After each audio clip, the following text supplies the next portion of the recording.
All right.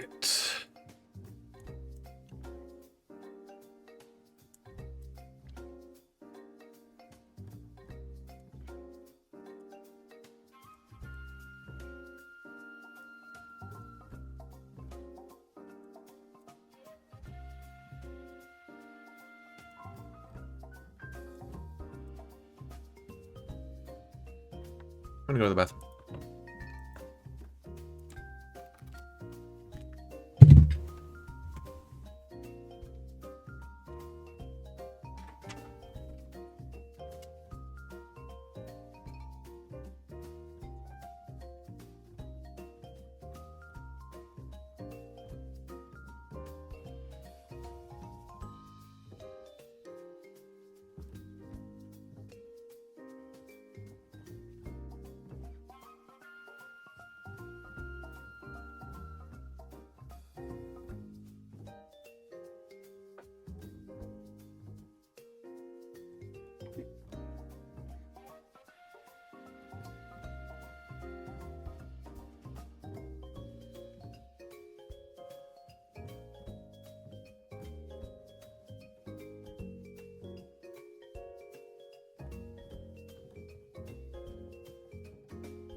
Hey, Laura. Ooh, very nice. It's a good game.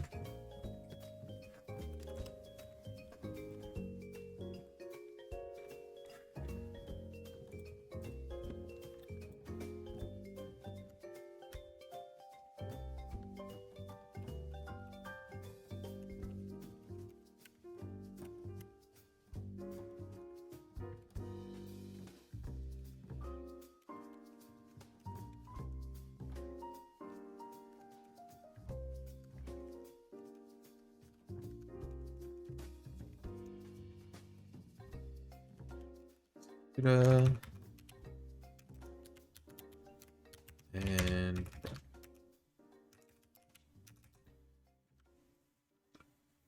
so, Saiso. Is that what you prefer to be called, by the way?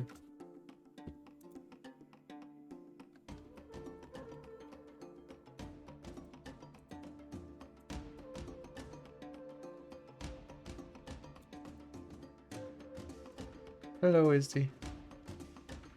Hey. How are you feeling about the Lions today? Pretty good. I've got some cool stuff cooked up.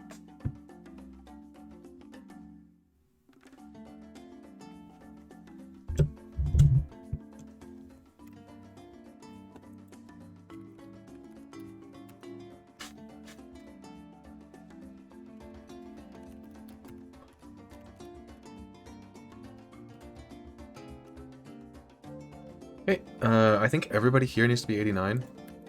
Let's just do that right away.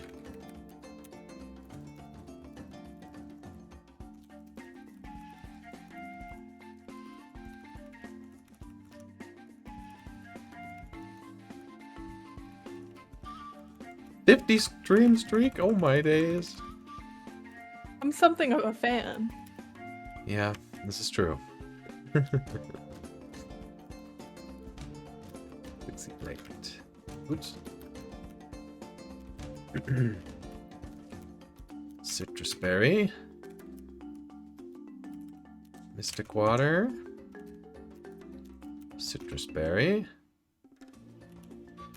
Pinch on Drapion. I am minus speed. I think I can go Wiki Berry. Yep, that's minus special. And Citrus Corv. Doesn't really matter what Corv has in flex slot. We're just gonna do Rock Smash.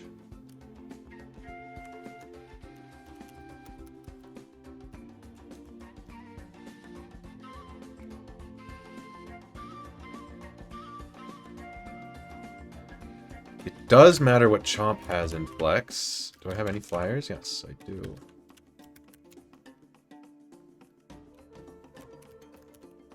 I think this is the first time I'm putting flex on Chomp. But it's a very good Pokemon to have it on, so. Fire Blast. Garchomp. Or Iron Tail. Okay. And Drapion needs to be a little bit pre-damaged. I think that's the only one, though.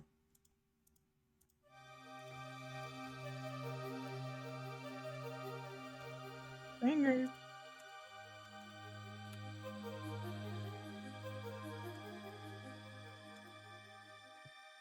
Do I actually not want Citrus Berry on Corviknight? I think I don't. I think I just go Letba in case I somehow need it. I shouldn't, but Citrus I think could be bad.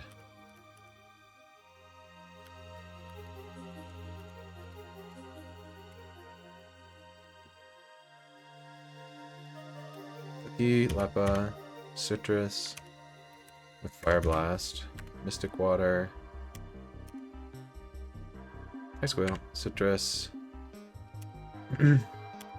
Pixie Plate. Okay.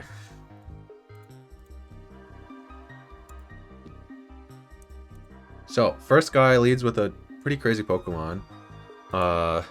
Sturdy, Bright Powder, Stealth Rock, Explosion, Steelix. We're just gonna make him blow up. My main goal is to blow up. Yeah, precisely.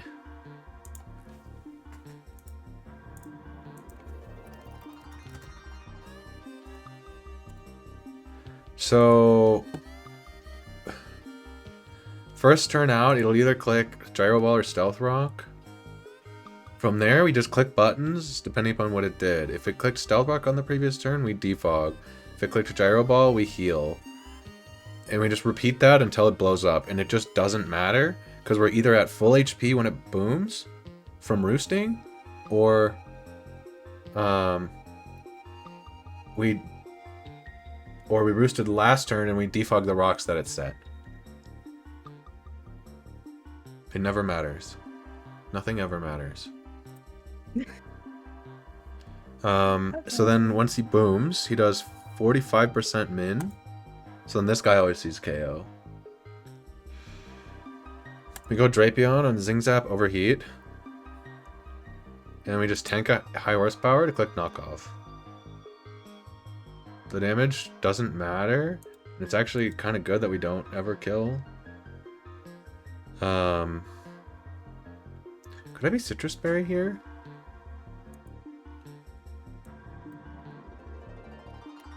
I should check that. I don't think I can.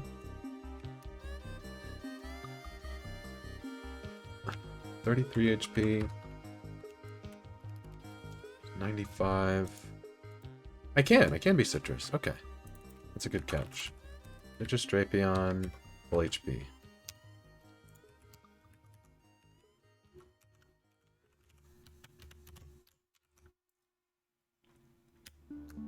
How tanky is your Corv? Tanky enough. So like the part that matters, right, is boom crit. And it does like 80. Oh, semi-random? Yeah, so it's either Zing Zap or Overheat, but it's never low kick. Because it does precisely 80. I could have probably been Orion Berry if I needed to. But Citrus would potentially heal me out of Zubstriker range and get me Simisear second. But Zing Zap Overheat is totally fine for Drapion to come in on. And then we just go Citrus.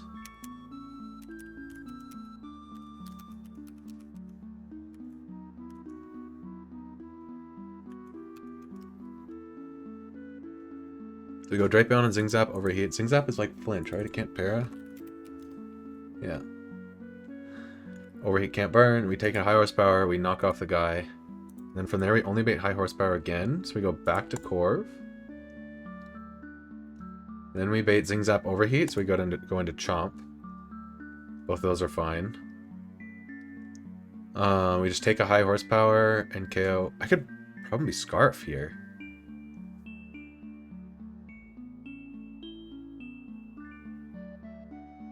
It doesn't really matter though.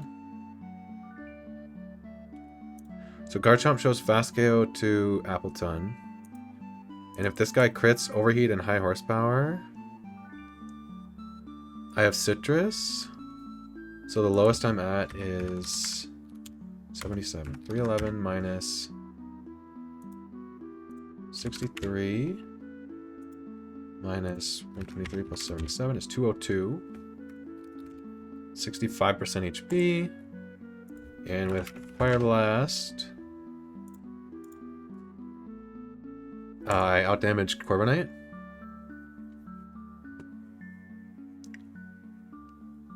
Scarf makes Drapion pointless. True.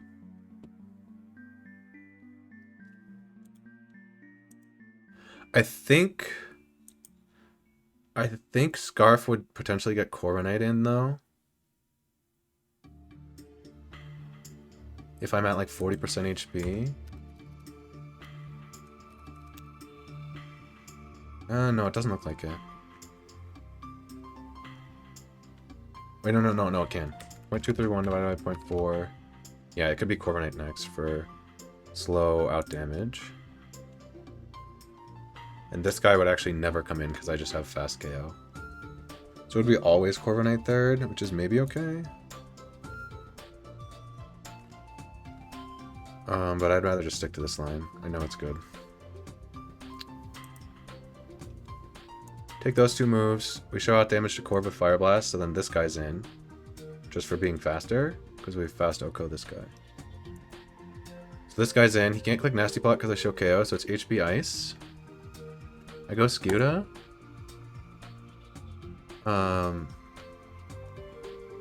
Which always baits Grass Knot. Yeah.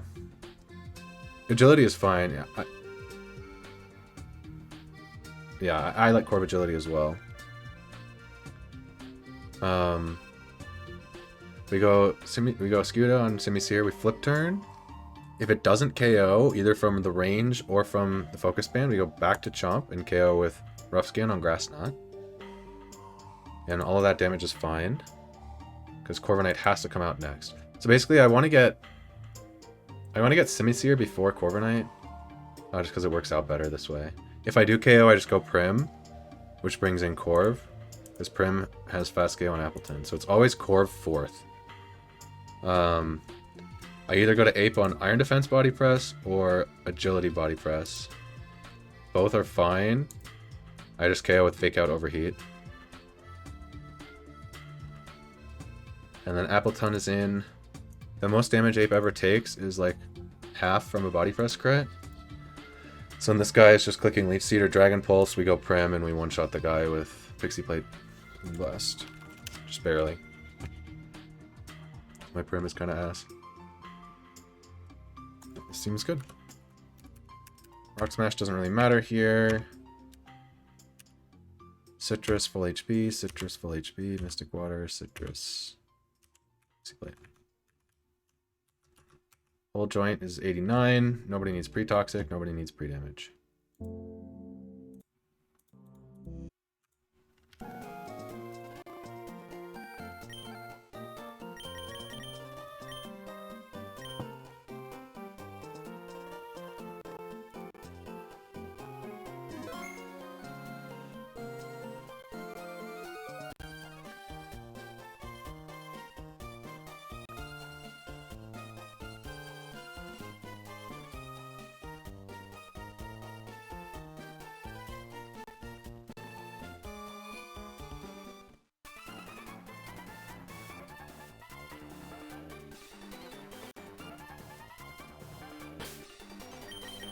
more time.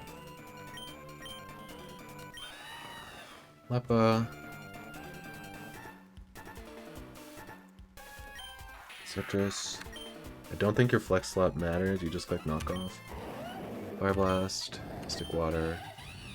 Your flex slot also doesn't matter, Citrus makes a play.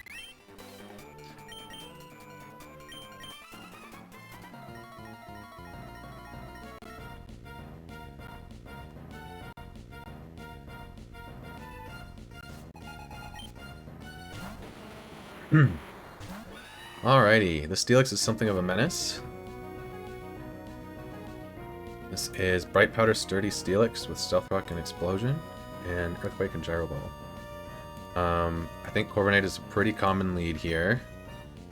We're just sort of going to click buttons. I don't really need a Rock Smash, I'm just going to defog. You can't boom on this turn. Here's the rocks. Alright, now rocks are up, so we defog.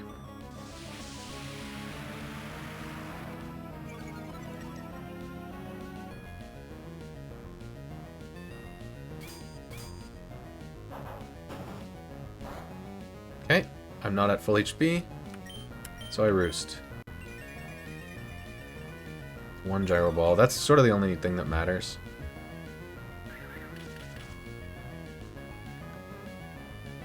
Okay, rocks are up, I defog. And so on and so forth.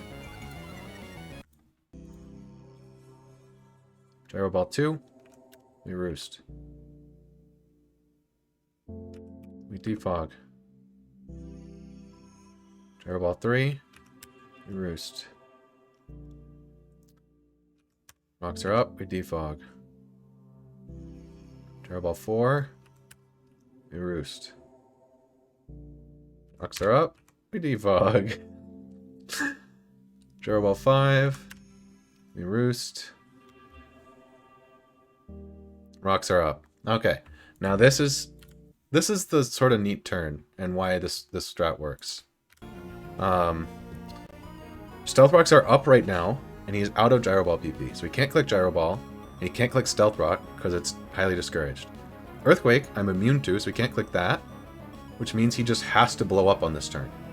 Explosion has a default score of +0 instead of -20. So with no other effective moves, he's forced to blow up, and we just defog the rocks away.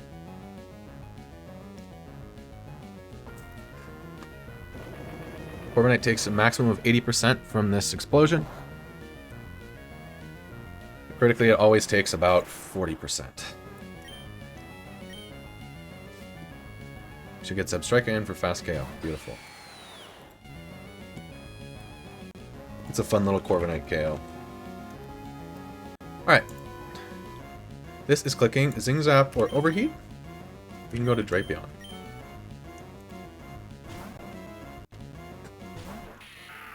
This is Focus Band Substrika.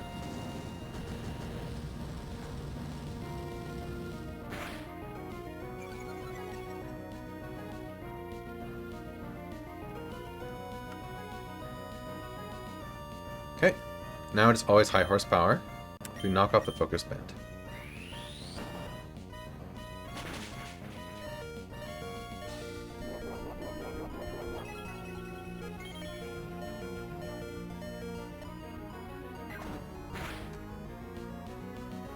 Okay, at 113 HP, it is still always high horsepower. I'm free to go back into Corviknight.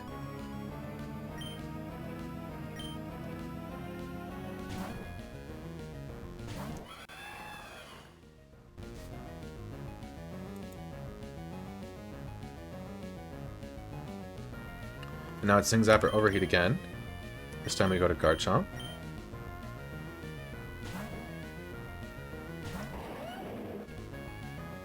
Beautiful.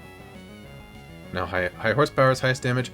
Scarf Garchomp also does this, but for the baiting I wanted, this was better. We KO with EQ.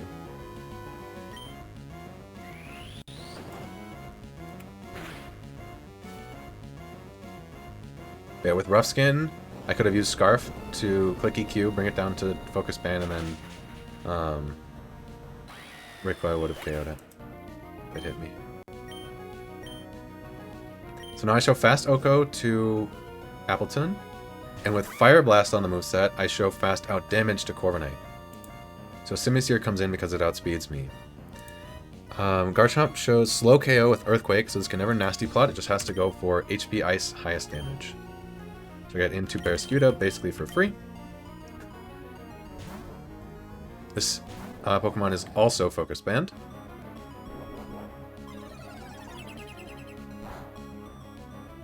And now I'm faster and can Flip Turn.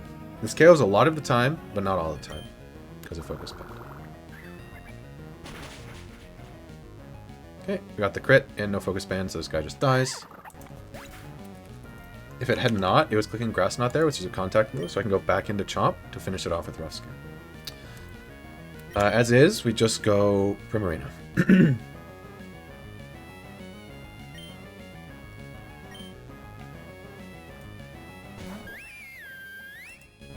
Which shows Fast KO to Appleton, so we get Corv.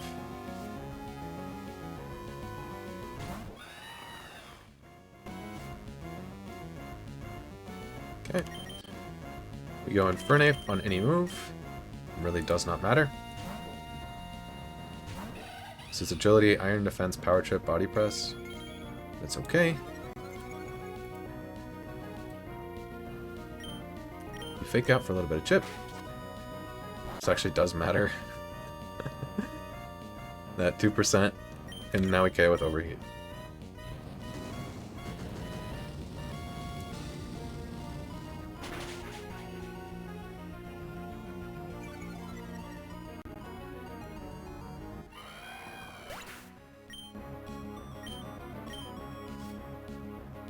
For Ape. Okay, Appleton in last. Highest damage on me by far is Dragon Pulse. It can also Leech Seed on this turn. Both are fine.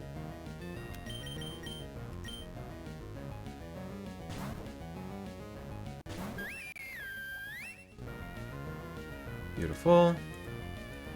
And with Pixie Plate, Moonblast is a one-shot.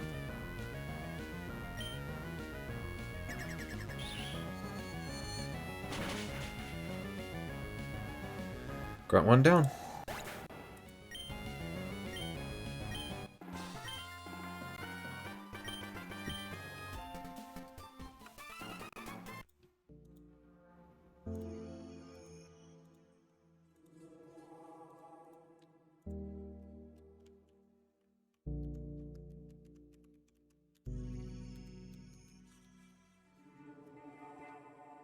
Alright.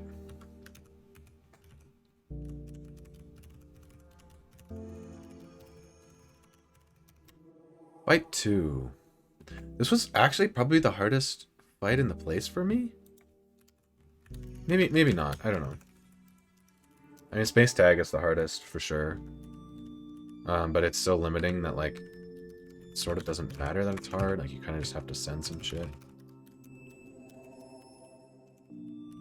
I'll be leveling my bear.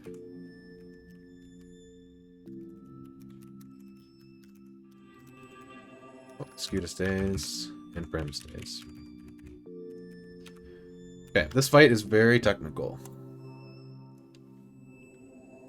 So the main threats on this team, I would say, are the Aerodactyl and the Darmanitan. But also you have to be, you definitely have to be careful with the Exeggutor. Because it's Quick Claw Explosion.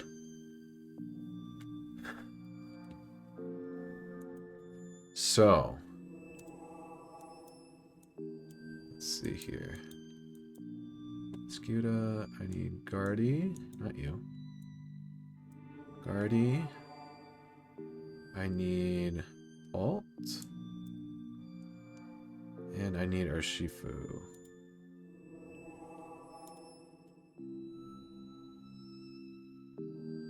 Where's my guy?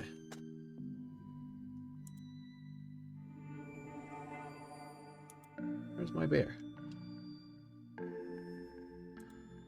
It also outspeeds. Oh, it's in slot 1. Whoops. Guard. Bolt. Urshifu. And Magnuson.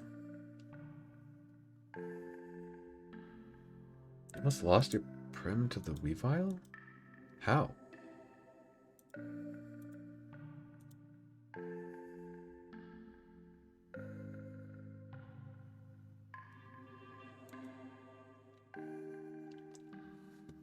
Yeah, this fight is pretty spooky. So the plan is to lead with level 82 Gardevoir.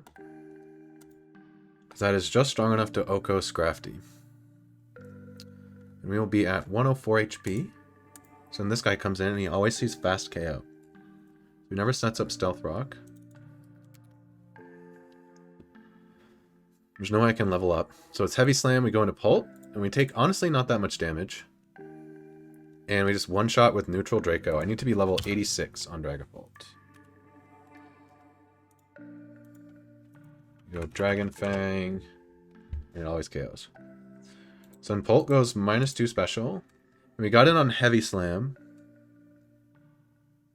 I guess Pult doesn't need status.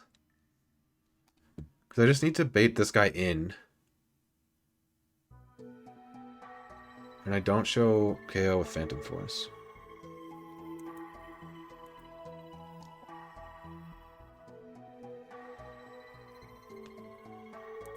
So I'm going to just go 183 HP Pult.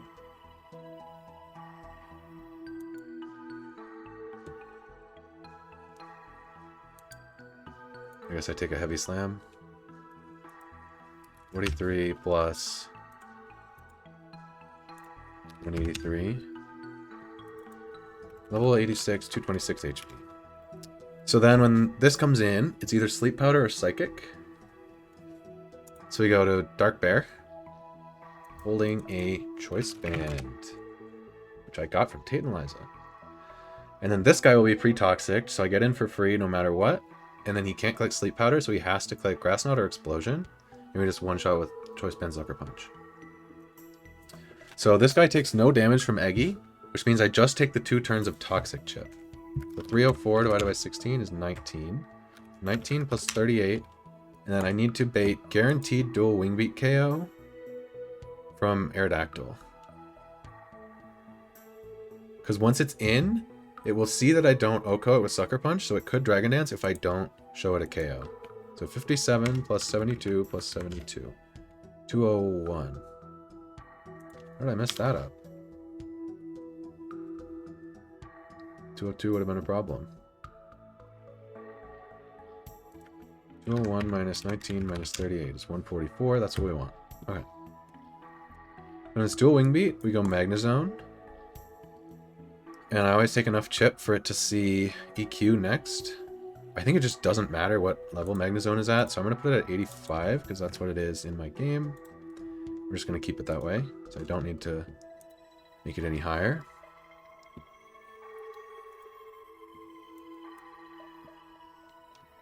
We come in, we bait EQ, and we go to Scuda. Hard Scuda on EQ. Level 89 Barrascuda never dies to Earthquake crit. And we're Citrus, which doesn't really matter for the Aerodactyl interaction. But basically we Oko with Liquidation, Unnerve goes away, I eat my Citrus if he crit me. And then I just show fast KO Darm and Weavile. 1 point faster than Aerodactyl at 31. I'm glad I scaled. This guy comes in, I Oko with Liquidation, he has no Prio. This guy comes in, and he'll probably Ice Shard. Maybe he'll Night Slash. Doesn't matter. It's not SD. I go Prim, and I 2-shot with Draining Kiss. Zoom Lens Prim versus the Sweetball. Okay, so let's do levels. I want you at 82. You at only 86. The reason for 86 Pult is so that it outspeeds both Arrow and Weavile. I guess it's just Arrow that it was slower than at 85. And I need to keep Pult's level low. And this guy, let's just go to 89 on this guy.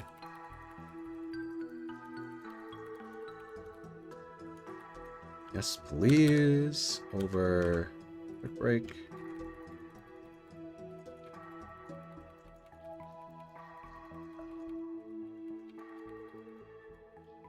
Crunch. over Scary Face. Oh, word.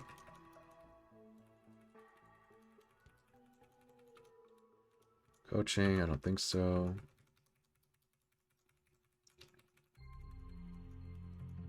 Okay. Items. Guard is itemless. Don't need anything. Dragon Fang on Pulp. Citrus, just in case. Citrus, just in case. And 2 months. Oops.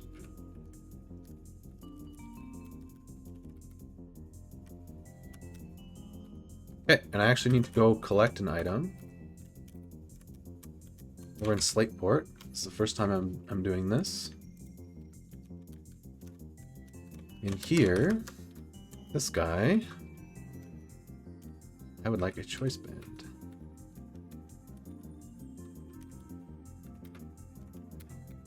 You do love to see it.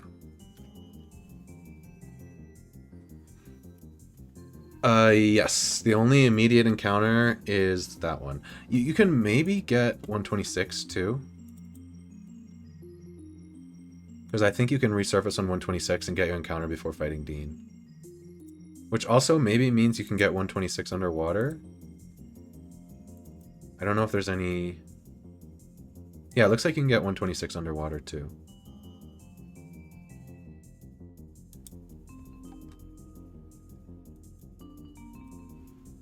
Okay. Now I got a bunch of pre-damage to do here.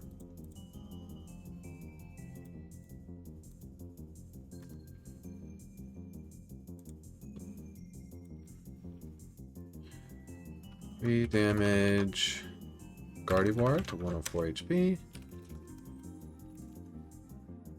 Pulp to 226. This guy to... We'll do like 240. So I also need a pre-toxic my bear. And that should be it. Baiting sort of stops there.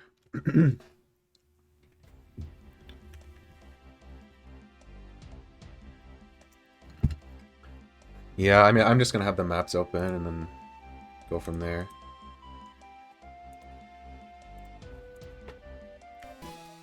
Okay, Urshifu needs to be at 201 HP or less by the time we get to the start of the fight.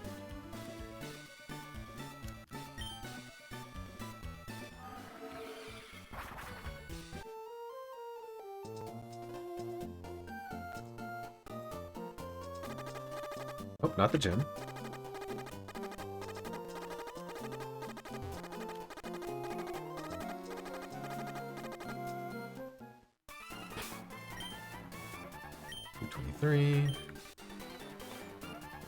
Okay, looks like it's that guy up there.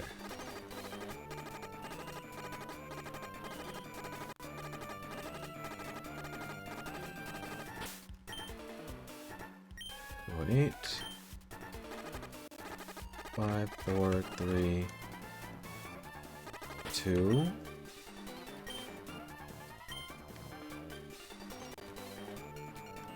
$201.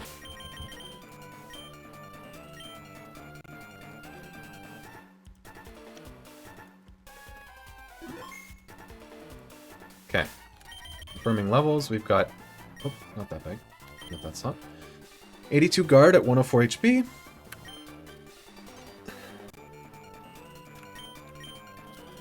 Dragon Fang Pulp at 86, 226 HP. Choice Band Shifu, 201 Toxic. Citrus on you. Your level just doesn't matter. Citrus. And Zoom Lens with Draining Kiss at level. I just got it at 89, so we're gonna just update that. 89, 89, 85, 89, 86, 82. Okay, let's go. Strike abilities. Intimidate AV, I know that. Heavy Metal, Iapapa Berry, doesn't matter. Chlorophyll Quick Claw, doesn't matter.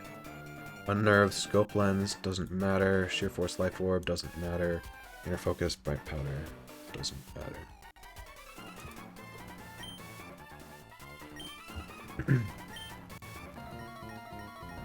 And by doesn't matter on half of those, I mean I've accounted for it.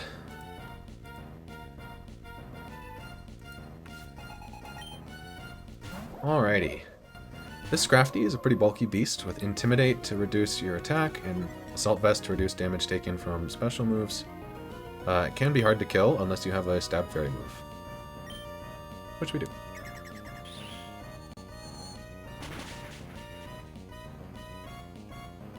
And I can even stay a little under-leveled here.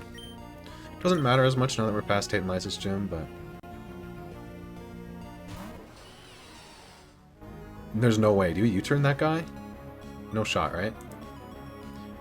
Alright, I'm slower than Duraludon and showing a KO with Heavy Slam, so it can never click Stealth Rock on this turn. We just go to Pulp. There. Wow, okay. Impressive. Take some chip.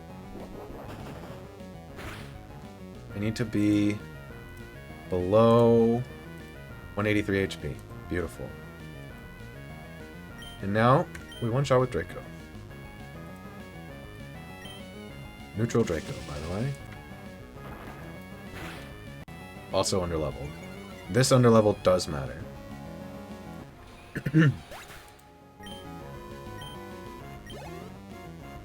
Not for this fight. Here we get Eggy next, because everything is slower than me, and Egg is the first thing to see slow KO with Psychic. It can also Sleep Powder here, that's okay. We go to Dark Urshifu, which is immune to Psychic and Poison, so it can't get put to sleep. Cannot Boom, because I was on a Ghost type. Okay. Now it'll either Grass Knot or Explosion. We just one-shot with Choice Band Sucker Punch. And it had to be Sucker Punch because this is Quick Claw Eggy. Now, Urshifu is pre-damaged and pre-toxicked, such that Aerodactyl comes in now for fast KO. And with Choice Band, I show that I KO it with CC and Iron Head. However, now that it's in, it sees that I'm locked into Sucker Punch and that I can't kill it. So I had to show roll or KO to all killing rolls of Dual Wing Beat to prevent Dragon Dance.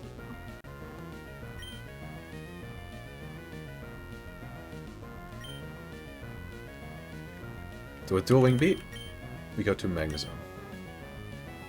This DDs I just like wipe instantly. Beautiful.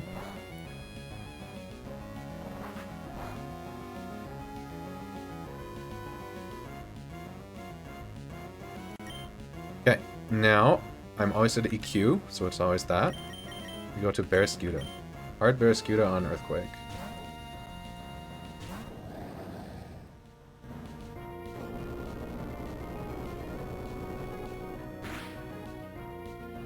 Okay, and one-shot this guy with Liquidation. Bang. 1 speed point faster.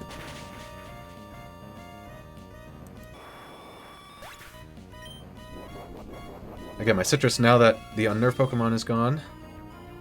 And Barraskewda shows fast KO to both Mons in the back, so I get a Chain KO here. And I get the Demon Darmanitan in. With Flare Blitz, Life Orb, Sheer Force, crit, it just KOs like almost my entire box.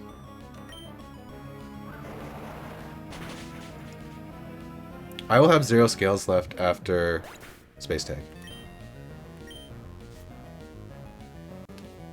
But I'm totally okay with that. Okay, now Weavile's in. I KO it, so... And it... Does it even see KO here? Yes, it sees KO with a couple Night Slash rolls. It's gonna Ice Shard most of the time. So we just go to Primarina. Can't Swords Dance because I show KO. This is Bright Powder, Inner Focus, Weavile.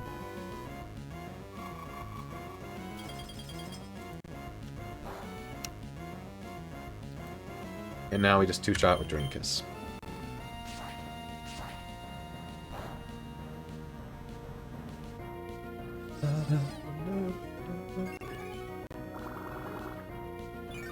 Yes, I'm aware. I've looked at the docs. I'm aware.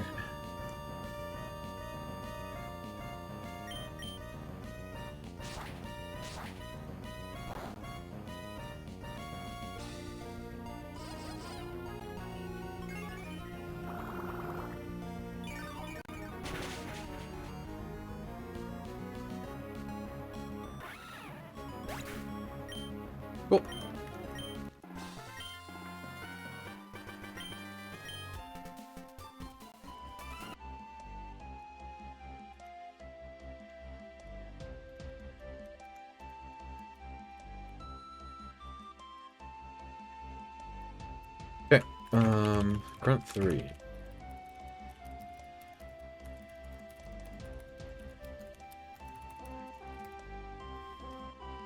We lead with Galissapod. And I need Conkeldurr in slot 2. Ape, Milo, Senti, Garchomp. Ape. Milo. Senti. Garchomp. Okay, we are going to fly... I don't have any fly Pokemon. We're not going to fly. Come on, Corviknight.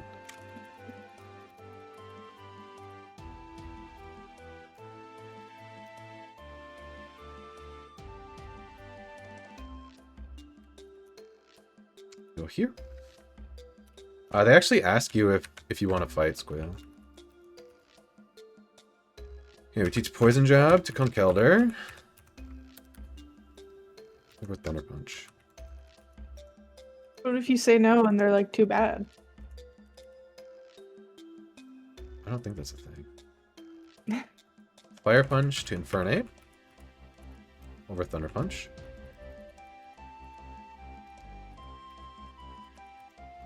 And Poison Jab, Garchomp.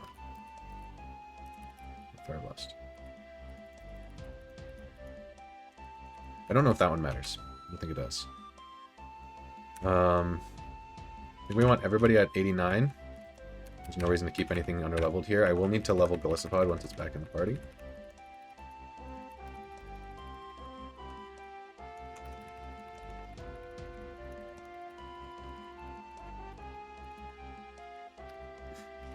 And we fly to Slateport. Because I need the Assault Vest.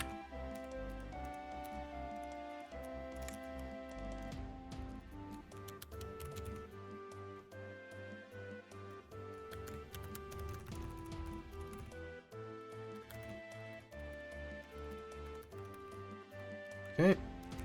We can bring this guy up to 89. Okay. All joints 89. We go... where is it?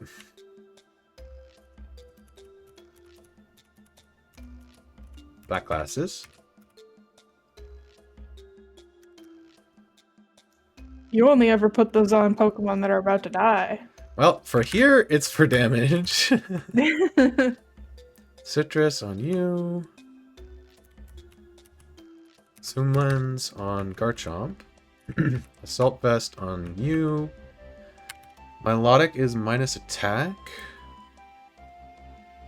Think I can go Wikiberry? What's Iapapa? I think Iapapa's one I can't do, right? Oh, Iapapa's minus defense. We'll do Wikiberry.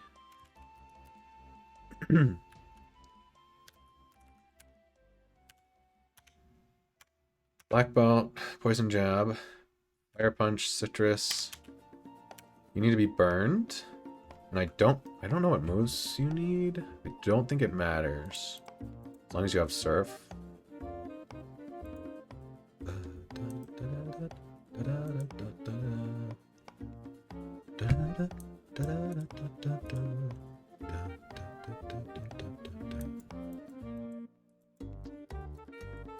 Okay, we've got you. Conk. The monkey.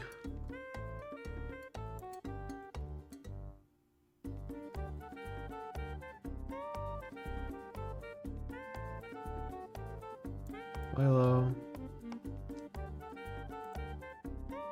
It's Empty Scorch. And Big Garchomp. Okay.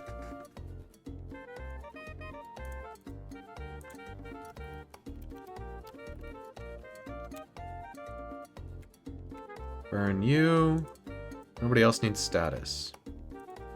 I did my 3 move set changes. I got my Assault Vest. Let's go over the line briefly. This Diggersby is something of a menace. It's huge power, quick claw, so you sort of want to kill it with priority moves. I can knock this off with Downfan, but then I bait EQ Double Edge next. So then I would need like Corviknight to pivot into, and it's just bad. And so instead we're leading with Black Glasses, Golisopod. Click Sucker Punch. I could First Impression, but it could potentially die to First Impression crit into Double Edge Recoil.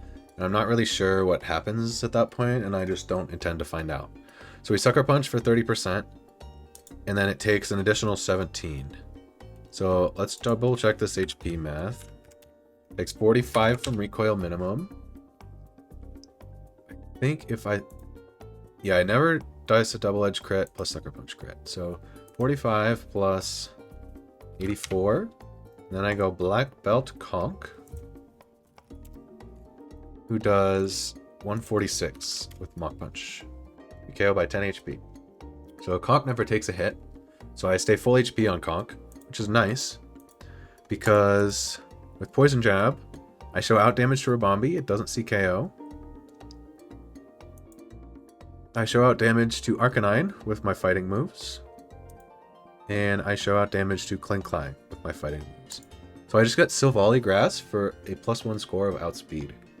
It can't imprison, it just clicks multi-attack. We go hard Ape, take about half, total 30 to 50%. And we one-shot with Overheat. And this is what Fire Punch is for. With Fire Punch, I still show KO to Rabombi at -2 special attack. So it can't be Rabombi. I show Klinklang a fast KO with CC, so it's always exactly Arcanine. And with the damage I took, it's always exactly CC. So I go Milo.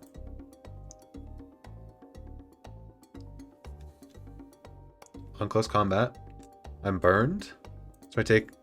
Let's look at Milo HP. 271 minus 117, 154, 154 minus 16. I end at 138 HP. So always baiting Wild Charge for Garchomp. And then it'll CC, and I'm Zoom Lens and a Dice EQ. From there, should be Rabombi next always. The most Garchomp takes is like half. So it's always Moonblast. We go Assault Vest, Centiskorch. Moit Smoke, so I can't be dropped by Bug Buzz. And I show KO, so it can't Quiver Dance. Can it ever Quiver Dance on you? Is that what Poison Jab is for? Am I really smart? Am I really good at this game? Yep, I am. That's so cool. I'm so smart and good at this game.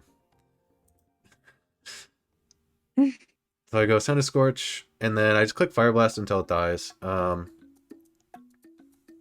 If this thing gets like 5 Focus Band procs and a couple crits, Centiskorch can die. But then it's at 1 HP, and I still have a 99% chance to beat it with 8. But it's a really, really favored matchup. It's like 1 in a million for Centiskorch to die, I think. Klinklang is in last with Choice Band Gear Grind. We just go back to Milo. The most damage we take on the switch is Gear Grind double crit. Minus 100, minus 16, I believe it was.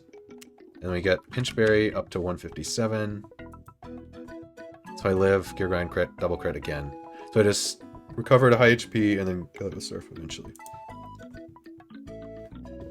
Garchomp would chain Klinklang if I had it in. But after I take a Arcanine CC, I cannot get Garchomp back in safely.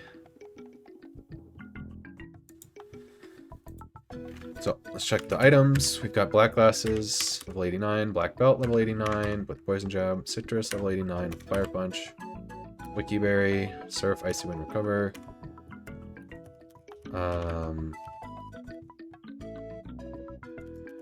I don't know. I feel like I click Fire moves more often on this than Bug moves.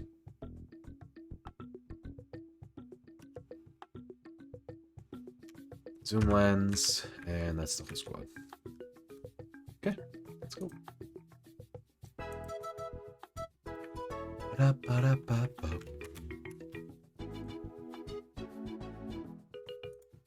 No other pre-status.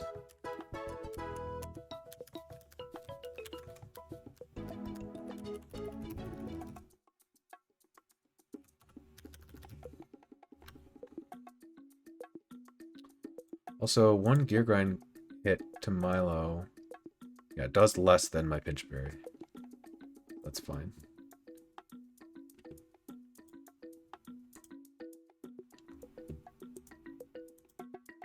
Okay. Looks like that's the grunt down there.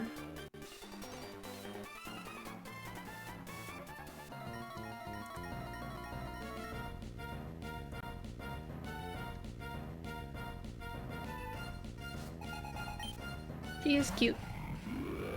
Yeah. Alright, this Diggersby is kind of a menace. It does a ton of damage with Quick Claw, Huge Power, Double Edge, EQ, Fire Punch, Knockoff. It's just got really good coverage. We are going to Sucker Punch to do some chip, and then take a Double Edge.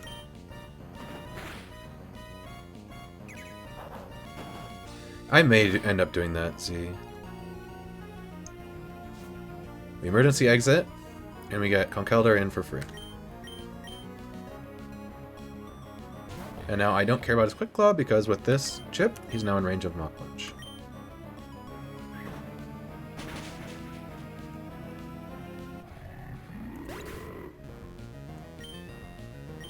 Alright. Conkeldurr outdamages the whole team, so Suvali comes in next because it outspeeds me. Conk actually could just stay in here and fire off an attack. There's really no need to do that. I am never safe to take 2 hits. So it's best to just swap out here to Infernate. Save the HP on Conk in case I somehow need it. I really hope I don't need it, but... So is multi-attack, Flamethrower, Ice Beam, Imprison, Suvali. Like, I get the point. Like, it'll imprison your Flamethrower and Ice Beam to hit the Grass type, but, like, it's just bad. It's just bad. Just overheat it.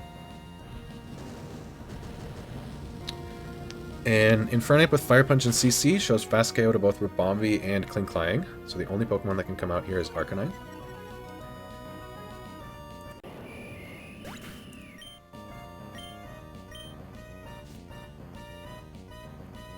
And the only move it would ever see KO with is Close Combat. And it also just does the most damage. So I'm fairly safe to swap in to my Milotic.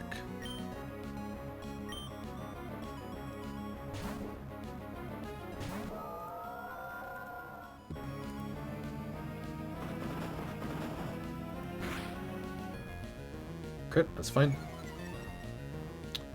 Now it sees only Wild Charge as highest damage. And we swap in to Garchomp. Hot pink bitch named Breakfast. Yes. Highest damage on Garchomp is Close Combat. We don't need the drops at all. All we needed to be was not intimidated, so this EQ does like 200%. There's Zoom Lens, so we counteract the right power.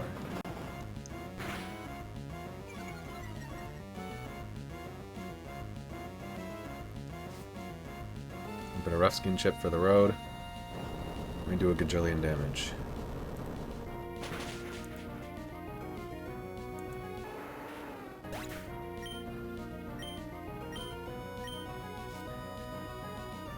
Now Ribombee comes out for fast KO. And it can never Quiver Dance because I taught Poison Jab to show that I can slow KO it. It's just highest damage Wind Blast. Or KO here. We go Scorch. So Moonblast, Bug Buzz, HP Fire, Ribombee. Scorch is holding an Assault Vest. This Ribombee is Shield Dust Focus Band, so you can't like burn it with Flare Blitz or anything like that. You could Toxic it if you wanted to get rid of it. You can also knock off its item. Shield Dust doesn't prevent that. We're just going to click Fire Lash until it dies, though. Which is probably right away. Bug Buzz. I'm glad I did not do Drapion. Because Drapion could Toxic and Poison Jab, but if I got Bug Buzz dropped, I wouldn't be able to stay in and attack it.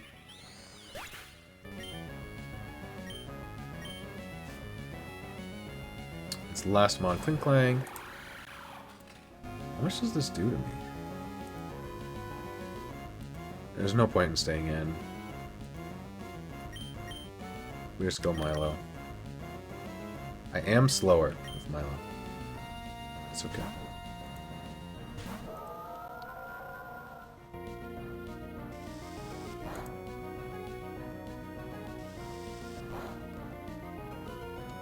Nice crit, buddy.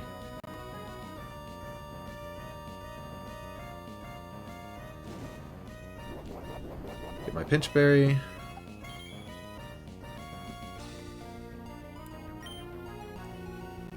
And we'll recover again, I think.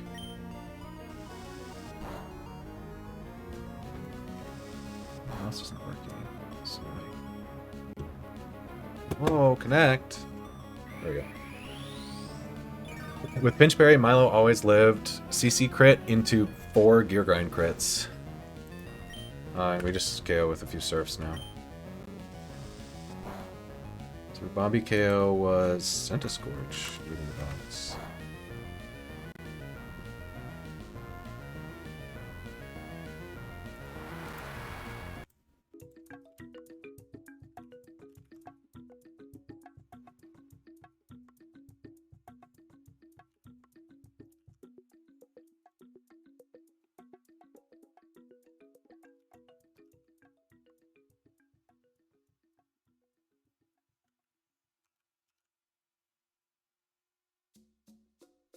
Cool.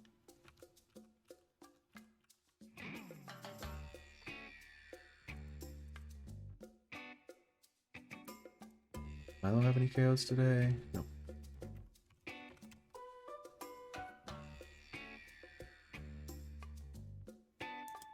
Did I miss a KO then? 6, 5, 4. There should be one more in here. Oh, I didn't add the ape KO for that fight. Alright, the next fight is sort of anticlimactic, but it's gonna be really awesome and so cool. Okay.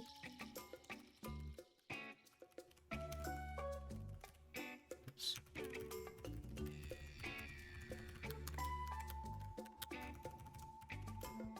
Alright.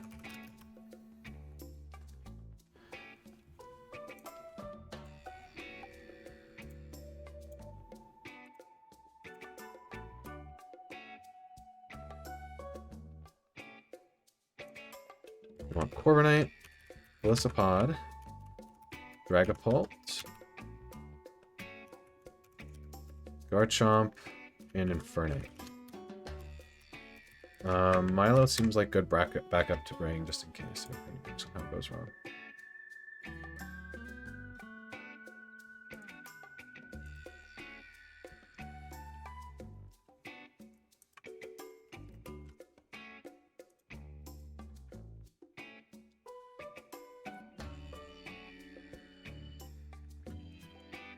Okay.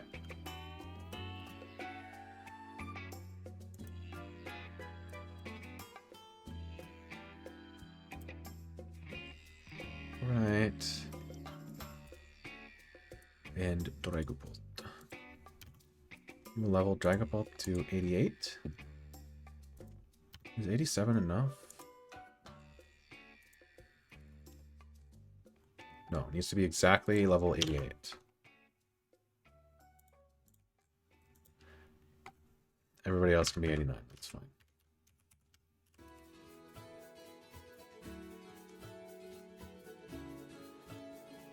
Okay. We're gonna go Lepa Berry on Corviknight.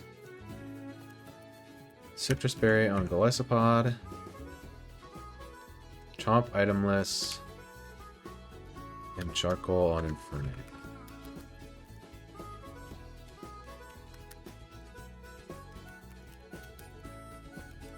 You can have a Citrus Berry, I guess. Okay. An investment I must make on this fight is teaching Fly to my Dragapult. Over Sucker Punch.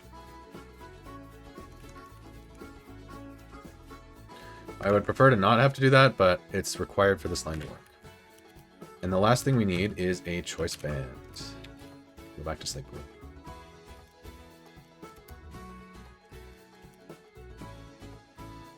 Oops. Choice Band.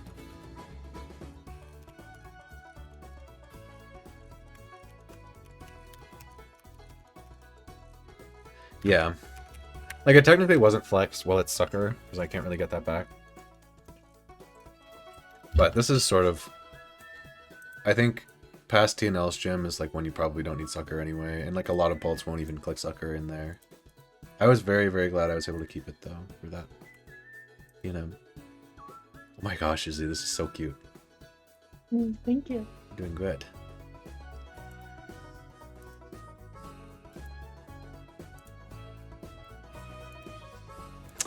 I will check this line in the calc quick. I don't think there's anything that I missed. I don't think it's possible to have missed anything, in fact.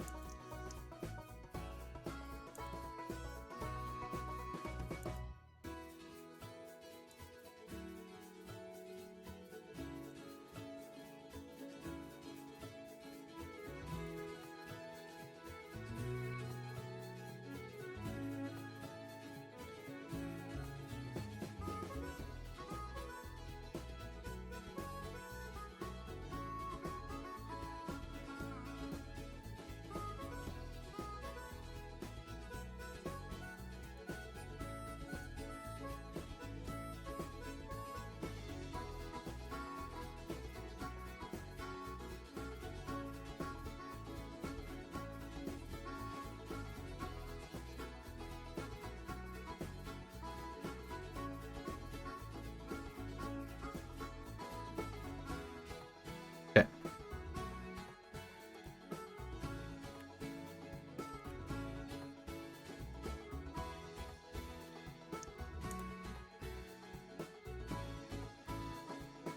No prio. Prio. No prio. No prio. No prio.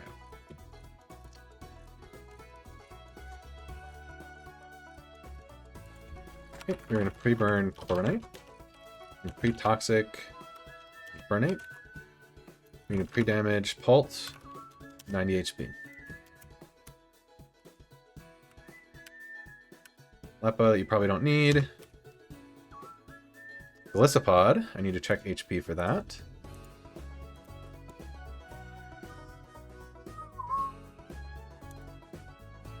At level 89. Let's say I want to go to 121 HP. Let's just do 120 even. 120 plus 27, 147.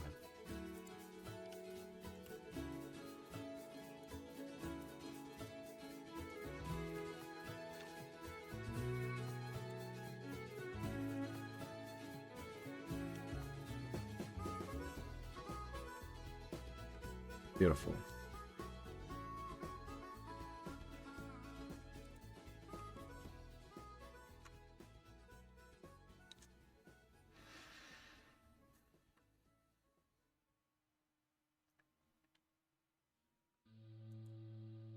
Okay. Let's go.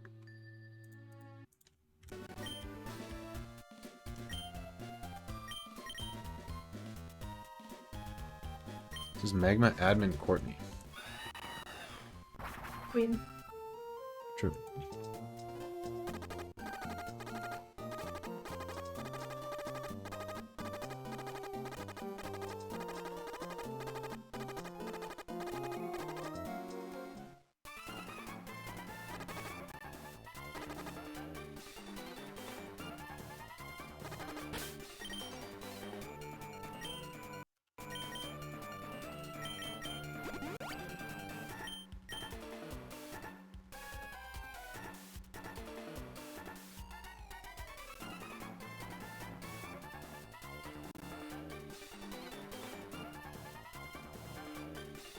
Level up. I gain 3 HP. I'll still be fine.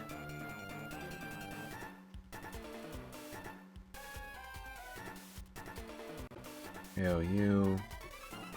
Very last. Click that button. I go here. You die. Okay. We are leading Corviknight. My trusty friend. Our leader said no one but no one. Gets past me. What? Okay. I think I read that wrong. It's like a strange saying. I've heard that Oh my before. god, Though. she's so slay. I love her. I want this fit so bad. Alright. Shaman's highest damage move versus Corviknight is Hidden Power Ice. It does 20% damage. Thingy. We're going to click... Ooh, I can click Rock Smash. I'm just gonna click Roost.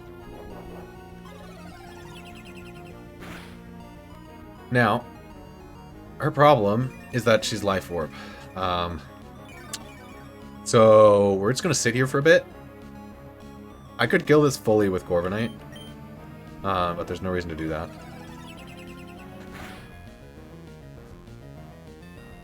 It's 2.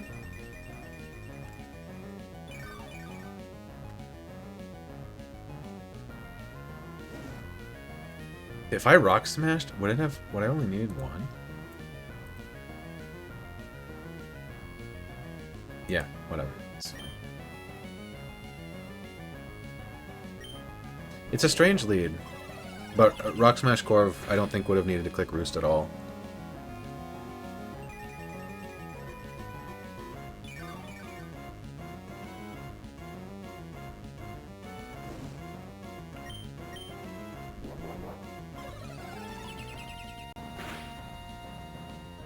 Because I could Rock Smash, swap to Golly.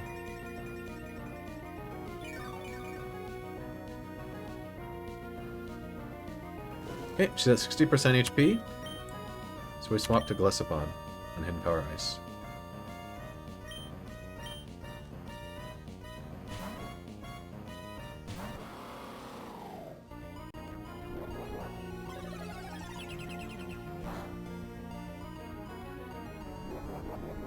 Eat our Citrus Berry, go above half. Takes Life Orb Recoil down to half, and we exit. And now, it is time. Choice Band Dragapult KOs this with Dragon Darts. Did I put Choice Band on? Yes, okay. It would be really, really bad. Dragon Darts. Now, there's a Focus Sash Tyrantrum in her party that thinks, oh, I can't get KO'd because I have Focus Sash, and I can KO back. So Courtney will send out Tyrantrum next. Unfortunately for her, Dragon Darts is a 2-hit move, so this Tyrantrum is dead.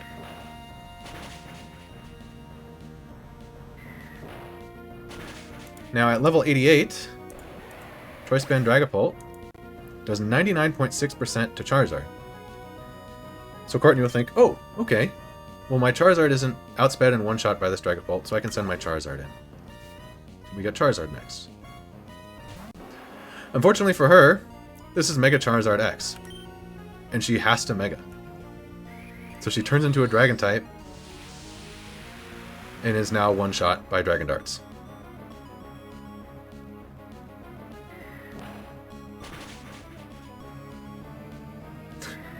I had to be specifically level 88 Dragapult to show KOing rolls on Xurkitree while not showing KOing rolls on Charizard. 87 was too low, 89 was too high. And then Dugtrio comes in next because I fast Oko the rest of the team. And so I click Dragon Darts. One dart almost killed this thing.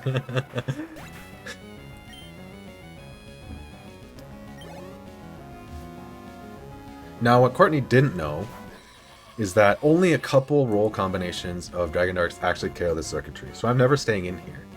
I have to switch out, because most of the time Dragon Darts doesn't KO, and I'm very dead to Thunderbolt. Additionally, the reason Buzzwole did not come in earlier is because I have Fly on my moveset. And so Courtney sees the Choice Band Fly damage, and even though I can't click it, she doesn't send Buzzwole in. But now it's always T-Bolt, and so we go into Guard Chomp. This is a pretty classic chain KO in this fight with a max attack pulp. Because mine is plus attack, I had to be slightly under level. But we outspeed in one shot with EQ.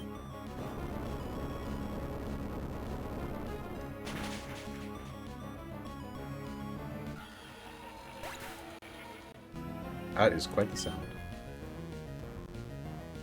Now the last Pokemon is Buzzwole.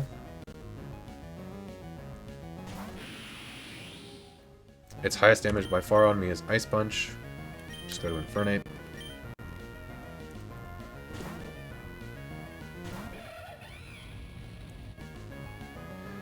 Pretty toxic so that I can't get frozen. And even though this guy is Assault Vest, we one tap with Charcoal Overheat.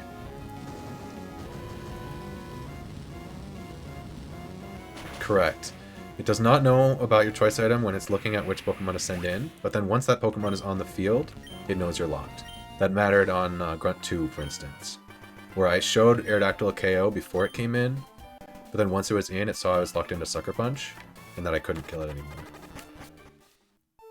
That was a 5-mon Courtney.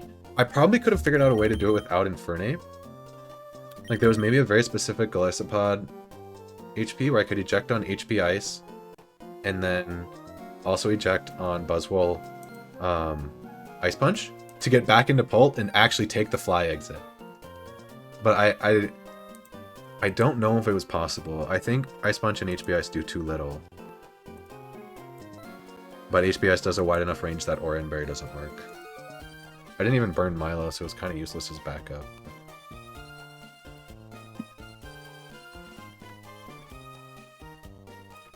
Anyway, 4 for Pult.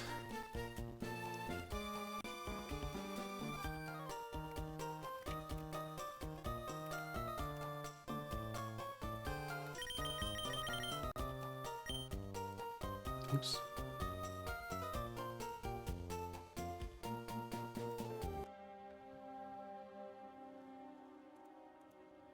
Okay.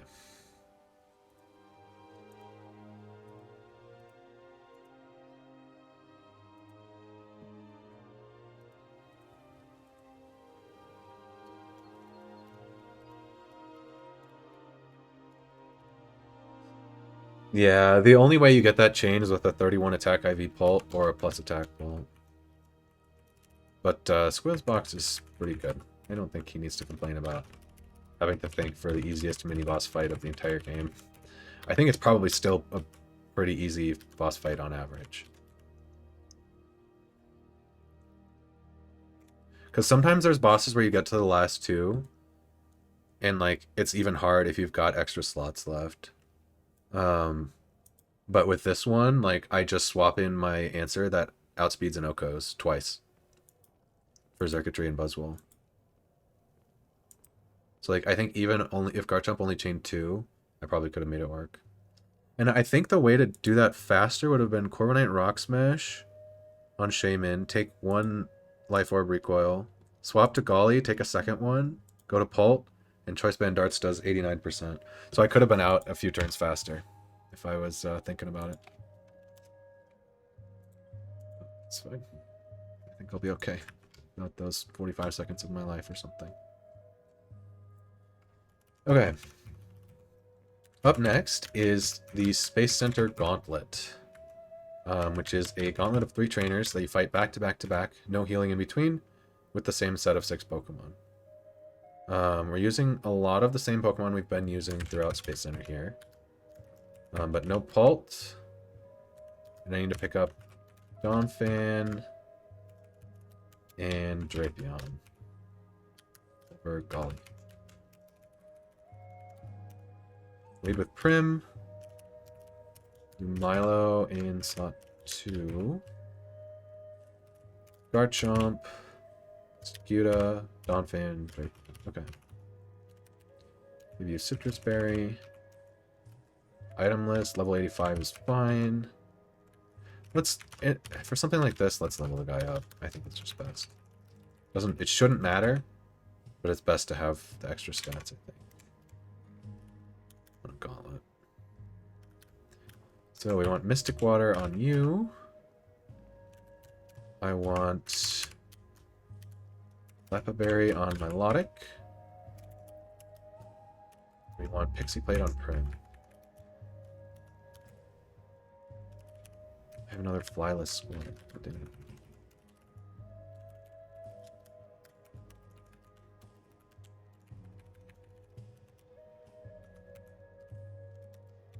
Go back here again. No,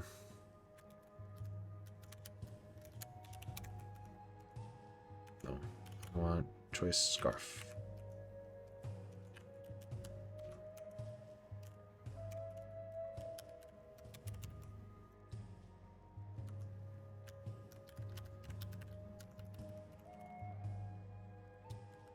Okay, and we swap Prim back in. Alright. Oh my god, I forgot.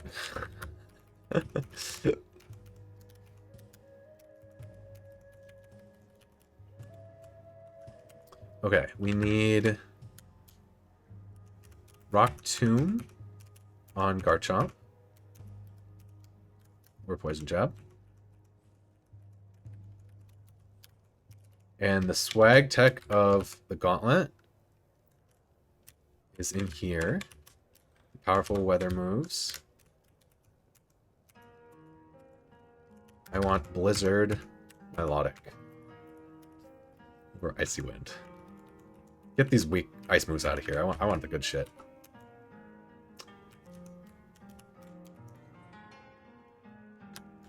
So powerful.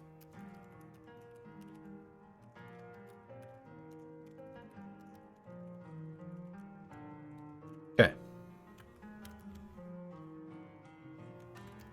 You get the Choice Scarf. And now there's some pre-status to do. Drapion needs to be 227 HP. Barraskewda needs to be pre-toxic. Garchomp needs to be pre-toxic. And Milotic needs to be burned. Okay. That should be the setup we need. I'm going to go to the bathroom and then show the teams that we're fighting. Be right back.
So, first trainer has a Bright Powder Armaldo and a White Herb Rotom Heat with some status moves and strong stab moves.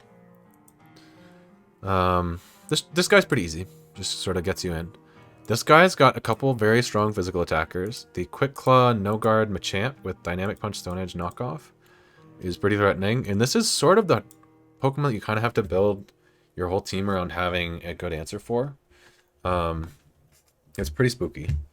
And then a follow-up Talonflame with Flying Gem, Acrobatics, Flare Blitz, Swords Dance, Will-O-Wisp. You can't really stall on it with rock types. But anything that, you know, has a good rock move can usually one-shot that.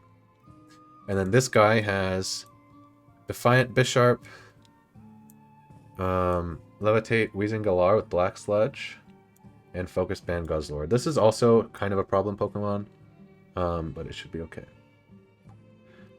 The Pokemon that will get the most KOs here if everything goes correctly is Milotic.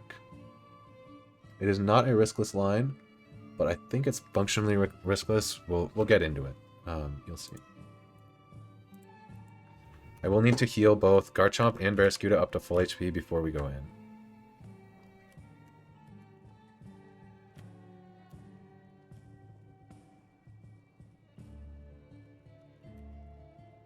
Okay.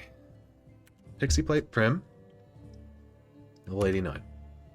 Lepa Milo with Surf and Blizzard. Burned. Choice Scarf Garchomp. Pre-Toxic. With Rock Tomb. Mystic Water Barraskewda. Pre-Toxic. Itemless Donphan. And Citrus Drapion. Should be good.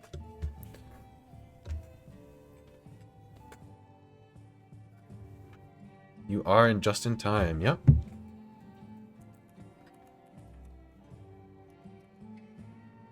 Let me check the Drapion pre-damage. That is for Guzzlord. Let's see, we've got no Golly. Only holdover from the last fight is Milo. The lead is Prim. And then we've got Garchomp, Barraskewda, Donphan, and Drapion. And I did level Donphan up. Drapion, I think everybody here is 89, right? Yes, good.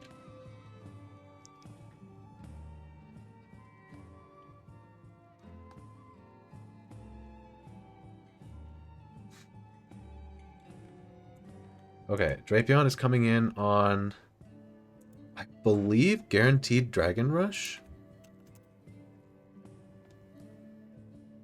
If Milo doesn't have its item, it's guaranteed Dragon Rush. And if it does have an item, I can go Donphan to then guarantee Dragon Rush. So I need Drapion to go below 125 HP. And if Dragon Rush misses, it's fine. It just doesn't matter. 227 is the number to be. Okay, beautiful. Where's the risk in the fight? I'll talk about it when we get into it. Okay, Hyper Potion, sure.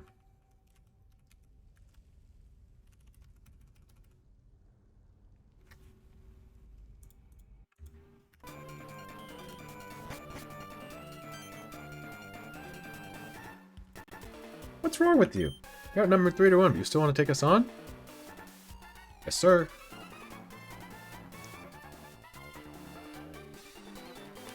Actually, let me double check items one more time. You can never be too safe. Pixie Plate, Lapaberry, Choice Scarf. You have Blizzard, Mystic Water, Free Toxic, Itemless, and Citrus. Okay.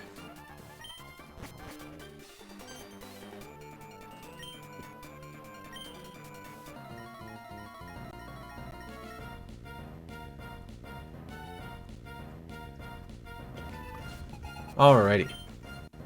So, we lead Primarina versus Bright Powder Armaldo.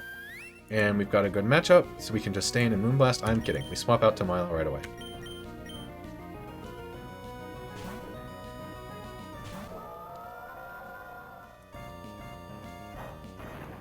Now, Milo does not have any means of increasing its accuracy here.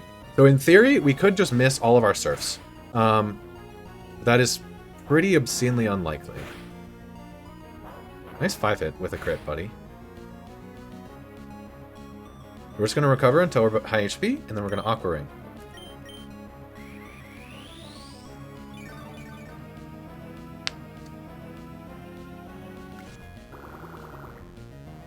Probably going to be here for a minute.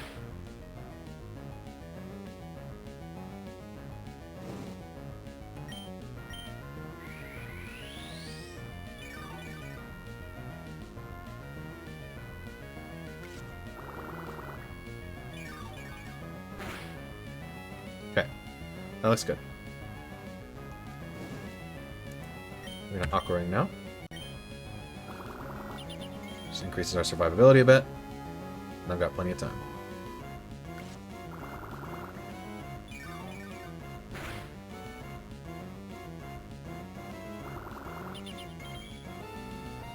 Now we're basically no longer taking burn damage.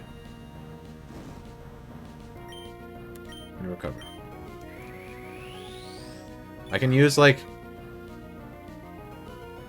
9 or 10 recovers here before it becomes a problem. That's fine.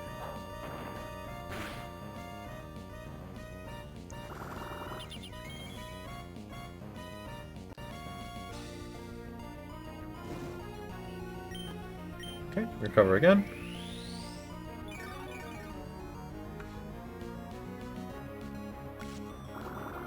Haven't really done anything yet, but that's okay.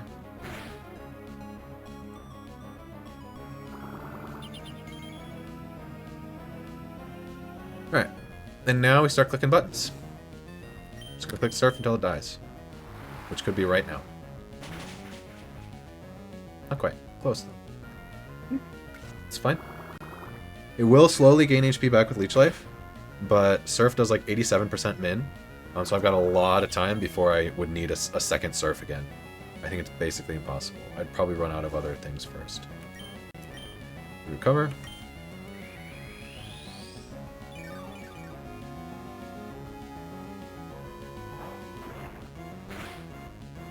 It's like 73% to click Leech Life, 27 for Rock Blast. They do very similar damage with 3 hit. Do I want to just attack here? I don't think so. Leech Life does 90. I'm like 100 down. I think we recover. Yeah, recover is just good.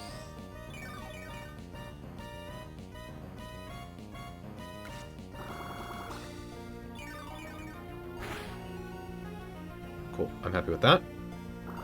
Let's try to KO now.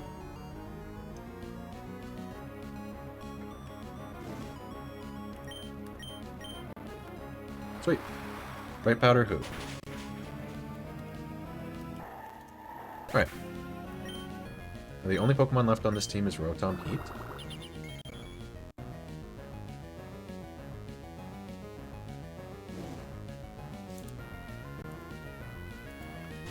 I'm slower in Artie status, so this cannot click T-Wave, it cannot click Will-O-Wisp, it only can click Thunderbolt. It's highest damage. Get a Donphan.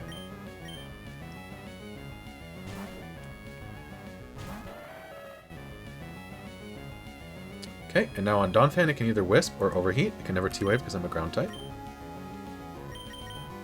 We go into Barraskewda. I'd prefer to see Wisp, but it doesn't really matter. I've budgeted all of Barraskewda's HP for this Rotom.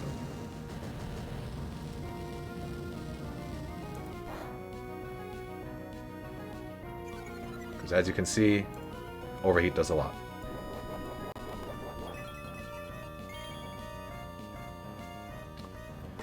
And with Mystic Water,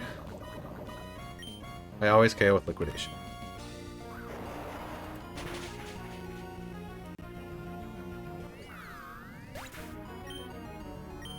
Alright.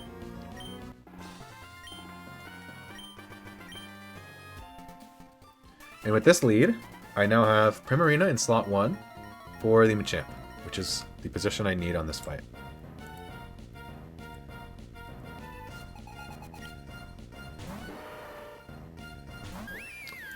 With Pixie Plate, Moonblast is just barely a one-shot, and we are slower, so it can click Stone Edge. It will be clicking Stone Edge, and it can crit, but it's okay. We just Moonblast, take the KO. Nice quick claw, buddy. Ideally, we don't see Max Roll crit, because there's an interaction that I'm actually not sure how it works. Cool. Thank you. If I had Max Roll crit, it puts me at exactly 20% HP, and there's Pursuit AI that says when less than 20% HP, it's highly encouraged, but we don't have to deal with it. Talonflame is in. Is clicking exactly Acrobatics. Go to Garchomp.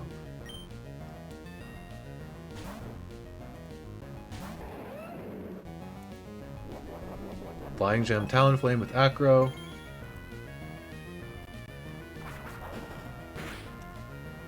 Take a gajillion damage.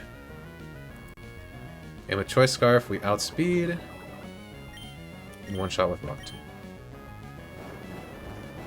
That's fight 2.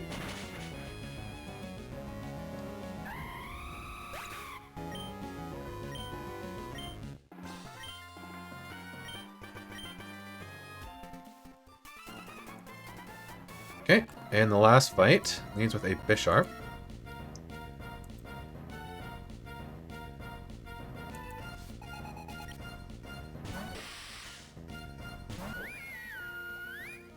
We're going to swap Primarina out to Milo.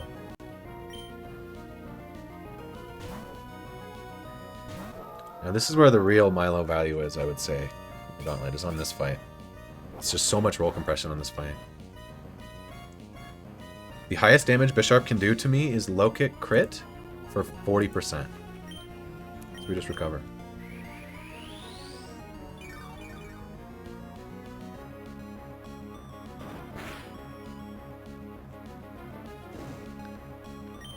Aquaring.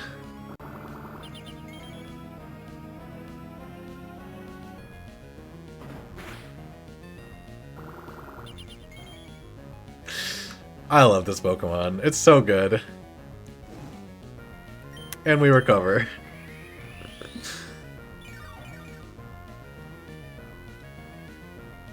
They let Milo get away with this. Yep.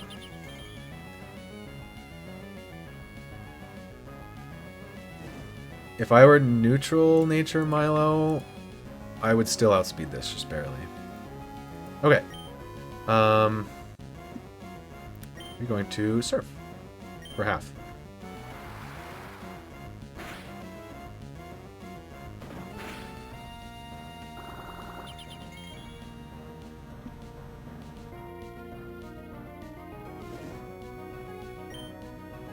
Am I better off just KOing this?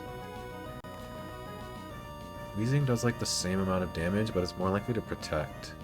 I think I should just KO this. No. No, I need to be at higher HP when I kill.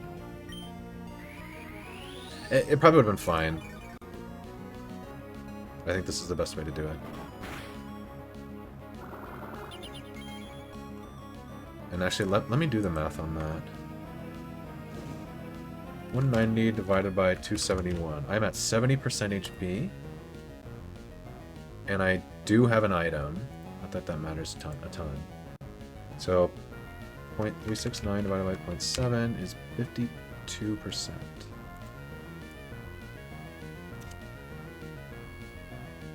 Okay, beautiful. So, because I taught Milotic Blizzard, I show that I deal 55% damage to Guzzlord. And so, when I take this KO on Bisharp, I am faster and out-damage Guzzlord.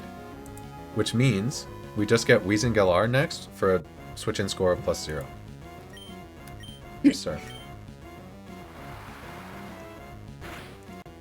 Milo's second frag.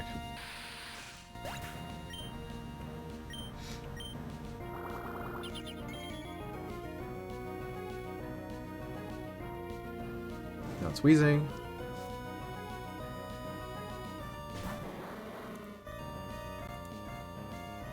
This guy is pretty likely to protect. We're just gonna click Surf. I don't think this can kill with crit. Cool. We get some chip off.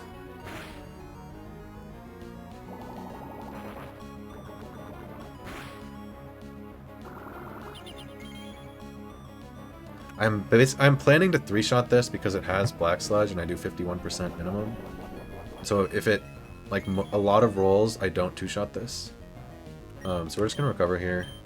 Yep. At this point, it's quite likely to click Protect. Which may burn through my recover PP, but I should have enough.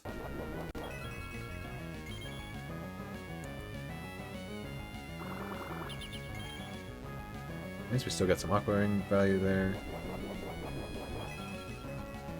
Get my Lepa Berry back to 10. Okay, and now we hope that he doesn't protect, but it's quite likely. Yeah, he hit it. That's fine. He cannot protect on this next turn, so we just Surf.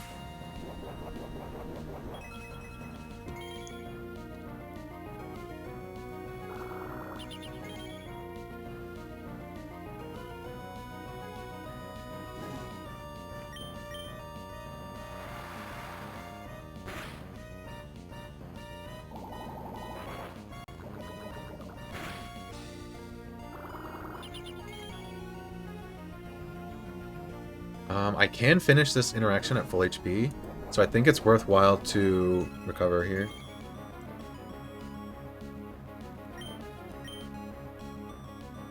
And then from there we just spam surf. Click protect? Oh, he didn't click protect.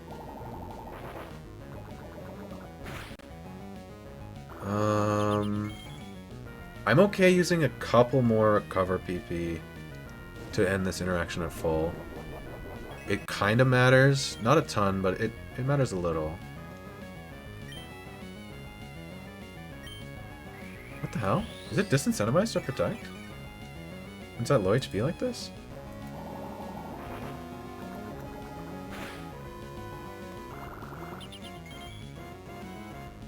Doesn't say anything about it.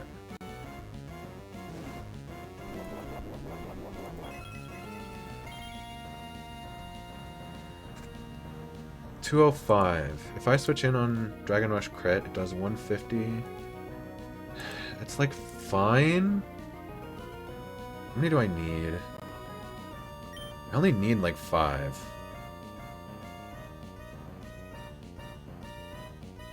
I think I always recover again here. Fuck you! Why aren't you protecting? This is so weird. It doesn't matter. I just kind of wanted the HP. Did this happen to... I wonder if this happened to Aaron, too.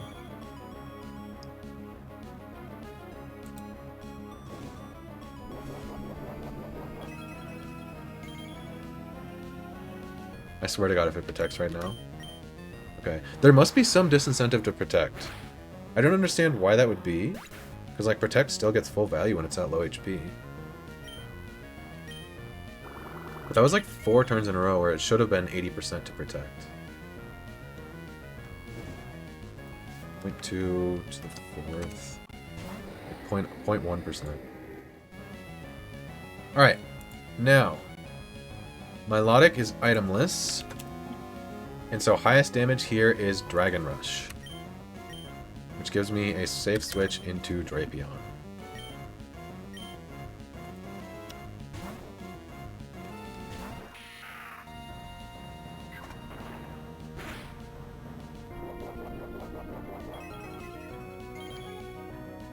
I don't know. It's weird. Okay, max roll EQ is 162. Toxic.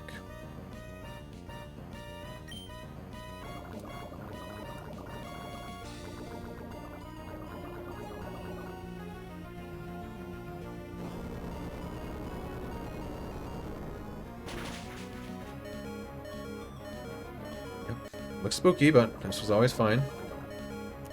I think it's best to go Milo on random move, as opposed to guaranteed Dragon Rush from Drapion, or from Donphan.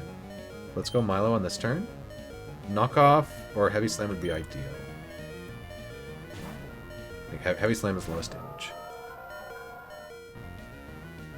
It's fine. No crit ideally? Okay. Now there's a little bit of fiction here, where max roll crit Dragon Rush plus burn damage is actually more than I can heal. And I don't have time to set Aqua Ray. So I kind of just have to click recover here and not get crit like 4 times in a row right now. But it also has to be like high roll crit to actually deal net damage on me, and he has to not miss. And yeah, I think with that, I think we're already fine. Because I heal basically back to full at this point.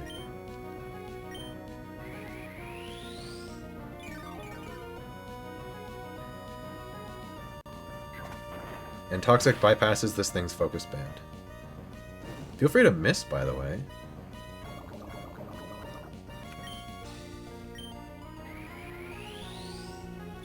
I'll give this to Drapion, because the strat doesn't work without a Toxic Pokemon.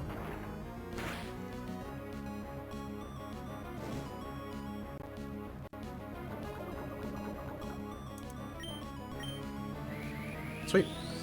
And that is Space Center Gauntlet. With a good deal of stalling.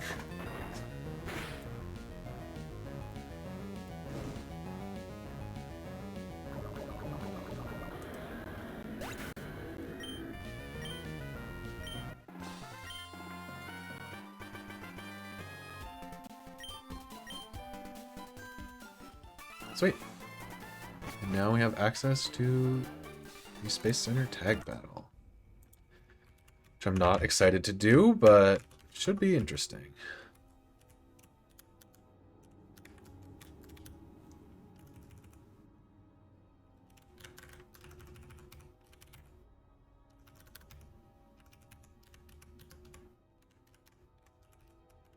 Alright, Kecleon's leaving the box. I need Infernape. And I need Conkeldurr.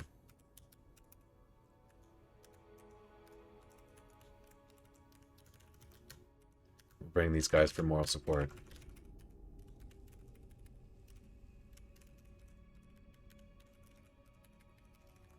Okay.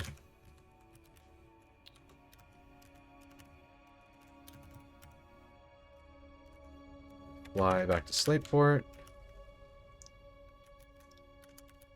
So I need the Choice Band.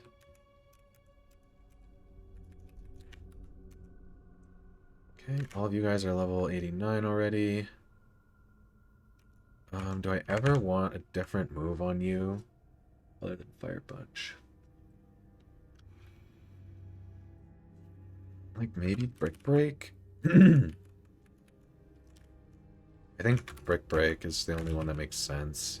It shouldn't matter, but I might as well, I think.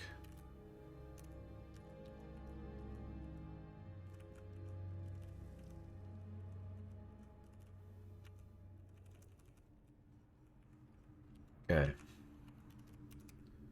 You get the Choice Band. You get the Black Belt, I think is what I settled on. You get a Citrus Berry.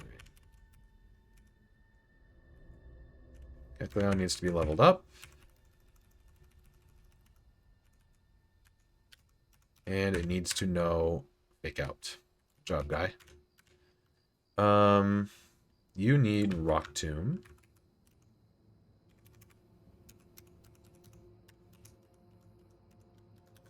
Poison Jab.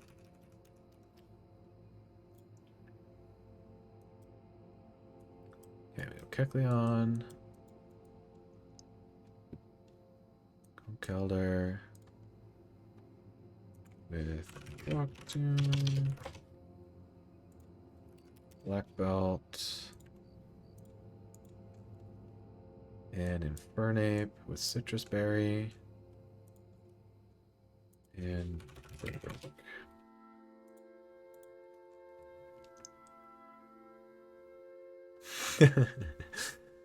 Yep.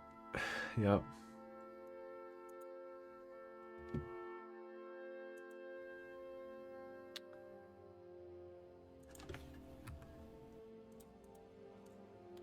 Alrighty. Kecleon needs to be level 89. And at 159 HP.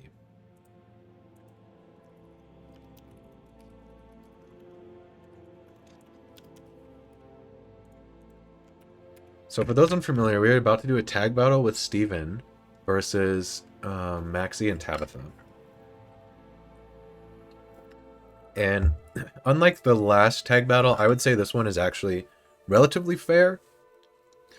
It at least gives you tools and options, which Pyre Tag does not. I think Pyre Tag is a lame and pretty poorly designed fight, but this one is really, really, really interesting to me. So let me show what we're looking at here.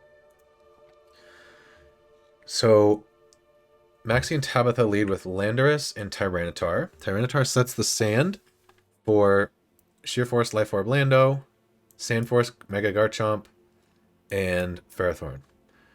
The way the turn 1 works out is Steven leads with a Dialga that is dead to Landorus Earth Power. Now, Dialga does not see any kills on turn 1, so it wants to click Trick Room because it is slower than Landorus. And maybe even T-Tar? I'm not sure. But Dialga wants to click Trick Room, and because of that, Tyranitar, seeing Trick Room on Dialga's set, wants to click Taunt. Trick Room is a score of +10. Taunt is, I believe, also a score of +10. And so the only way to prevent Taunt is to show Tyranitar a fast KO. And the only way to prevent Dialga from dying is to either fast KO Landorus or to fake it out. And so the safest line for me involved letting Dialga set Trick Room up. There are lines where you can use Tailwind here. Like I could, if I had access to the Ice Beam TM, I could fast KO Landorus with Greninja, bait in Garchomp, T-Tar taunts Dialga, and then Greninja could bait KOs from both Base Form Garchomp and Mega Tyranitar. And I go to a Tailwind Pokemon as Dialga KOs Garchomp with Dragon Gem, Dragon Pulse. And then from there, it's Heatran plus T-Tar versus your Tailwind setter. You set Tailwind, die, and then Dialga clicks random target Aura Sphere. But that line sort of branches out from there, and there's a pretty sizable amount of risk. And I just don't have access to Ice Beam, so I have no way of investment. Without investment, I have no way of KOing this Landorus. And so instead, we're going to set up Trick Room.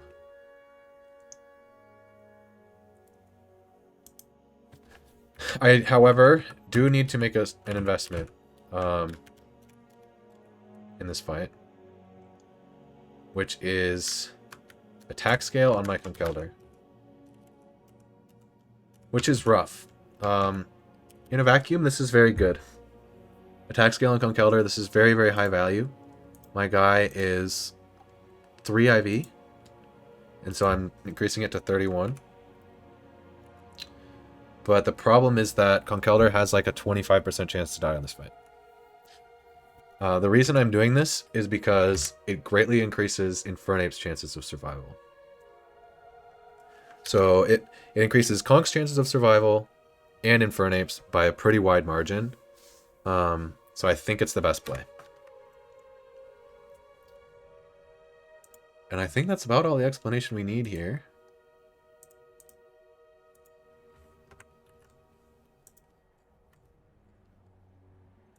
We should be good to get into it. Any Mega Pokemon that bait KO from T-Tar and Base Form then live after Mega Evo? I don't know.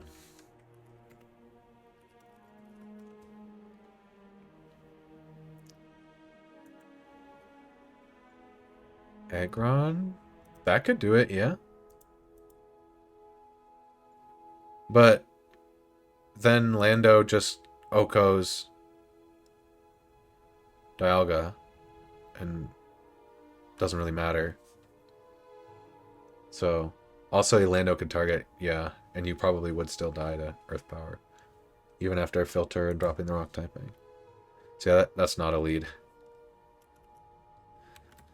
Choice Band, Fake Out, Black Belt.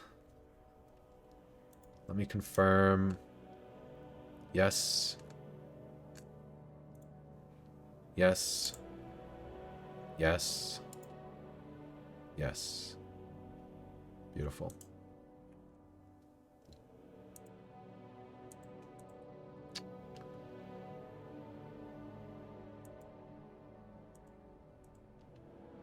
All right, let's do this.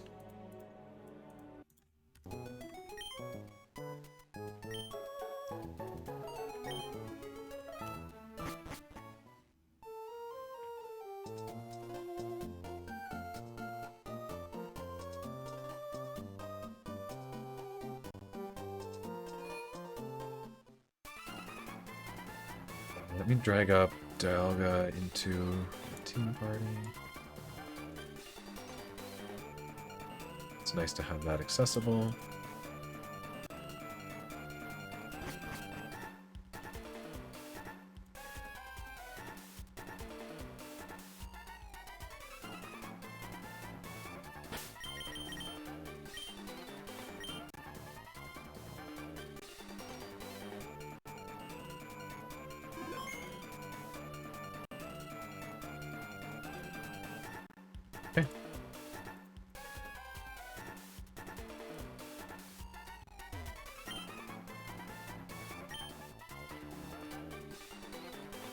You deserve an explanation. We're going to jettison the entire load into Mount Chimney. With Groudon gone, we have no need for that slag heap of a mountain, so we'll use the fuel's power to make the volcano erupt. It will be savage, man.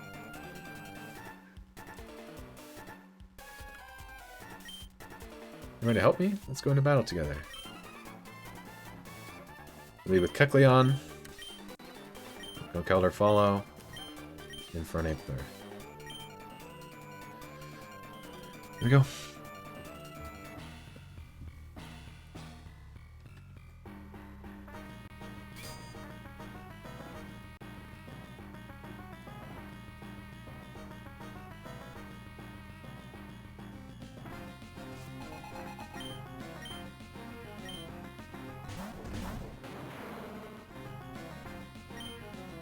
Oh, fruit roll up.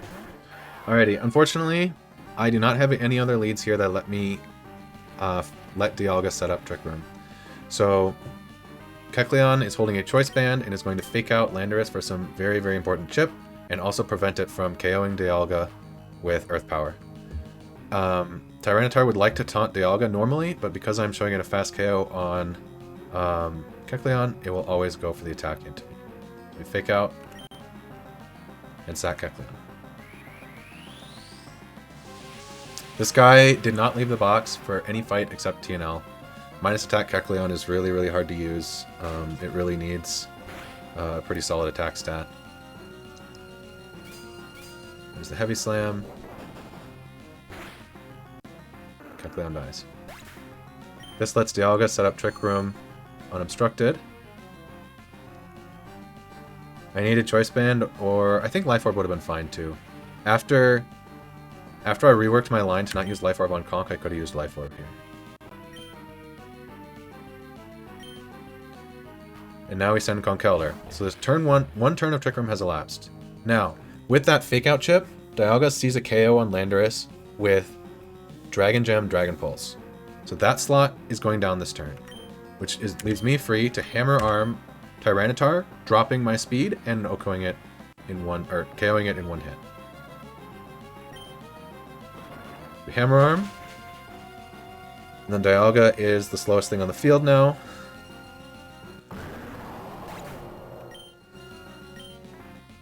And uses its gem to KO Landorus.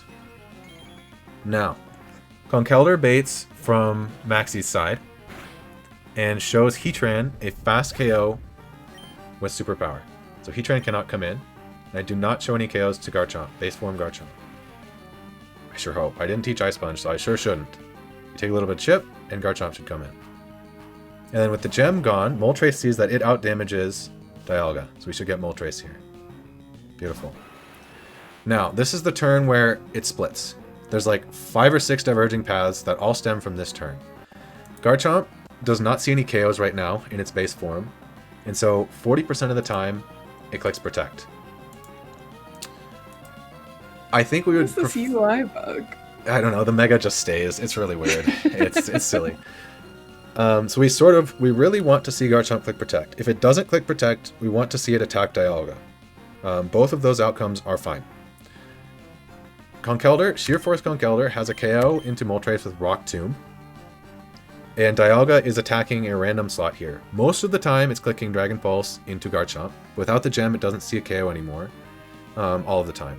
But sometimes it clicks Dragon Pulse into the Moltres slot. So I guess it's always Dragon Pulse if Garchomp doesn't Protect. We're going to KO Moltres first, and then if Garchomp doesn't Protect, Dialga's attack will go into Garchomp. Rock Tomb. We just really want to see Protect here. Either that or like Dialga killing Garchomp. That would be pretty sick too. No Protect. Yep, 2 Megas. Moltres goes down. Goodbye, burn up Hurricane Moltres. Just crit him. Just fucking crit him, Steven. Just crit him. Just crit him. Oh. No. Okay. It's maybe fine. Low roll. That's good. I think Conk dies to the recoil here now, though, unfortunately. Oh no. This is Rocky Helmet, Iron Barbs, Ferrothorn. Dialga sees slow KO into Ferrothorn, and fast KO into Garchomp, so it always attacks Garchomp. Ferrothorn sees KO on Conkeldurr with what? I believe only Body Press and Power Whip. How many turns of Trick Room have elapsed?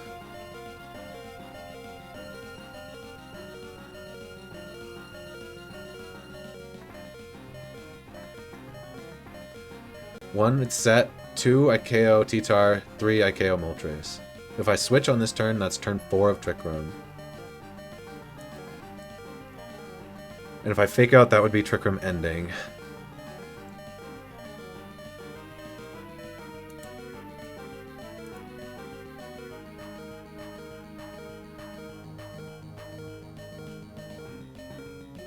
Okay, so I have a riskless win here by sacking Conkeldurr.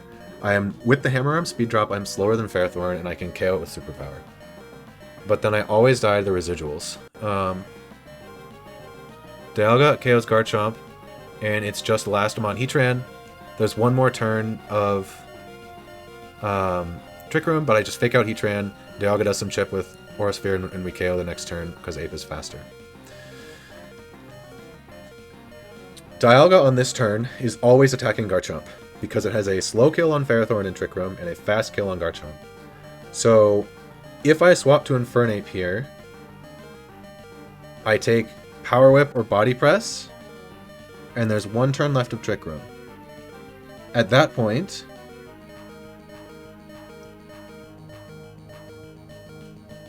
Dialga sees no KOs on Heatran, and will click Flamethrower into Ferrothorn because it has a slow KO. And so I could fake out Heatran, and I only take one more hit from Ferrothorn. Abe never baits KO here unless it's like high roll crit.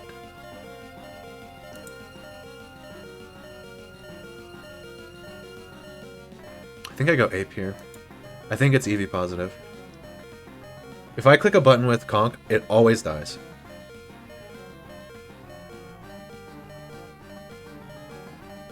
If I do go to Ape and it dies to Ferrothorn, Trick Room ends. And the only chip I have on Moltres, or on Heatran, is Fake Out. So then I can also lose Conk, but I think... Does Dialga live Heat Wave into Earth Power? A lot of the time. If Heat Wave crits and burns, then most Earth Powers KO. If it takes a Heat Wave, then Earth Power always KOs. Or Earth Power crit always KOs. I think I play for the high roll here. I want to save Kong. I just put a scale into it. Power Up can miss.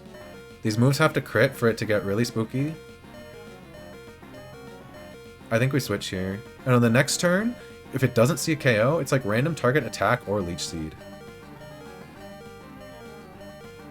I think we go Ape.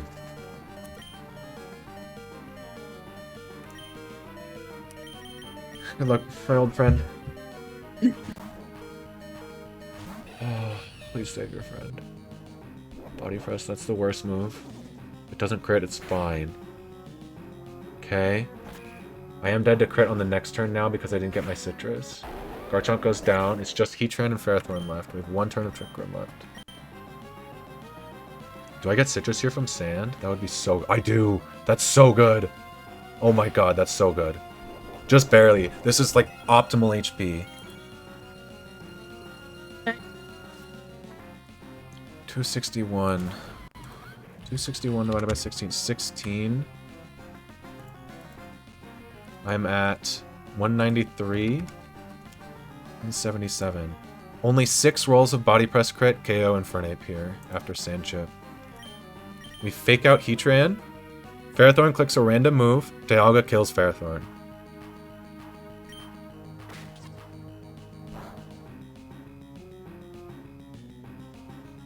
Pop the air balloon. Leech Seed! Yes! Yes, dude! You bum! Oh my god, you fucking idiot! Oh shit! I forgot. I don't have an Oko on Heatran.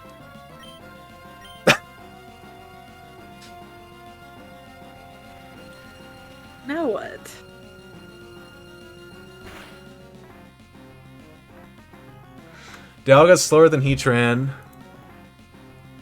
Infernape is dead to Earth Power 100% of the time. Forgot about that. So is it just sack Conk anyway? I don't know. It's either sack Conk or click CC and hope to crit. It's one of the two. Oh.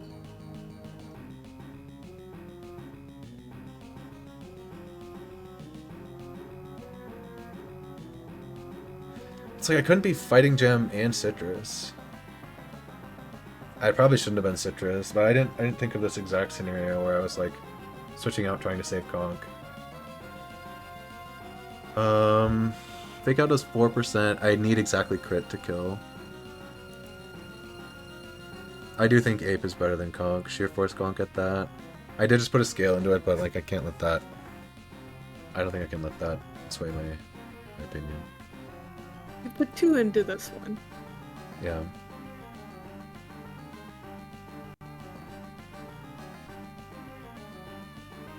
Sape has 3 scales. Yeah, it is. It is.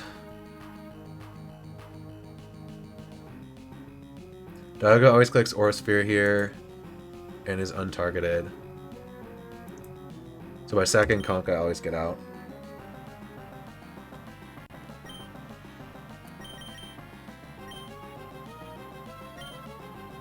See ya.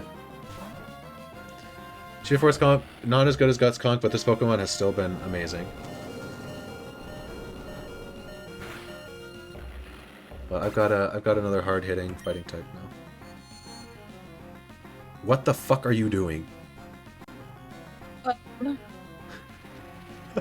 It's fine. It's fine. That's just like it is fine because I reset Fake Out pressure. It is fine because I reset Fake Out pressure.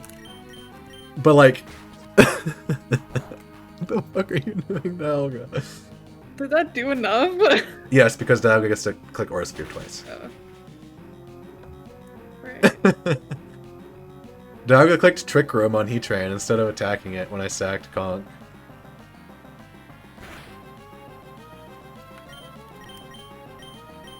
Aaron, stop saying. Oh my god, you fucking idiot! Oh, he hit the range! Oh my god!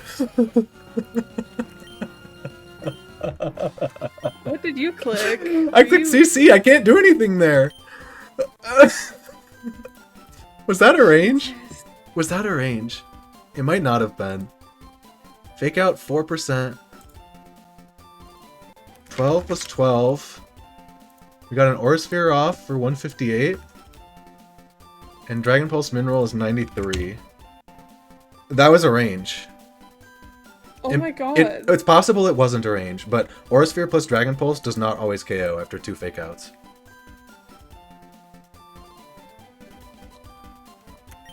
Fuck you, Steven. Giving me a little heart attack here. Oh my goodness. Okay, 24 deaths. Conk hurts, but...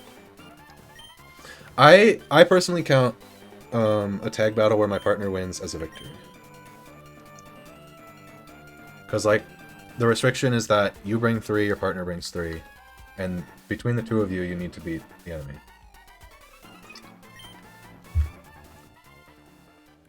But... It doesn't warp you to the center. As long as partner wins. Nothing really went wrong. I always had to risk Conk here. Basically, when Garchomp comes out, it's 40% to click Protect, and then 60% to click High Horsepower into a random slot. And when that happens, I don't think it's possible to save Conk if Conk gets hit there. If he attacks Dialga, Dialga just dies and Metagross replaces it, and then just does the same things as Dialga would, with Ice Punch and Hammer Arm. Yeah. And with Guts Conk, you can be burned, which increases the chance of Protect, and you can also hold a Citrus. It doesn't really do anything. Burn kind of just counteracts Citrus, but decreasing the chance that Dialga attacks Conk, or sorry, that Garchomp attacks Conk makes it much more likely to live. Yeah, so if I didn't attack scale on Conkeldurr, there's a line where it dies turn 3, and then if I want to win the fight, I need Fighting Gem on Infernape.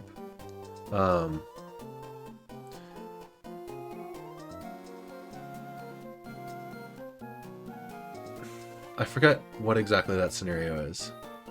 I think it's like Dialga attacks Conk and then I die to Residual. And so it's like Heatran in and I need to OHKO Heatran. But with the attack scale on Conk, I never needed that. Alright, we're out.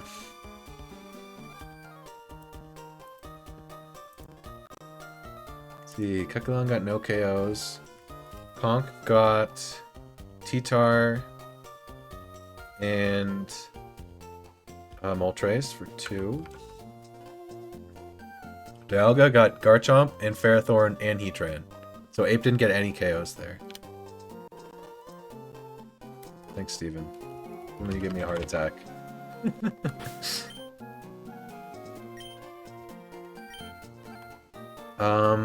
I will be leaving a lot of routes open for roamers.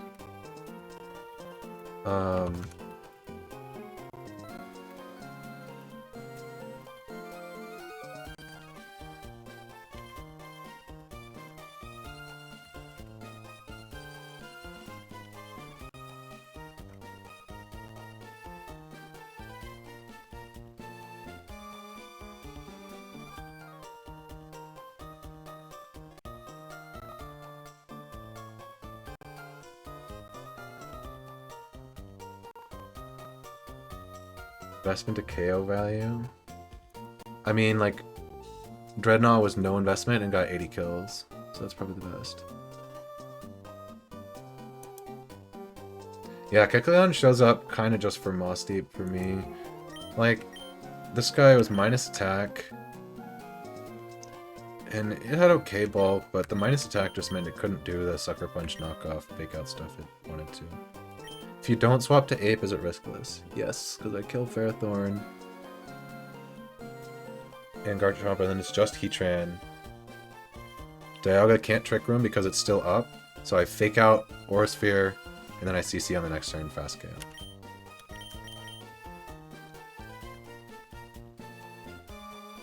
But there's still worlds where Conk dies on turn 3, like if Garchomp crit that turn, I have to send Ape in with 2 turns of Trick Room left. And then I can't fake out Heatran, so I'm like pretty likely to lose Ape as well in that scenario. But I pathed it out, and Dialga would always win. I guess unless it like high rolled into miss the range on Dragon Pulse, then it would lose. But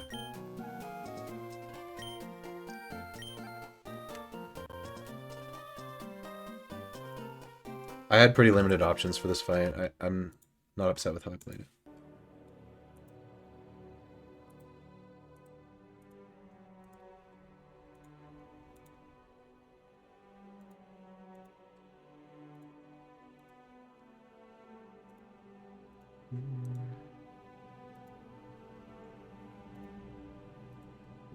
Okay.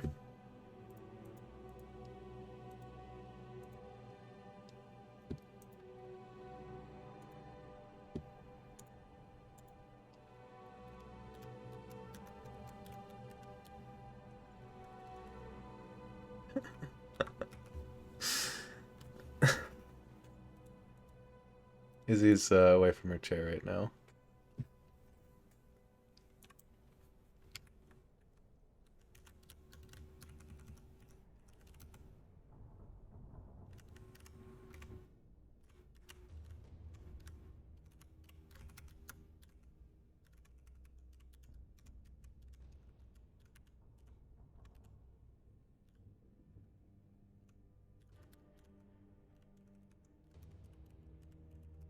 Deathbox starting to get kind of full, but I think it's okay.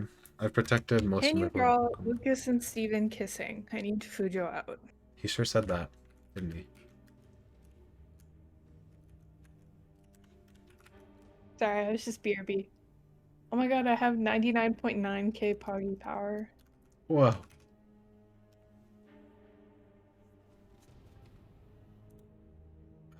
What else do I even want as backup here?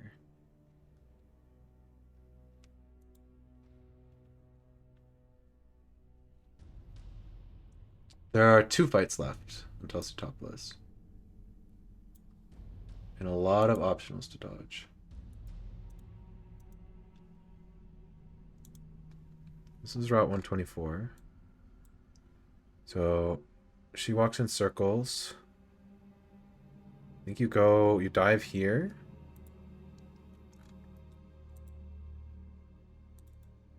And then, oh, no, I guess not.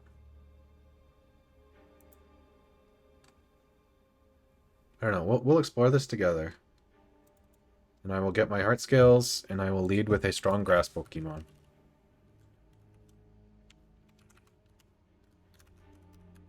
Let's bring Electrode as well.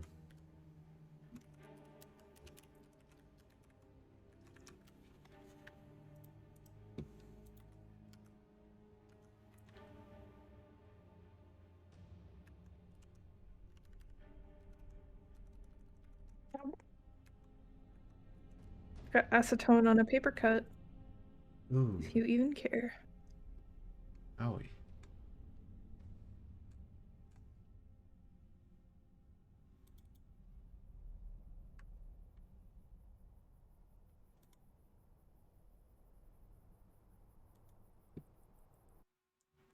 This playlist is just like quiet so much. Why is there no audio right now?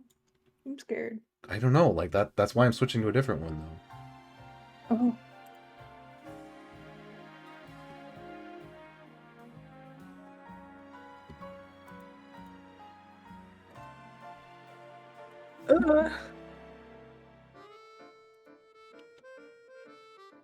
I'm a fool. I just poured acetone on my pants. Oh my gosh, what are you doing? I can't be trusted with a bottle of nail polish remover, I guess. I'm not even using it for that purpose. Just be dumb. I hope this doesn't affect my pant.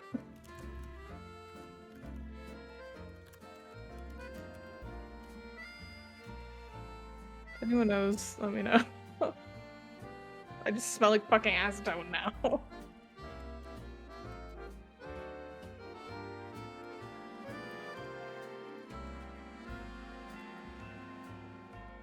I just saw from somebody, and I watched it work. It does work a little bit.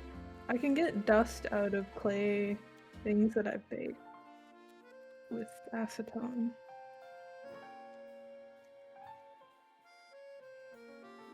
HMO8 dive, But- Steel Excite. Mixed results.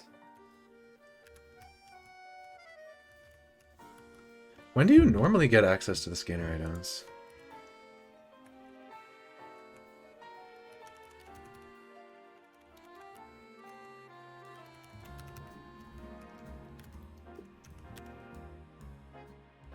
Now with the... Oh, you could go back to Slateport and he would do it now. Does he give you one?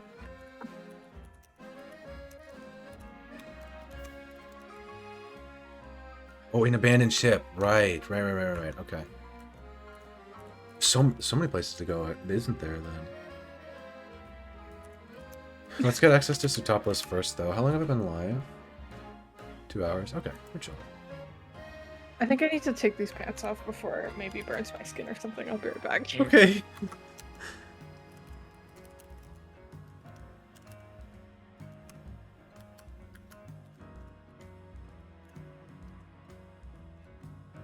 Oracle needs to be level 82. And holding a pinch berry. I don't think it matters which one, actually. Getting confused here is okay, so we're just going to give the guy an Iapapa berry. I do need to level up Dragonite and Dragapult.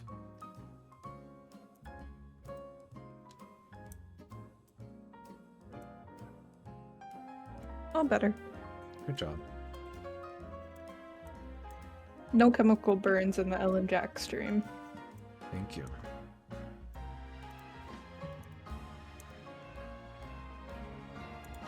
Let me mark. Art scale is used on.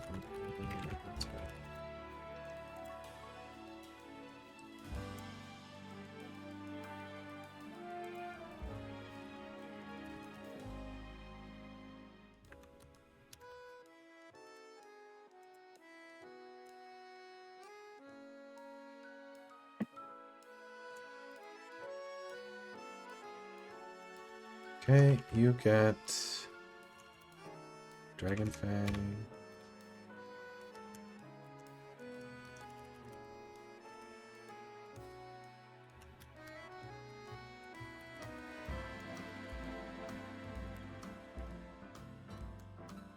Citrus.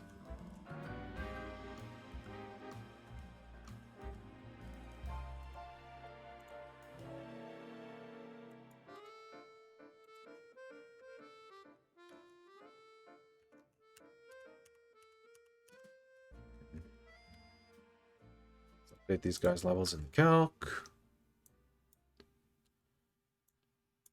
And then we're gonna go do some scale hunting with Septile Lead.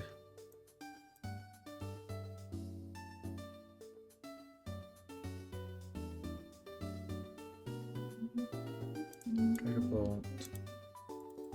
89. Dragonite's 89. Torkoal's 82. Septile 84.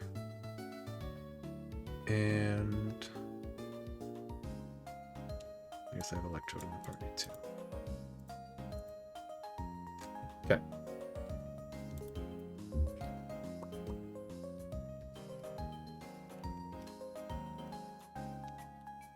Remy, stop.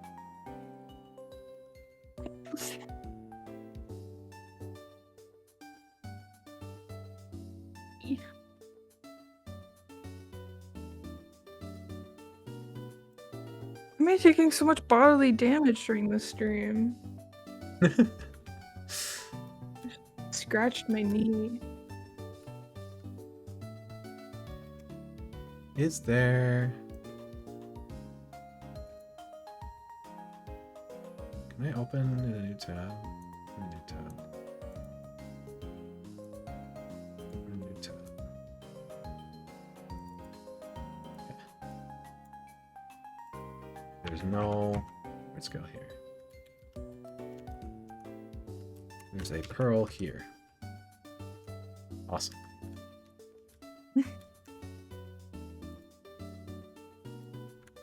Okay, there's a TM to be picked up over here. Talent is activated.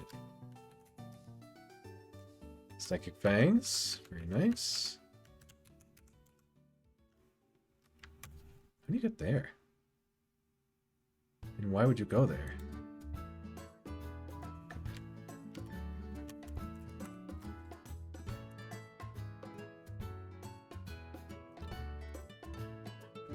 Chad walks left and right. Chads do walk left and right. This is known. Mm-hmm. Okay, heart skill. Okay, see where I am. Pearl string. So you can go up here and not be able to do anything. That's pretty awesome. And then this one goes... Oh, I see. All the way over here. This.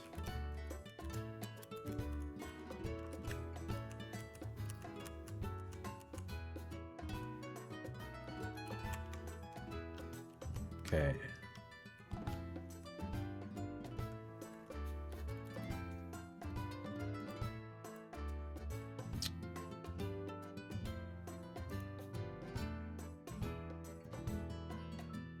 Can you even get there? Oh, you can. Okay. Doesn't really matter.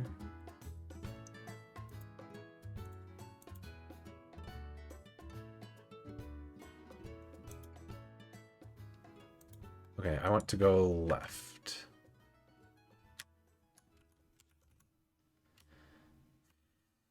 Okay. Another pearl, very important.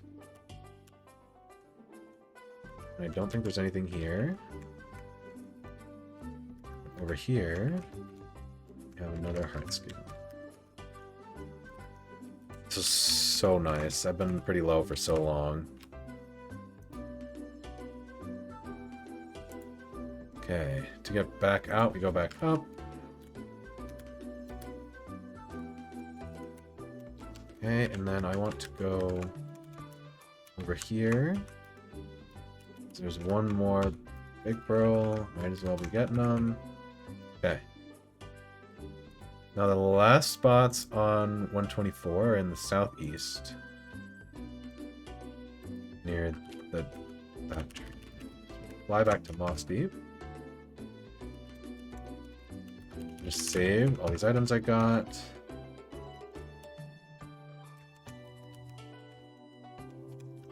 Route 124.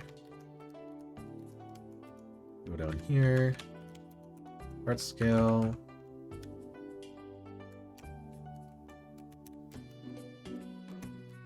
Big Pearl. And the last spot goes on to Route 126. So there's one more thing I wanted to check, which is Tide up here.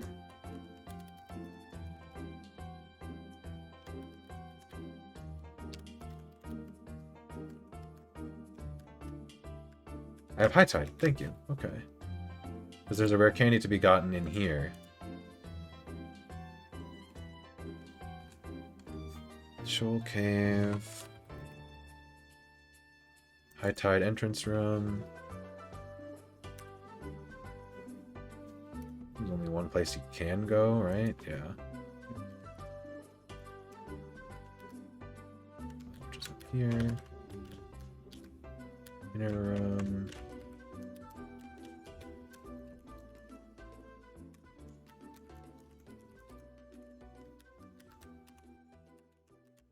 And here's the candy.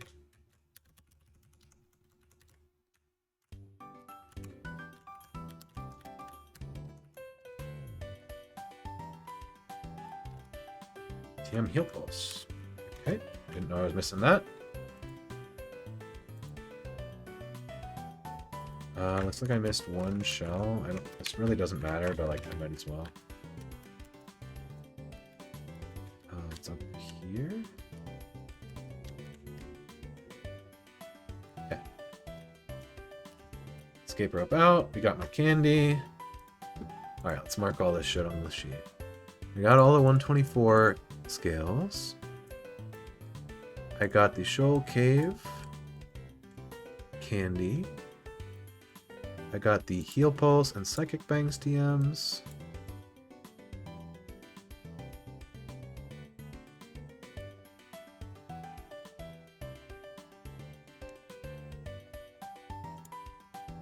I believe that's it.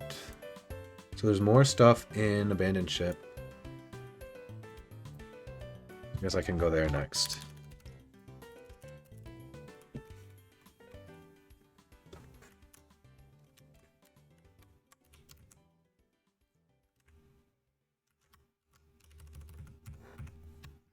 Nick has a question for you, I see. No.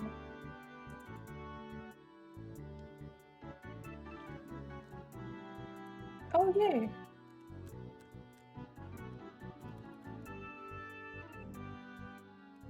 I guess we gotta make it there. I already fought this guy. He's a rotator, okay. And this double, you go above. And now we're on Route 108. There's a lady who walks in circles.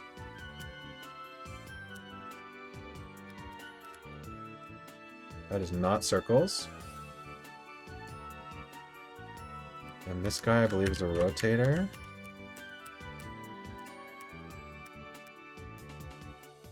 And we're in. Okay. Abandoned ship.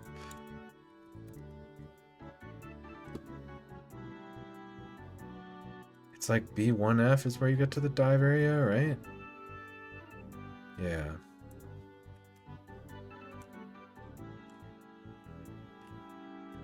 Go past this guy and in here.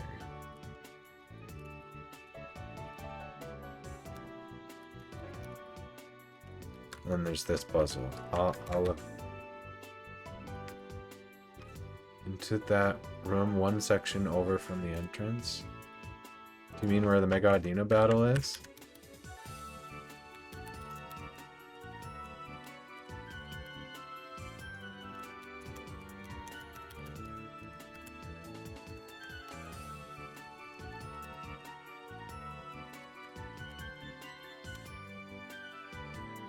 I used to know all these by heart from playing Kaizo, Iron Mod, and Emerald.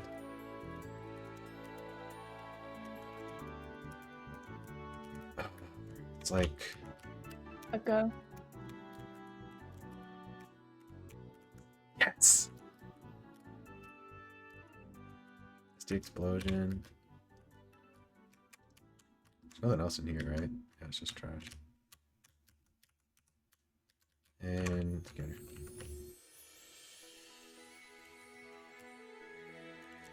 And I believe that is the only things that should be gained from doing this.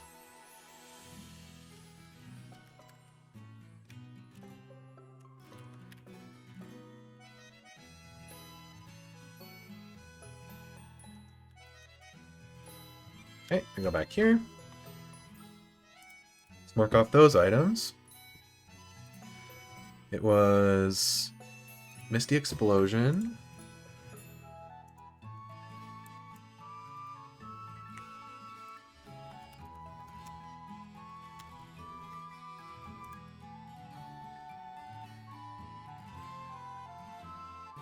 I guess I got the explosion TM and didn't mark it. I got the me first TM and didn't mark it, and I got the skill swap.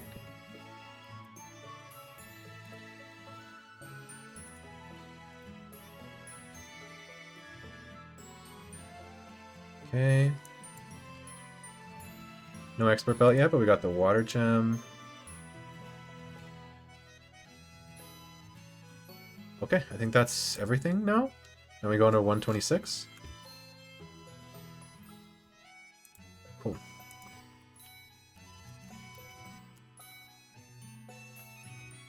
I'm gonna swap my team now. I feel comfortable doing that.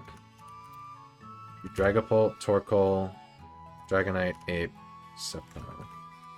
And Sceptile needs to be burned. I believe that is the only pre-status. Electrode is just like a fast Volt Switch Pokemon. Seems okay here. I don't really know who else would be better to have as backup.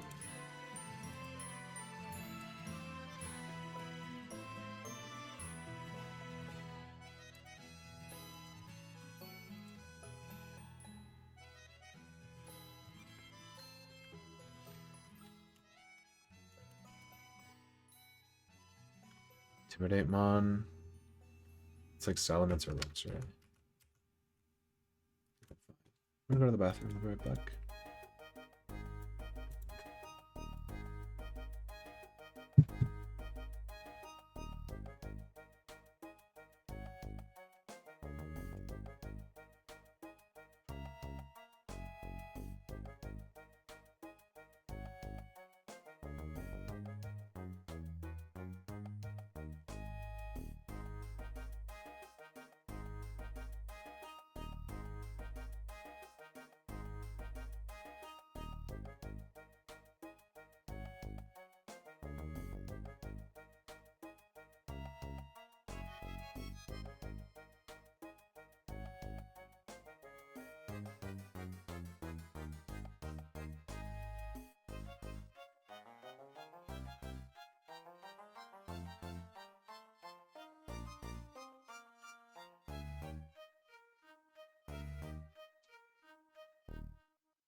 Okay.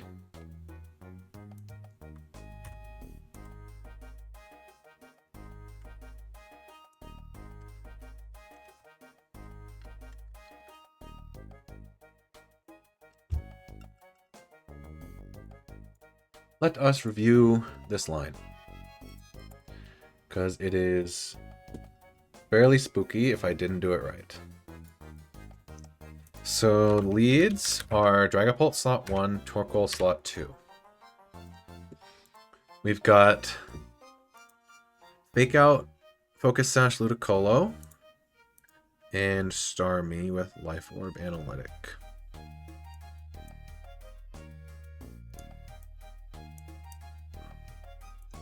Starmie sees a slow KO into Dragapult. And sees a fast KO into Torkoal. So we'll be clicking Hydro Pump into Torkoal. And this guy also sees a fast KO into Torkoal, so he's going to be clicking Scald. We block double water move as Pult disappears. We Phantom Force up, and then the next turn is much the same. Both baiting water move, except this time Pult KOs Starmie first, so my switch in only has to take Scald from Ludicolo.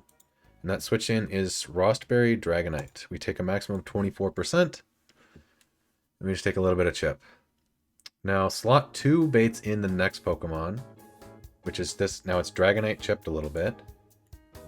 In range of Dragon Rush, Dragonite. So Dragonite comes in after I KO Starmie. It sees fast KO on my Dragonite. What it doesn't know is that I have a Dragon Fang Dragapult in the other slot ready to drop a Draco. So this guy never gets an attack off. It doesn't even have E-Speed. And if it did, it couldn't hit Pult. So Dragapult fast KOs Dragonite. And my Dragonite is faster than Ludicolo, who has no priority after Fake Out, so I one-shot through Sash with Dueling Beat. So I get a double KO. Now my slot 1 baits in next. And everything is slower than Dragapult, so the first thing to see slow KO on me is Stoutland. Normal Gem, Scrappy, Last Resort, Retaliate. So this thing sees slow KO and comes in. And then Dragonite is baiting from slot 2. And it's just Lantern and Blastoise left. Blastoise will never see a KO. Lantern will always see a KO. So Lantern comes in. So it's Stoutland and Lantern. And now with the Scald chip on Dragonite,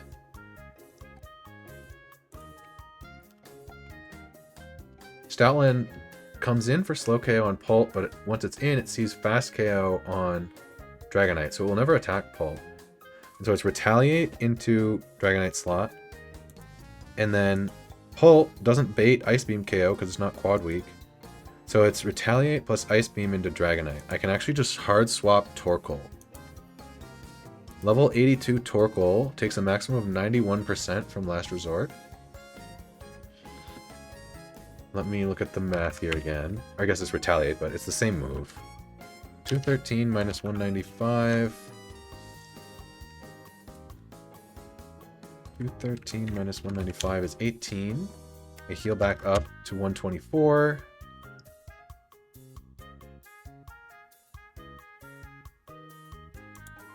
And then Lantern hits Torkoal with an Ice Beam, which deals a maximum of 60. So I'm at 64 HP on Torkoal. And I never bait Ice Beam again. It's only Thunder or Hydro Pump.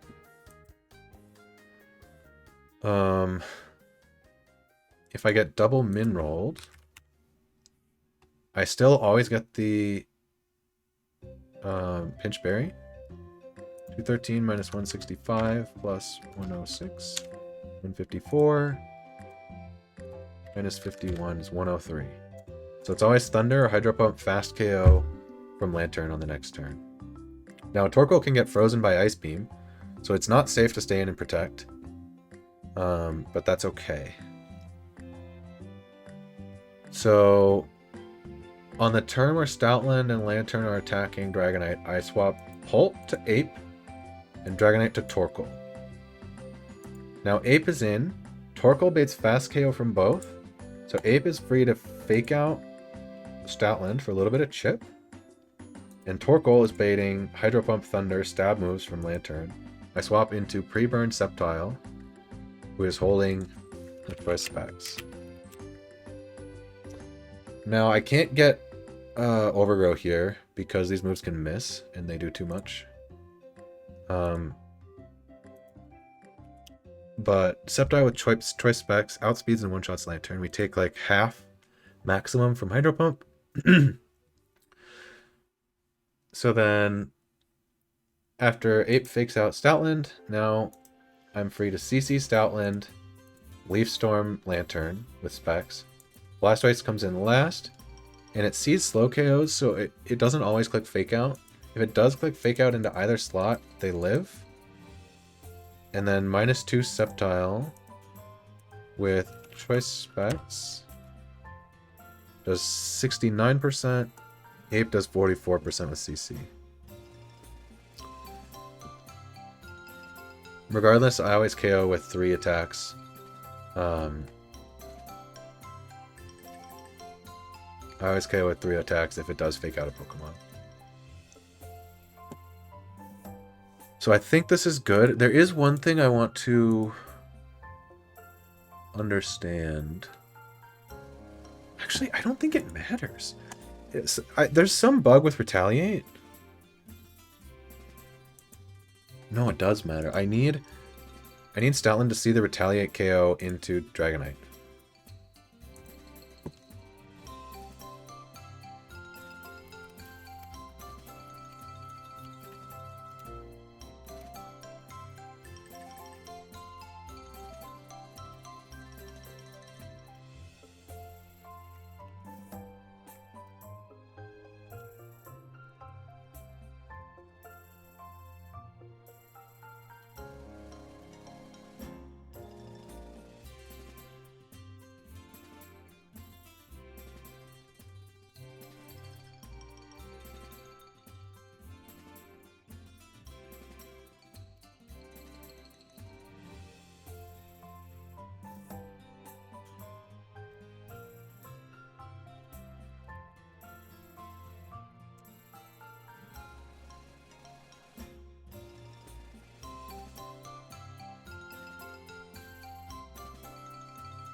How'd it turn out?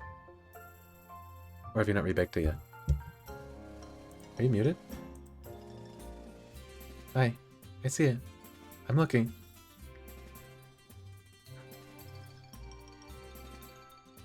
Sorry, my hand was too occupied holding it to unmute. Okay.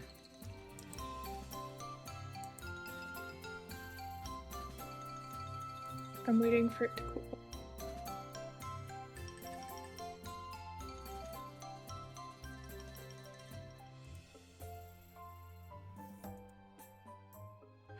I'm thinking I can play around this bug by just pre-damaging Dragonite to like half. Because that should be fine. I just take the Scald from Ludi. And then this guy... No, I need to be above Thunder range from Lantern. So I can't pre-damage for half power Retaliate.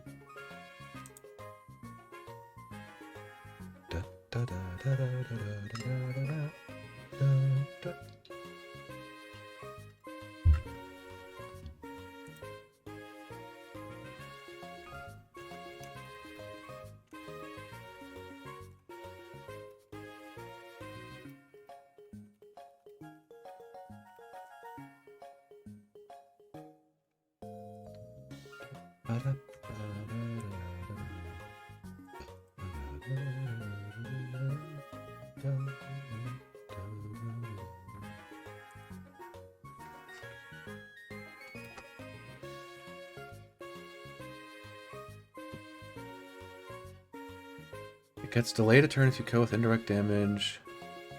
There's been at least 2 reports of Retaliate being bugged in doubles, both reported on this specific fight. It does double damage even if you don't kill. Spiky Shield Chip, Retaliate Bug, Future Sight.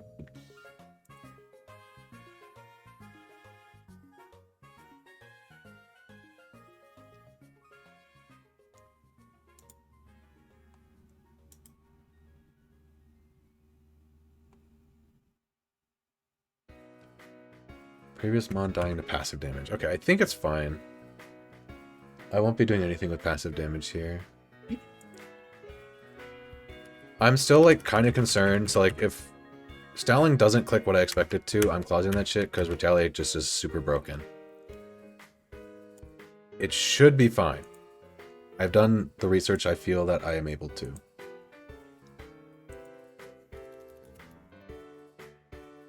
So, we have Dragonfang Pulp in the lead, level 89.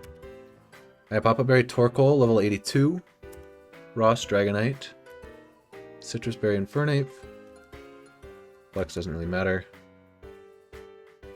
Choice Spec Sceptile burned. And Magnet Electro is just here for fun.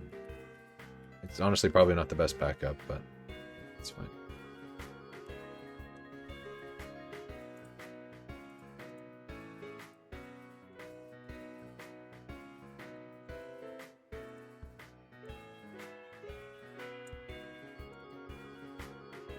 So I think I need to go in the bottom middle one now. Yeah, where this trainer is kind of going around. Oh, what's that guy doing down here? He's just guarding nothing.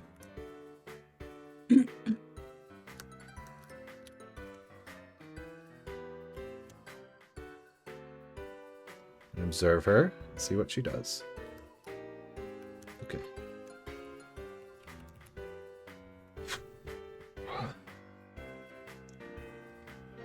Under what? Still on Route 124.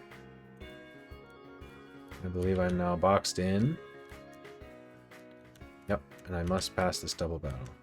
Proceed.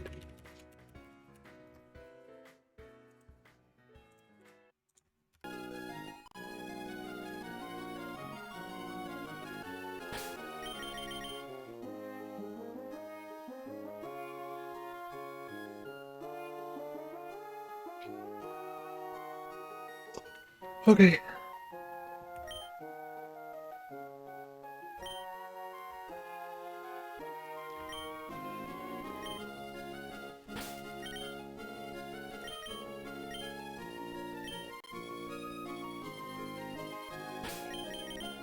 Kind of nervous. It's a pretty spooky double.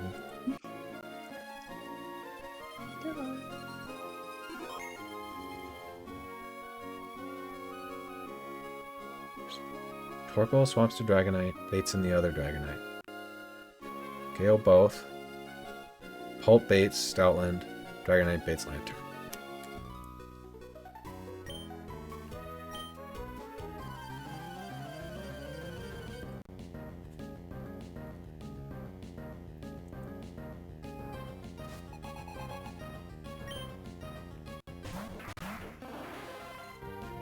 Okay. So, Torkoal is baiting fast KOs from both of these Pokemon, which means Dragapult is free to click Phantom Force into this slot. Torkoal, protect, not explode.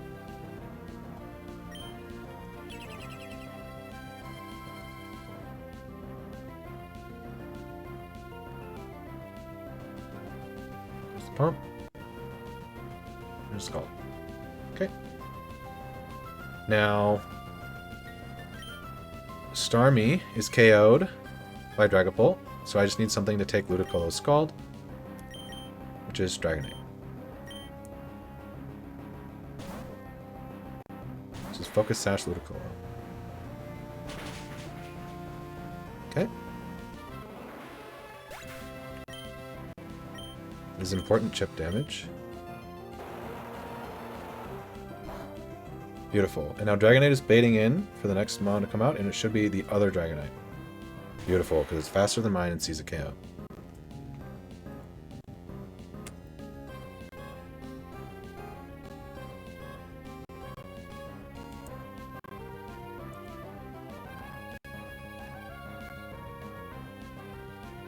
Okay. So, I'm free to Draco Meteor, KO this Dragonite before it can do anything. Dual Wing Beat to KO Focus Sash Ludicolo.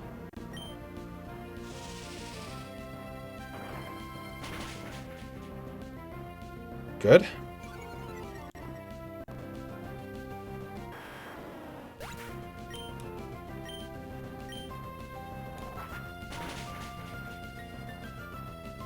Good. Now, Dragapult baits in Stoutland. This is Scrappy, normal gem Stoutland with just Retaliate and Last Resort. Which is crazy. A pretty crazy Pokemon. For slow KO. And then Dragonite baits in Lantern for slow KO. Beautiful. Now that both of these Pokemon are in, Lantern does not see a KO on Pult, which is important because it's slower than both. So it's going to go for Ice Beam KO on Dragonite. And Stoutland, assuming Retaliate works correctly, should be clicking Retaliate, Retaliate into Dragonite. So we swap Dragapult into Infernape. And we swap Dragonite into Torkoal. To eat 2 very, very strong attacks. Well, 1 very strong attack and 1 little fiddly thing.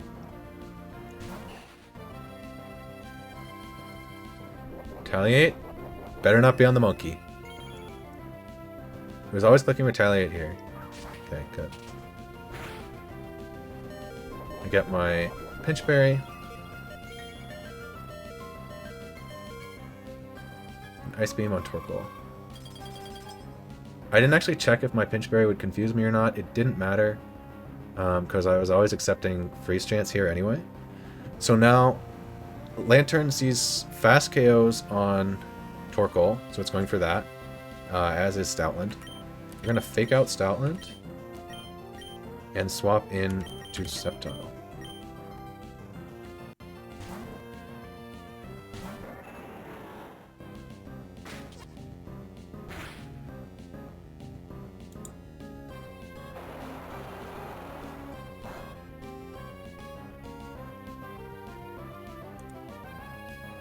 Can I ever go for Giga Drain here?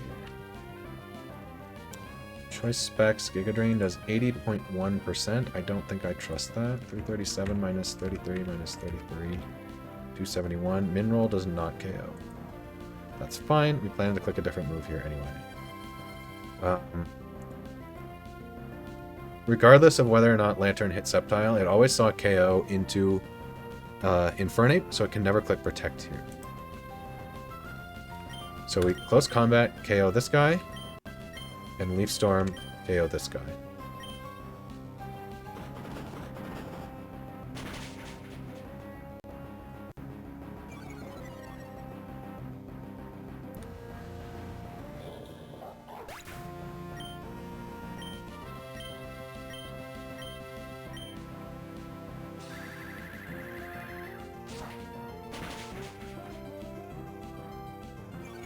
Beautiful. Overkill, did like twice as much damage as I needed to, but gotta go for the KO. And now I think Blastoise will probably just be clicking Fake Out into a random target here. It really doesn't matter. We just CC and Leaf Storm again.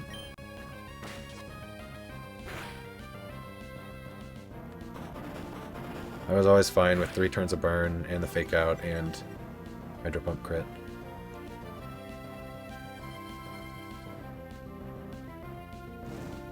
So Blastoise has no more priority. So we just CC Storm.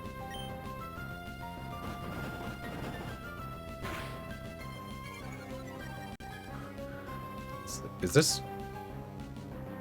I wonder if that's Overgrow Leaf Storm. You can check after the fight. If it was, I think -2 Overgrow Choice Specs Leaf Storm KOs Blastoise.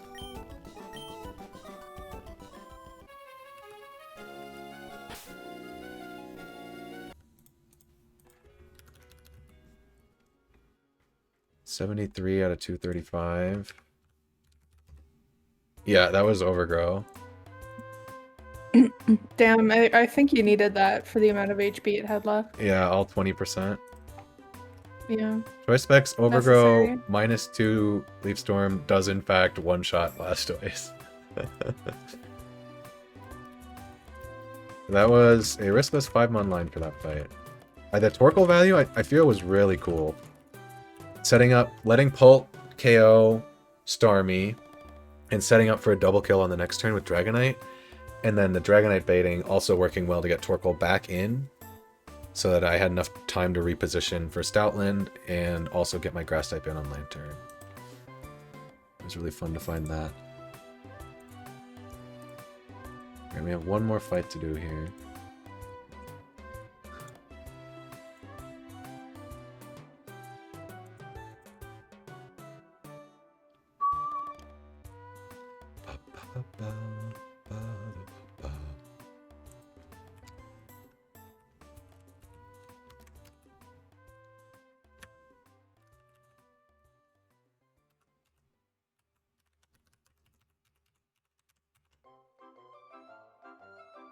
Okay, Swimmer Dean.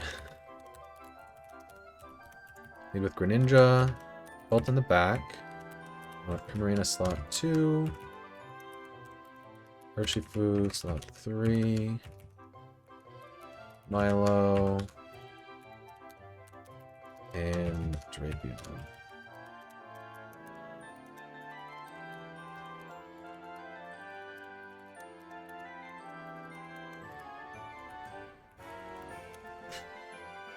Okay.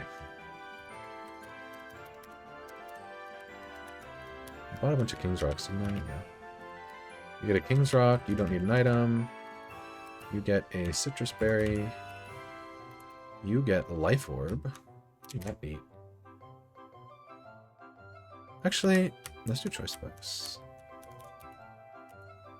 Take flex damage and it's the same.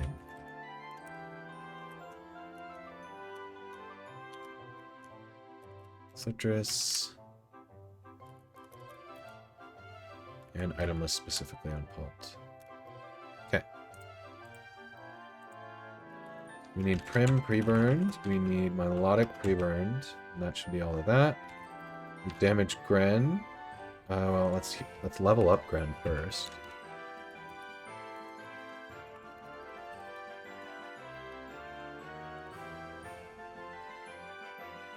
No Torkoal, no D-Knight, no Ape, no Sceptile, no... Alright. The next fight is really, really silly. It is a team of 6 Shell Smash Pokemon.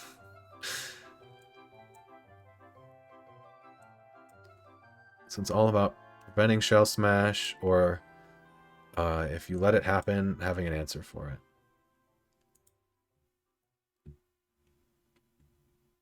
Okay. 89, 89... I think everybody's 89. Yeah, okay. King's Rock. You need to be 77 HP. Marina needs to be 179. Urshifu needs to be 94. And that's it. Classic pre-damage the first 3 guys for your baiting, and then the rest of it doesn't matter. Okay, so let's look at the line here. Greninja with King's Rock. Breaks Crustal's Sash. And then just barely KOs with Surf. My Greninja is not good. But it gets the job done here. Additionally, it's faster than everything in the back, because Miniorc outs itself as the Meteor form, because that's what it is in full HP. I'm faster than everything in the back, so the first thing to see slow KO is Turtonator, and it only sees it with Dragon Pulse. So I can go Prim for free. Then I am burned because I either take a -1 Flamethrower, if I Moonblast drop him, and he goes for Flamethrower, or Scorching Sands, or he Shell Smashes, and then I take a +2 Scorching Sands on the next turn. So the way the math works out, I want to bait an attack from Poltegeist, and being burned 179 HP should do the trick, but I will double check this. We take 15 from burn every turn. The most damage we take is a +2 Scorching Sands crit. There's 174. The least amount of damage we take is if it randomly selects into Flamethrower on the first turn, and I special attack drop it with Moonblast. Means it only deals 24 damage. So 69 is the least amount of damage I take. I'm at 110 HP. Poltergeist still always sees a KO with Giga Drain. Full random move is okay here. We go Urshifu.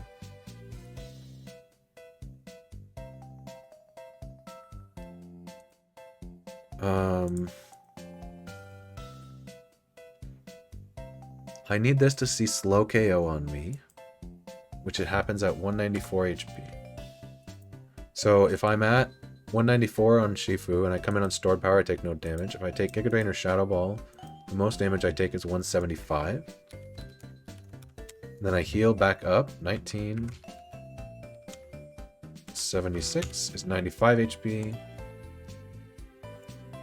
So that this thing never sees a KO with any of its other moves. It's still only acrobatics.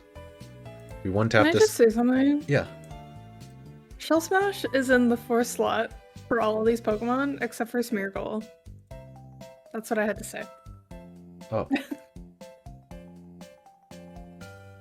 do you know? It says it's Mildly irritating. 4th slot in the calc. I don't know which is correct. That is strange. So Urshifu Oko's Poltergeist with Crunch, and then I'm showing slow KO to Minior. Which comes in for Acro. I hard swap Milo on the Gem Acro. I take like half.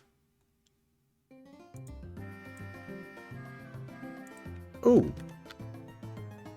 Wait, okay, problem. Choice Specs Milo Surf does not KO this. Ah.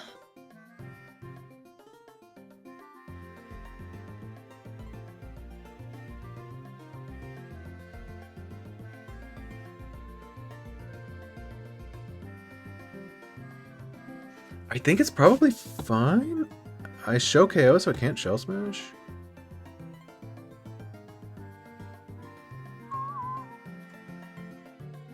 How would I be able to show KO with Hydro Pump, not Choice Specs? They apply for it.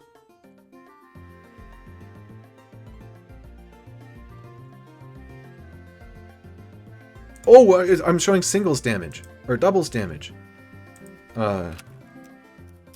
Choice Specs, Minior Meteor. Okay, I do Oko. Okay, it's fine. We go Choice Specs. I was like, how did I mess this up? Yeah, okay, that's fine. One tap that guy, and then it's Shuckle next because I'm faster than both of these and I out-damage both. And so it's just Shuckle for +0 because I don't quite Oko it, even holding Choice Specs. And then it's it's full random move, Infestation, Knockoff, Shell Smash. Now this is contrary Shuckle, so it drops its offenses by 2 and increases its defenses. And the whole thing is it becomes unkillable with Rest. It knocks off your Shed Shell, traps you with Infestation, and just continues boosting. However, the AI does not know that Rest would heal Toxic. And so I can go to Drapion on random move, click Toxic. If I get trapped, it's fine. Because it can only trap me for 5 turns and it takes 7 to kill it with Toxic. And it cannot kill me in 5 turns of infestation damage. And so I just click Toxic repeatedly until I'm freed, and then I swap to Pult, itemless, so that knockoff does less damage. And then I spam darts until the guy dies. And then Smeargle comes in and gets one-tapped by Dragon Dart's Pult. Through Focus Sash. So I don't need to worry about Moody giving it like evasion boosts or special defense boosts or special attack boosts. I just don't have to worry about it. It dies to darts. Magnezone Burned is like a fairly safe answer to this because you can, if it doesn't get an evasion boost, you click T-Bolt to do a big damage. If it gets an evasion boost, it didn't get a special defense boost, and you can Shockwave. And you just take like 10%. But I'd rather just not. I think Corv would be good too, because you can also Roost.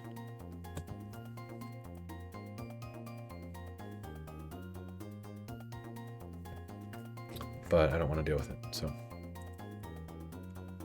We're gonna lead with Pult, I think. I think that's safer than leading with a low HP Greninja.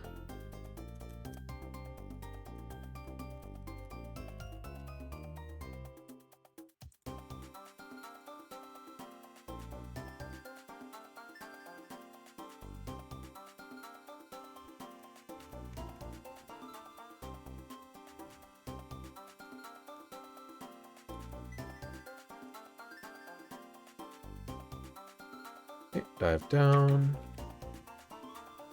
Come up. I fought these two already.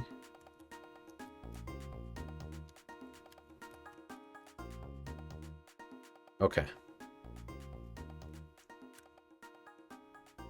Oh, I don't need to fight this guy. Well, I've got it calced and ready, so let's just send it. We lead with Greninja.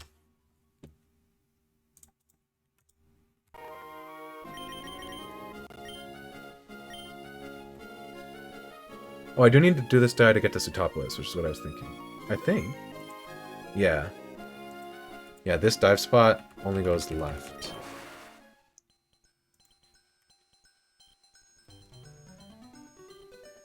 Shuckle cannot rest. Because the first check in the... No, sir. That's the Mega Aerodactyl fight. Uh-oh. Shuckle cannot rest because the first check in the should AI rest check is, are you toxic? And if you're toxic, it will not use recovery moves. And rest is not treated specially. Okay, let's check the setup here. We've got King's Rock Greninja, 77 HP, level 89. There's above Scorching Sands and above Flamethrower. Always in Dragon Pulse. We have a King's Rock, and I still have Surf, right? Yeah.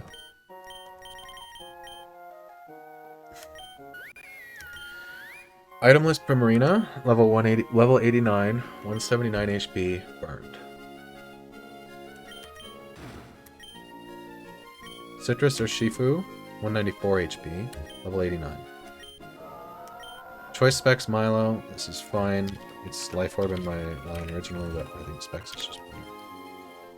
No, if I need to steer with this thing, Life Orb is better. Because then I can actually click recovery moves. Life Orb.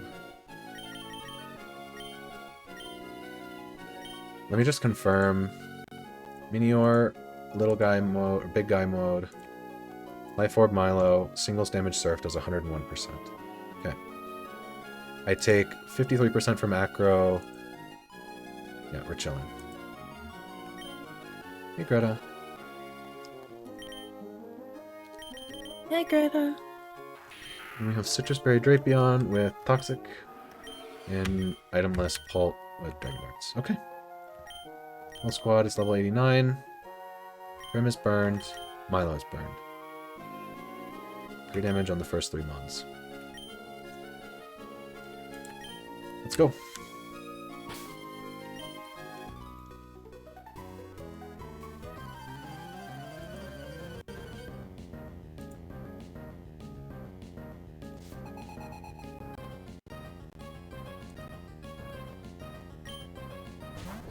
Okay.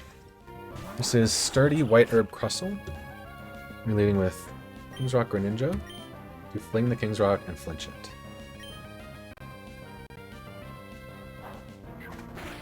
This does 7%, which does matter because my Greninja is terrible and actually doesn't have a KOing roll if from Surf if it's at full HP.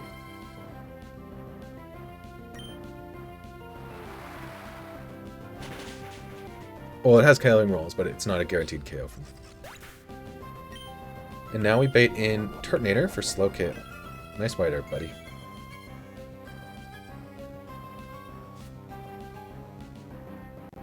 Beautiful.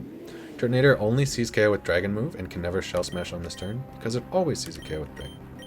So we got a print.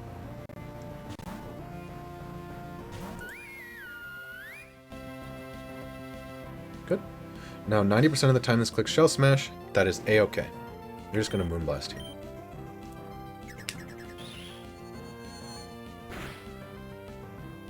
never KO on turn 1, and we always KO on turn 2.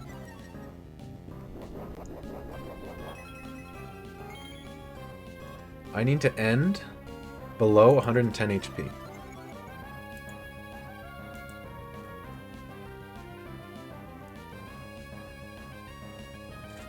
So now I'll be clicking Scorching Sands or Flamethrower. We KO with Moonblast.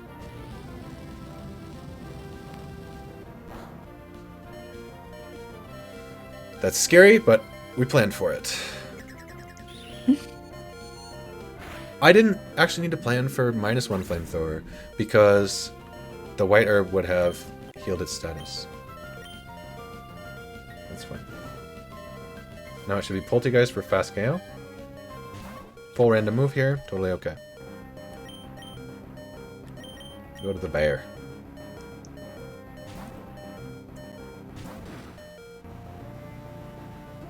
Haha. Okay. Minior weak mode sees that it does 194 damage to Urshifu with acrobatics. We crunch this to Oko.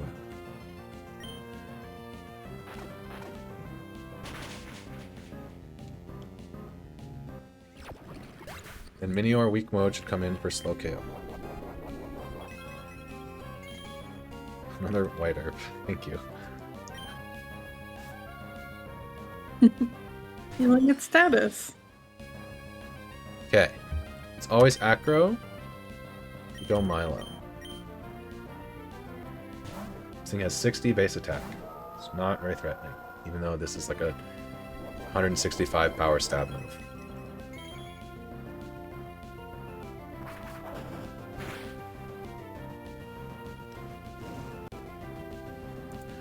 There's not something crazy like this ability also gives it sturdy, right? No, okay. This guy's dead.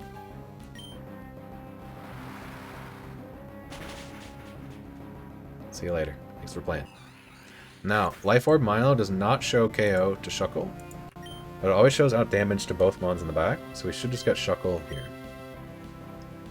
For like, kinda random move, but it shell smashes most of the time. Cool. Fine by me. We swap to Drapion.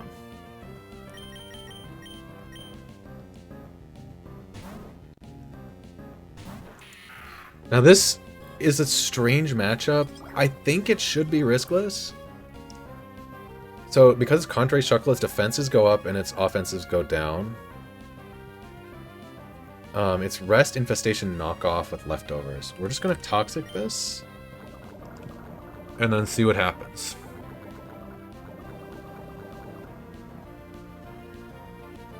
He shell smashes again. It's fine.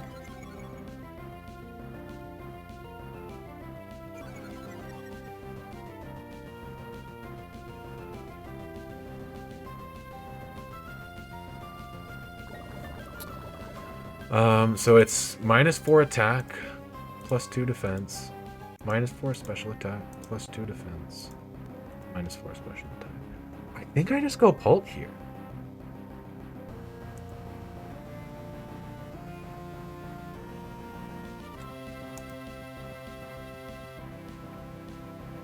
And just start clicking darts.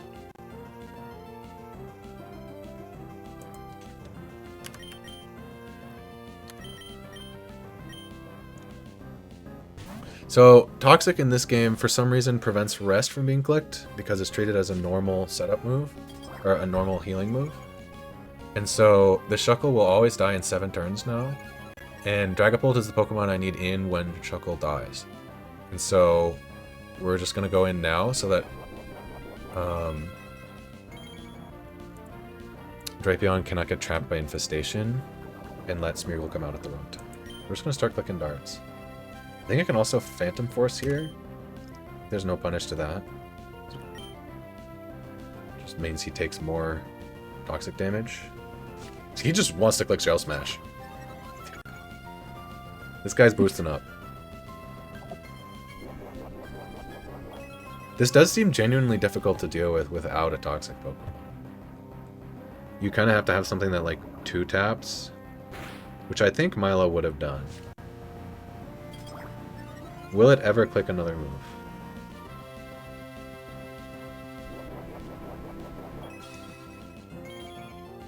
100k Poggy power. Ooh, good job.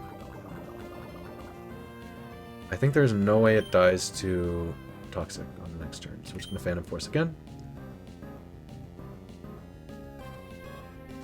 This guy. Well, he will not click another move.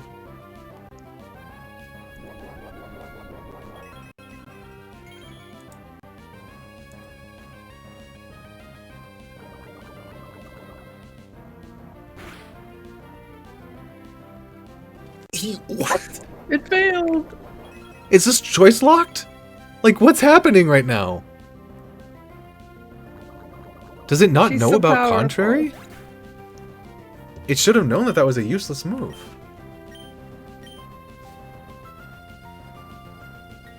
Anyway, Focus Dash Miracle comes out last. It's moody, but I don't care because I care with darts. See you later.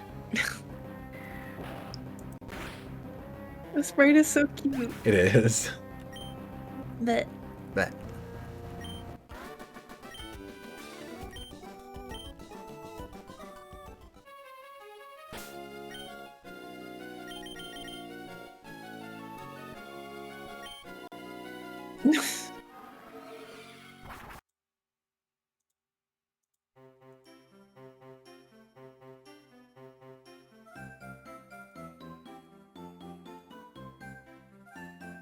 Okay.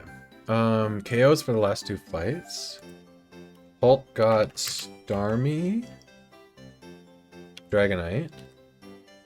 D-Knight got Ludi. Ape got Stoutland. Sceptile got the two water types. On this fight, Ren got the lead. Prim got the next one. Urshifu got the next one. Minior was Milo.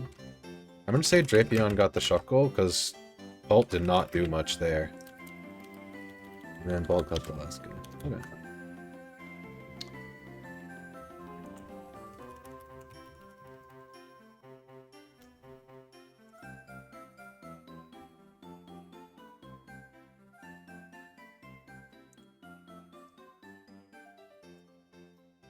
So now I believe we have access to Sutopolis.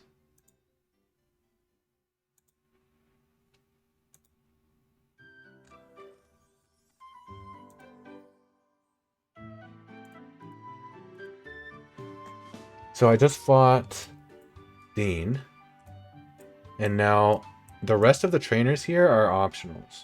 This one is kind of spooky.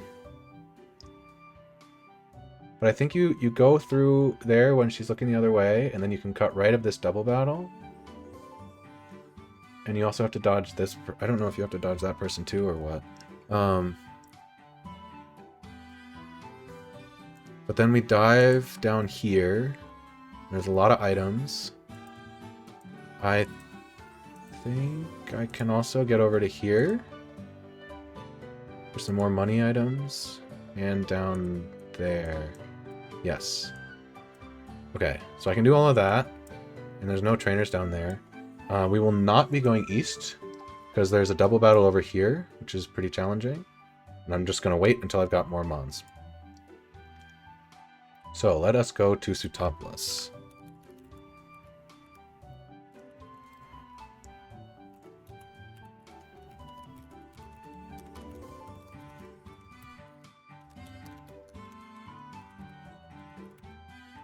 I think Electrode is a good Pokemon to have. I think Drapion is a good Pokemon to have. I think Sceptile is a good Pokemon to have. I think Primarina is also a good Pokemon to have.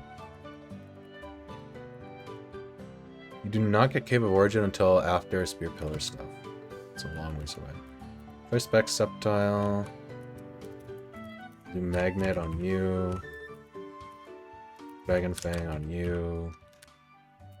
Citrus Berry on you, Citrus Berry on you, Citrus Berry on you. And we'll even pre-burn Milo.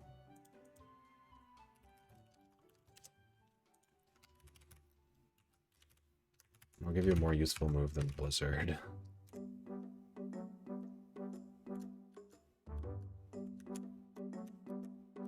Yeah. out of Icy Wind TMs? Oh. Bought a bunch.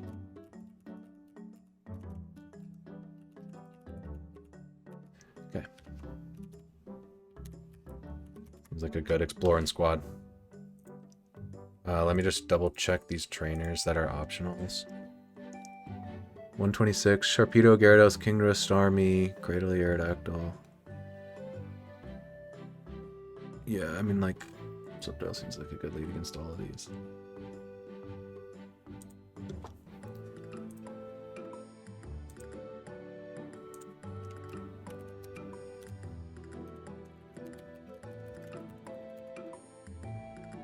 Okay.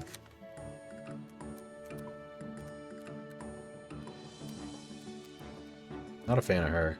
Gotta go past her every time. Bought these two. Bought this guy. Here's the lady we gotta dodge. Do it that way. And then I think I'm safe to go down through here. Yep. And let's get out of here. Go down. And repellent is activated. Okay, cool. We are now under the water. Art scale? Please help. Stardust, let's go. Big Pearl. Dive was so cool, honestly. Get my warp point.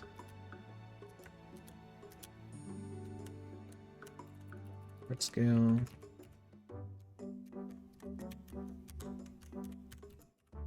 Bunch of money.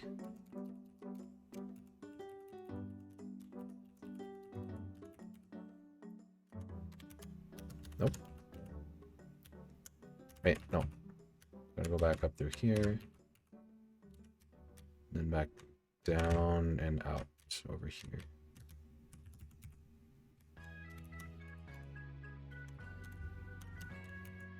Very important pearl.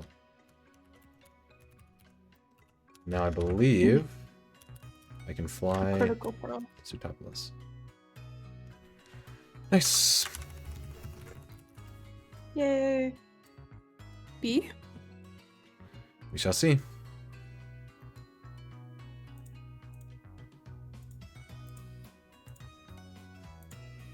Alrighty, so I now have access to 5 encounters, which is pretty crazy. I haven't had something like that for a long time. We have access to the final tutor of the game, Psycho Shift, which is useful on Sigilif. It transfers the status. I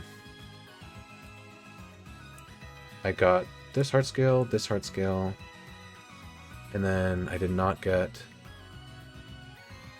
the rest. 127. Can I do that one? No. So you get 6 for free, and then 5 more after the next fight. 2, 3, 4, 5. Well, not for free, but you get 6 after the first 2 fights. Okay. That's all those. Alright, so that's all the items.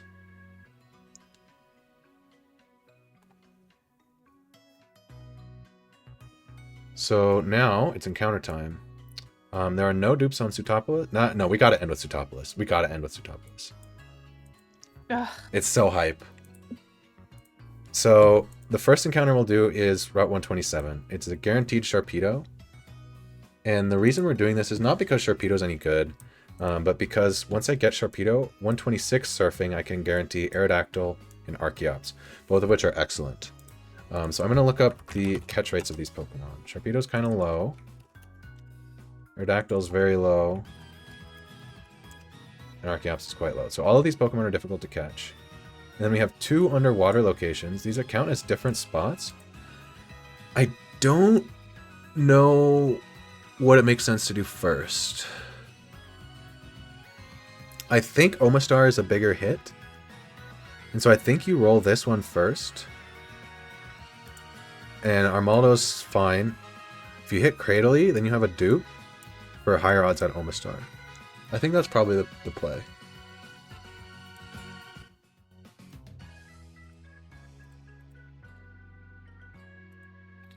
And then the last encounter we'll be doing today is in Sutopolis City with a Repel Manip. The only 2 Pokemon at level 75 are Beedrill and Durant. Except for exactly level 75 of all these other Pokemon. Once it updates, I have a 63% chance at a Beedrill. Which means I'm gonna hit Durant. Put the Flababy White in the bag. Put the Flababy White in the bag. I delayed 126 for... I will be getting 126 encounter. So you can delay both of these routes for roamers for late game. But I think this guaranteed value right now is probably really high value for me. I have 0 rock types right now. And admittedly, these aren't defensive rock types. But it's a rock type, guaranteed. And they are both good Pokemon. So I'm going to be taking both of these routes.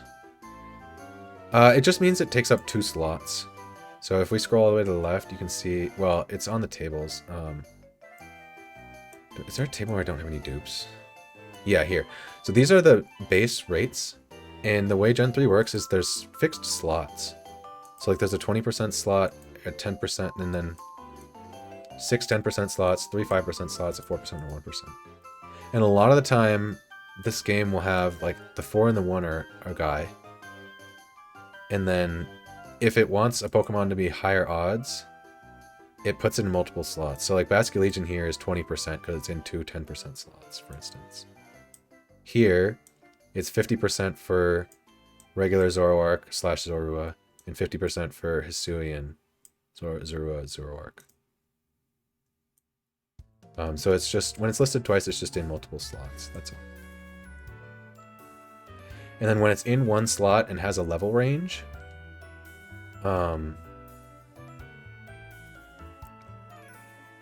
repelling, like, repels level 5 through 74, everything over here. So if I hit a Flabébé Yellow, it would have to be 13% for the Flabébé Yellow, or 10%, I guess, and then divided by 60 or whatever. Which is why it's so unlikely to hit those. And that's how Dexa balances Repel Manips in this game, is you've either got something that's got a level range that you can mostly Repel Manip out, or they're all the same. You know, in vanilla games, you'll have random Pokemon that are sometimes the only Pokemon on their route of the highest level, and you can Repel Manip to guarantee that. And there's really not much of that in this game at all. I think any of it. Got Reboot on Route 127. Yeah, this grass is interesting. I think I've got some of the best Pokemon here, though, already. And a Talonflame at this point just, like, doesn't seem that interesting. Togekiss is, like, okay. Fairy Flying is, like, pretty good. But then I just don't need a fast fire type. Staraptor I feel like I don't need. So then it's like, these guys are the hits, because their Mega Forms are really good. And Guts Heracross is also just good on its own. And Volcarona's a hit. But the guaranteed Sharpedo for guaranteed Rock Flying, I think, is the best use of this route for me. So let us first fly back to here. And we'll build a team for the 124 dive route. Let's get these unexciting encounters out of the way first. Armaldo, Cradily, Kabutops, Delmise.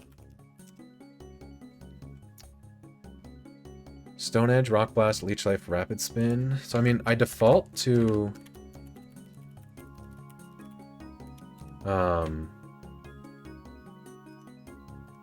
Slowbro. Corv. Milo. That's sort of my default 3 catching Pokemon.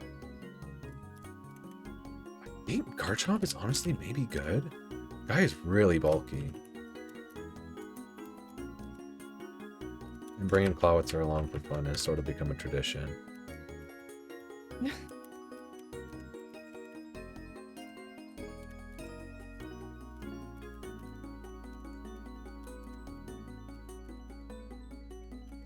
Why doesn't Bunny have her rock? Because the last time I used it, she did not go Mega.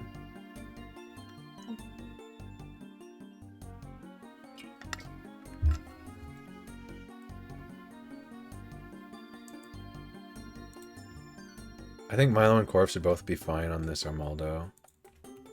Cradily, Power Up, Energy Ball, Power Gem, Mirror Coat. I think Corv will also be fine on that.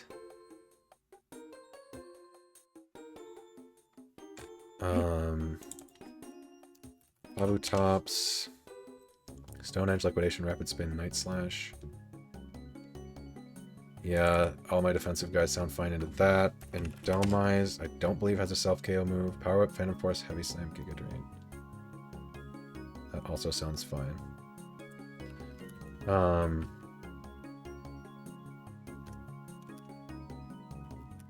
Give you a Citrus Berry. Give you a Citrus Berry. Give you a Citrus Berry. Give you a Lepa Berry. Give you a Lepa Berry. And give you a Lepa Berry.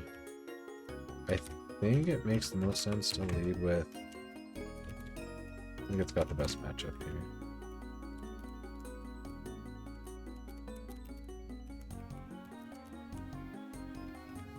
Okay. Milo still burned.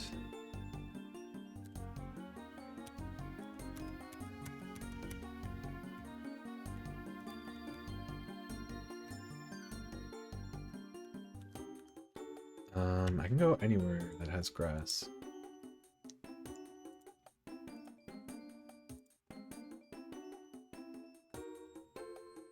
Underwater 124. Is this one?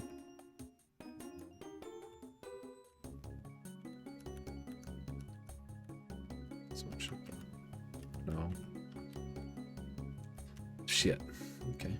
Well, fighting you with a bunch of defensive mods.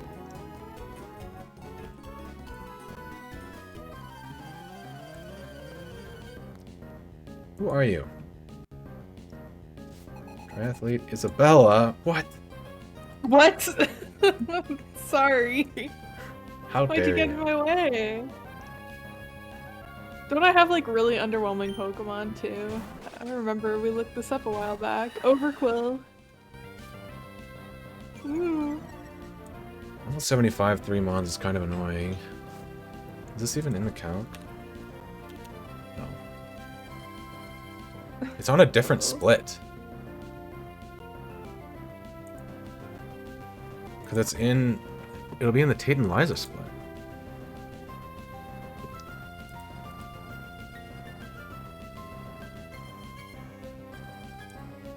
Overquill 75 has Gunk Shot, Liquidation, Explosion, Throat Shot. Leading with a Boom on. Fuck you. Sorry. Okay. How are we killing this?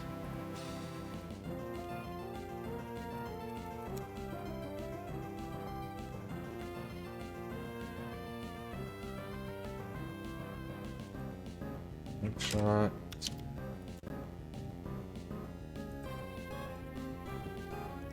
Liquidation, Explosion, Throat Shot.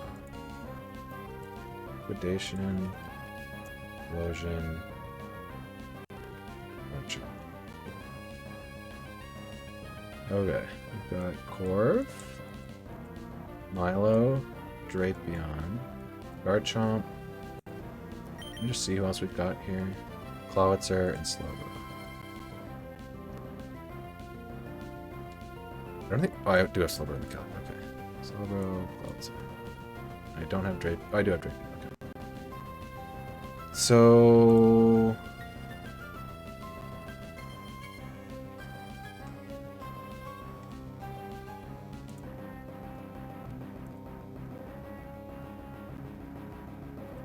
I kind of just Corv this. I just Rock Smash it down, recover as needed. And what's in the back? Slowbro and Barraskewda. Barraskewda should be okay. Slowbro should be okay. Psychic Future... Okay, Drapion full walls to Slowbro. And the Scuda, I think we'll be fine with Milo and Slowbro. And maybe even Drapion. Okay, so we just use Corv on Overquill. Level 89, Explosion Crit does 76%. I am slower. Just a little annoying. I kind of have to roost a lot here. I think it's likely to boom at some point. Boom, Throat Chop here. Do I ever go somewhere else? Drapion's just dead to boom. So is Garchomp and Slowbro and Clawitzer and Burned Milo. So it's just Corv. Okay, that's fine. I can chip it down. I've got Leppa. I think this will be okay.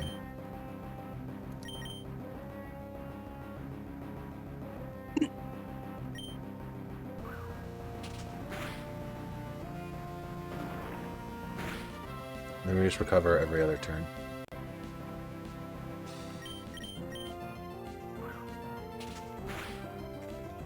I'm dead in for with like Throat Chop crit into Boom crit, I think. It's okay.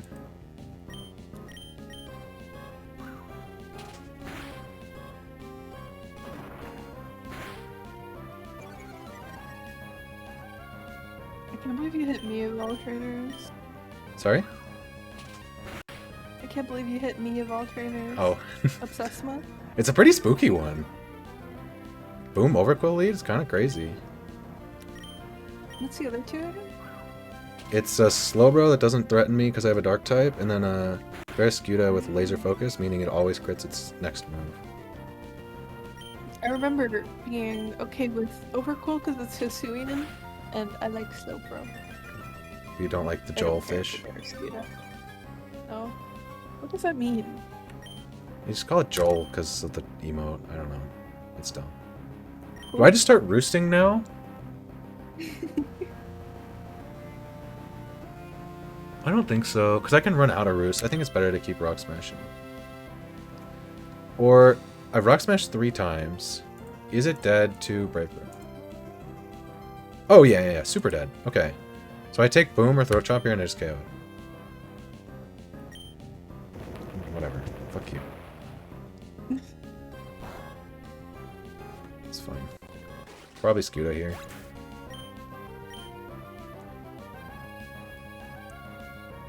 Sandwich can use sound-based moves again.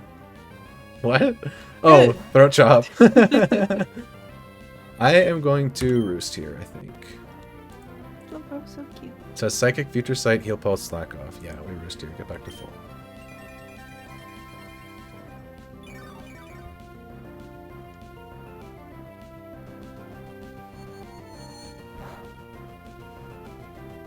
I hate remembering that Slowbro's tail thing has a face. It's a little bit weird. Slowbro, blank set, level 75. I don't care about how much damage it does. I just want to chip it a little bit, and then set up a Future Sight KO with my own Slowbro. Let's go here. I think I have Feint Attack last slot. 41% from Feint Attack. I just make my game bigger. God damn it, I did.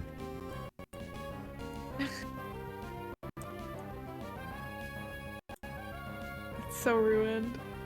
I think this is correct. I can Toxic this. And I get a guaranteed KO on a specific turn, and then I can get a Future Sight off on Barraskewda, which seems really good. I probably don't, like, need to, but, like, I might as well play this optimally. Psychic.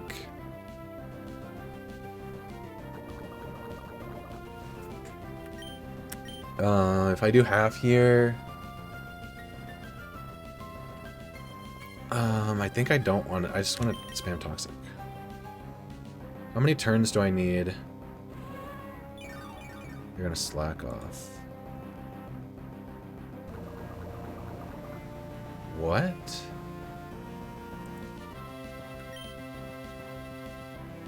That makes no sense. Oh, it only has immune moves. Weird. So Slack Off is +5. Okay, let's go to Slowbro. It'll heal to full and then go down to like 75%.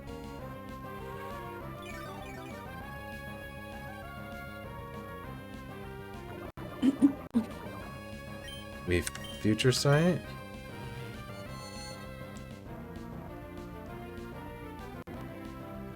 Why doesn't Slowbro's ear have the curl in the back?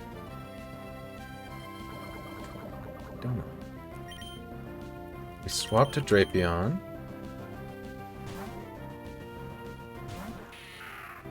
It's a psychic move.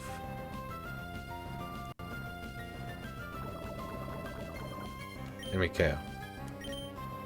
And then Future Sight hits on the next turn, giving me free damage on Barraskewda.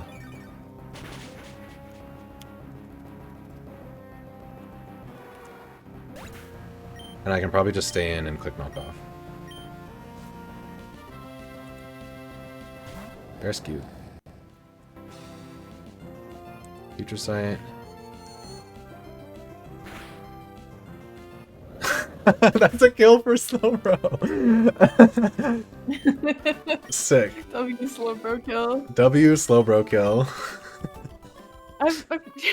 I said I've got sweat in my eyes. I'm not crying. That's so mean.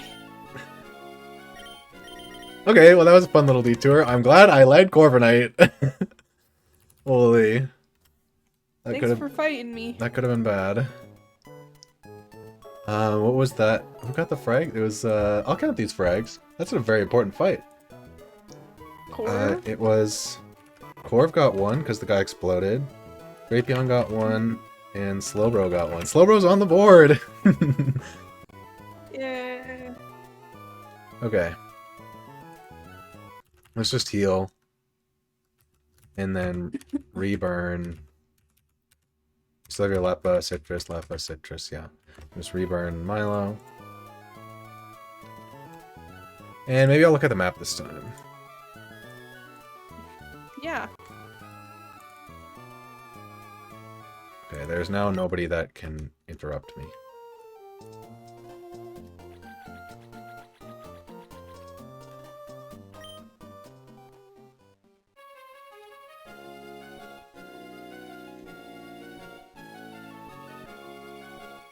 Oh, okay. Yeah, okay. That's the train. Is it here? Nope. How can I not find this place? Is it this one? Nope. It is this one that's guarded by Isabella. Okay.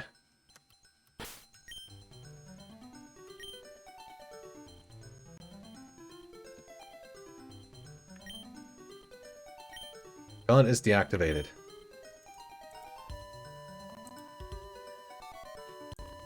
Let's go. Sharkpedo? Nope. Armaldo. Oh. Mr. Maldo. Hello, Mr. Mauld. I like that guy. Okay. Armaldo. Cool, this is a rock type. Stone Edge, Rock Blast, Leech Life, Rapid Spin. Stone Edge, Rock Blast, Leech Life, and Rapid Spin. Corviknight.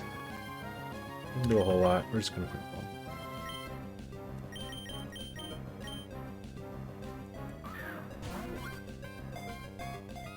Would this be a cute arugula?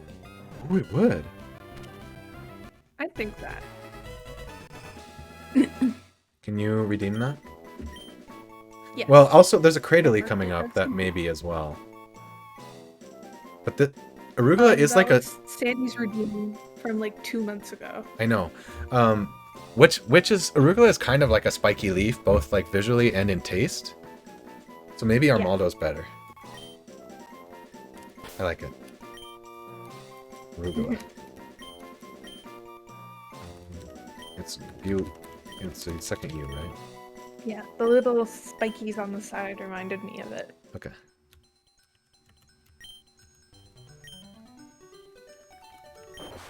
Okay, Pokemon differences on the next route are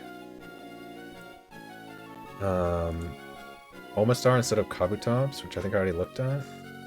Oh, I didn't look at Omastar. Swims around you. Thank you. I would do this in real life. You would. I will do this in real life. I think this same squad works, and I didn't take any damage, so I can just go back down.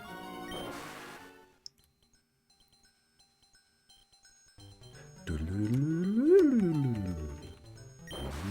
you put your rappel back on? I did. Okay. Route The dive music is 126. such a bop. Wait, no, it's safer to do this from the Sutopolis side. I don't have to pass any trainers.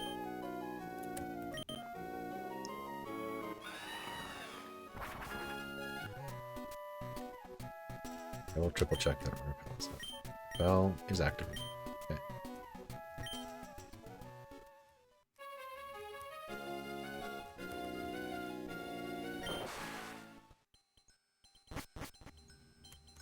Route 126 underwater.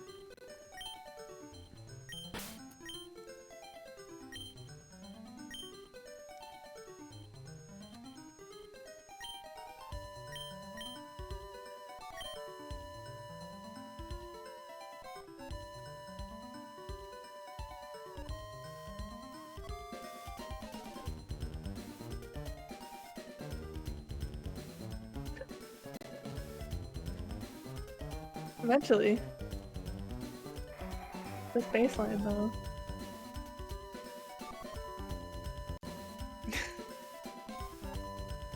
What's the encounter right here?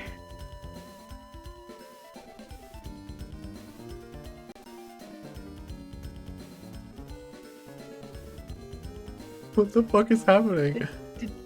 Did you really deactivate it? I don't know if you did. Yeah, because now it just said it was activated. Oh. There we go. Oh yeah. Alright. Does a nerve intimidate things? I don't think so. Cradily. Cradily is the expected result here. It's like 60%. It's fine. Got both the Hoenn guys. This looks like a moose maybe. I'd be up for that. Power up, energy ball, power jump.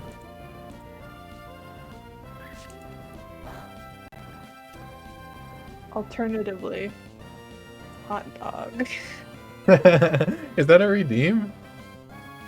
No, just off the dome. Okay.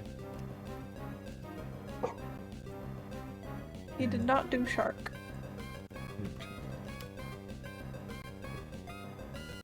I'm just gonna rock smash this.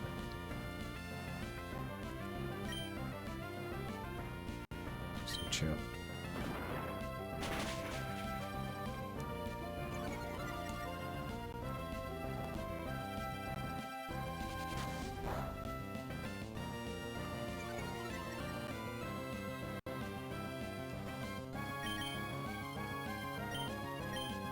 Got a lot of water types here.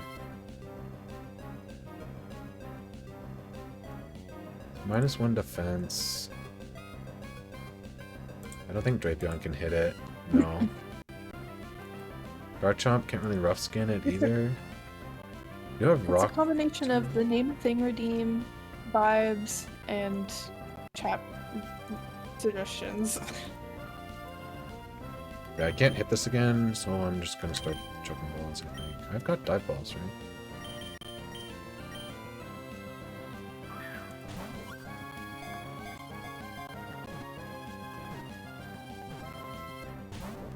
Oh, you tease.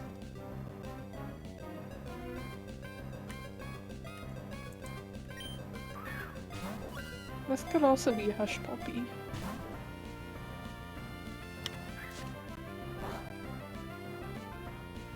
It's like kind of a dog.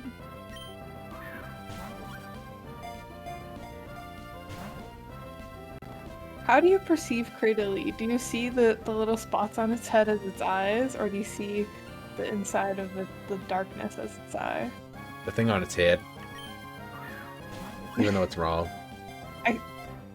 I think it's inside the darkness that it's its eye, but it does look like a goofy thing with a gold tooth if Yeah. you look at it the other way.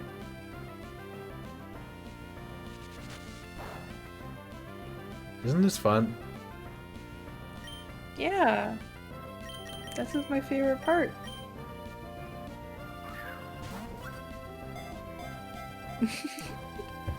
-1 spit off, by the way.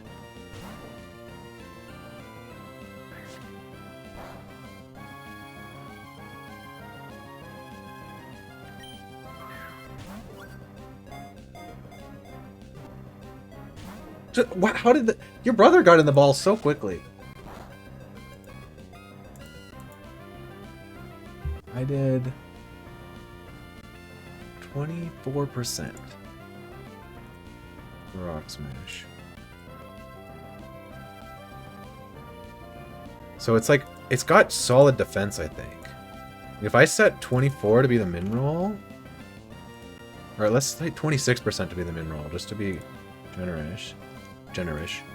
I don't think I can kill with another rock smash here. I'm confident that it did less than 25%.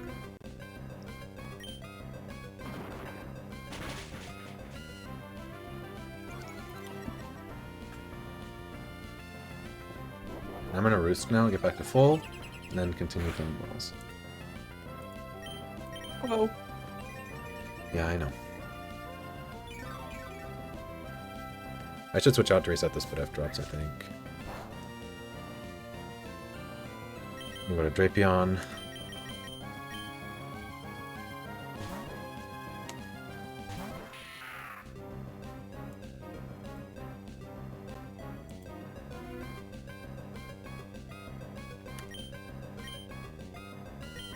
Back to Corv.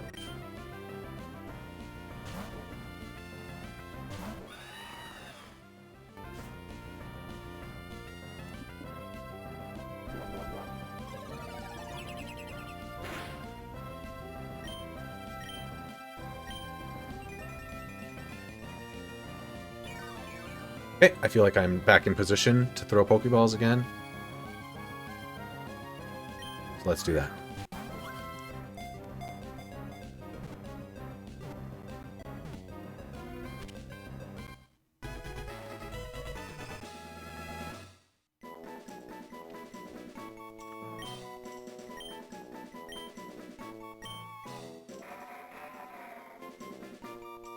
Okay, I liked moose for this.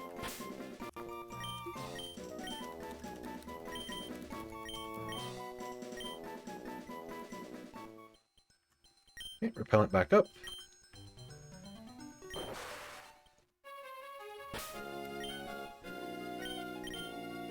Okay, now we get Route 127, I believe.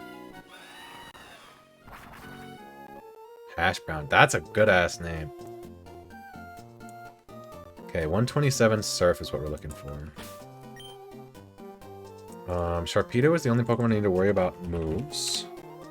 And it will have Liquidation, Flip Turn, Waterfall, Dark Pulse. So I think we just do Milo lead. And I'm gonna just heal Corv's BP with a Lepa Berry, so I don't need to heal.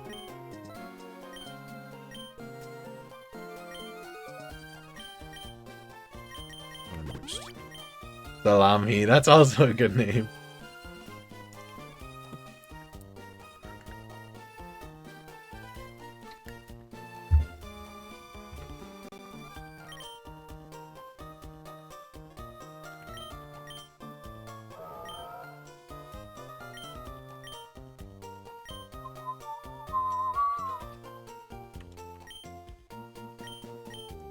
Taunt is activated.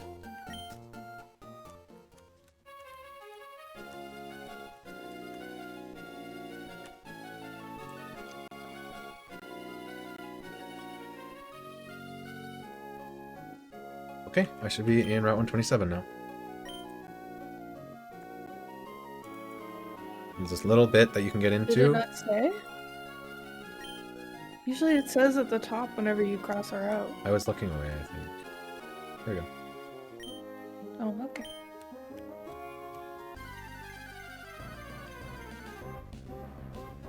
Doop.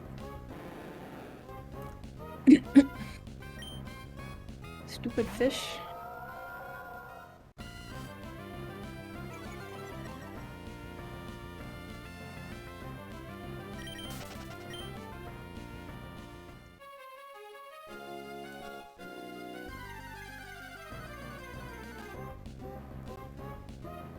Okay,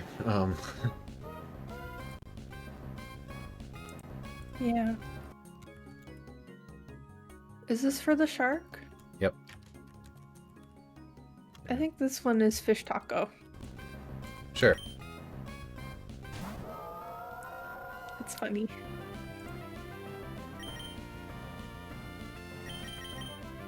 Yeah, let me just throw a citrus berry. That's what I meant.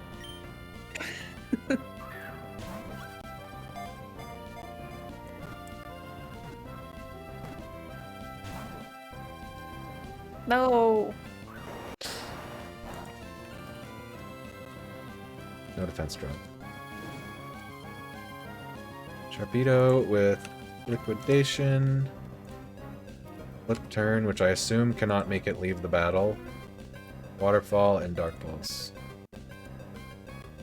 Waterfall. I think probably only if it's higher level. I don't think it just... I just think it doesn't work like that. Hmm.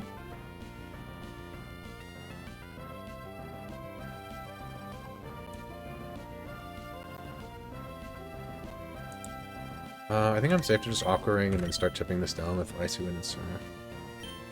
I am faster. Doesn't mean a lot. It would have to be max, basically max speed to be faster than me. Okay, so if I give it 0 HP, 0 Spit Def, Naive... I just straight up kill it with Surf. Because it's a stupid little baby thing, but I can Icy Wind.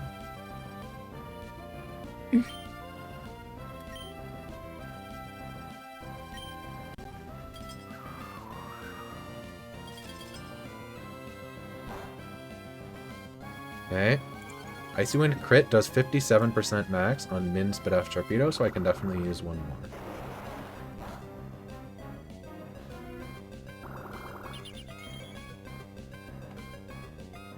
Squeal just beat Space Tag with one death. Exactly on.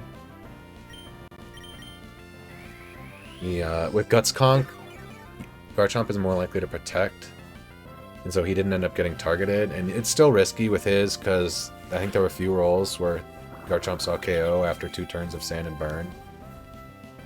Once it evolves. But he got out where Dialga killed Garchomp on the last turn of Trick Room, then it was just Heatran left, so he could just swap to Gyarados, which just full walls the thing. Let's see what I get.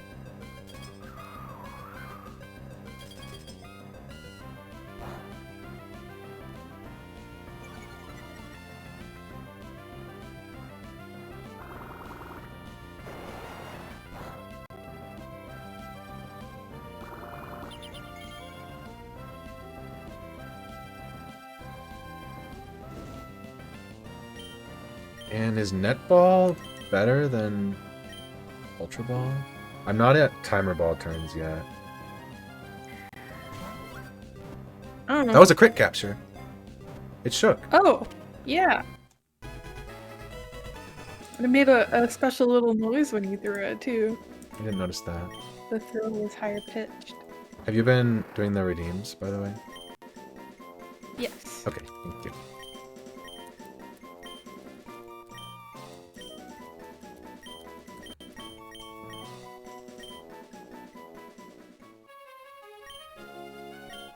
Okay. I forgot you could Surf Run in this game. It's so disconcerting. Okay, just Arrow and Archeops now on the next route. Aerodactyl has Stone Edge, Dual Wing Beat, Double Edge, Tailwind. Sort of seems like a core moment. We're gonna heal up. I think we just keep the same squad. Archeops, Dueling Beat, Stone Edge, Air Slash, Endeavor. So you probably don't want to attack Archeops, which is annoying. Do I bring Soup for Nuzzle? I think I do. Over... That depends. Will she die? I don't think so. Okay. Aerodactyl... Level 75. Luxray. What does it have again?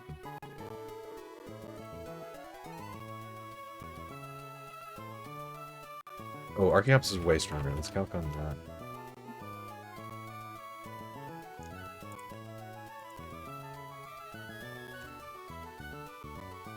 $75 with Dual Wing Beat, Stone Edge, Air Slash. Dual Wing Beat, Stone Edge, Air Slash. Stone Edge crit does a gajillion. I can level her to 89. And it does much, much less. I think I just lead Soup and Nuzzle. What else is there on the route?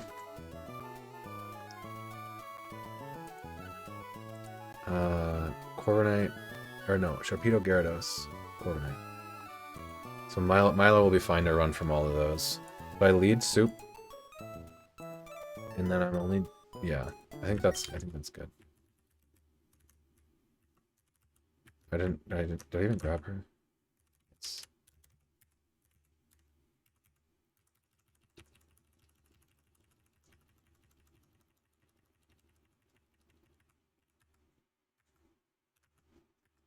Okay. And we put a Citrus Berry on. And Repel is up. Okay. Whoa, whoa, whoa, whoa, whoa. Run away. He goes so far.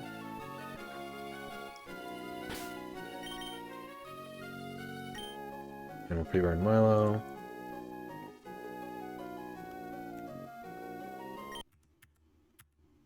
Okay, cool.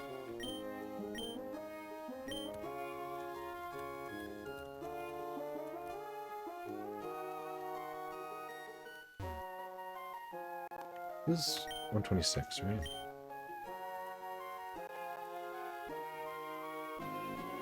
126. Surfing.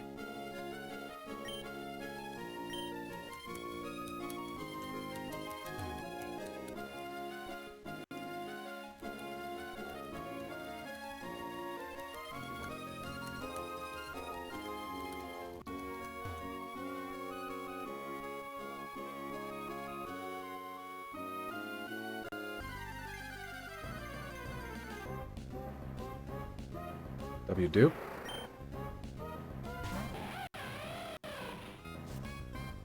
Intimidate, decreasing my encounter rate here.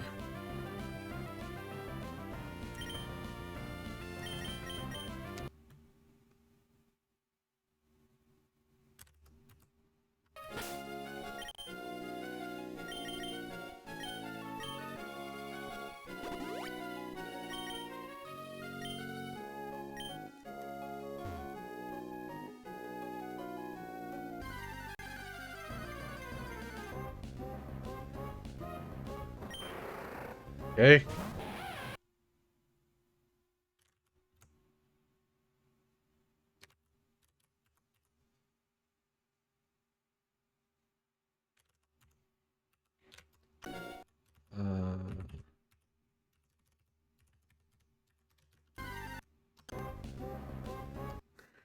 Fuck off.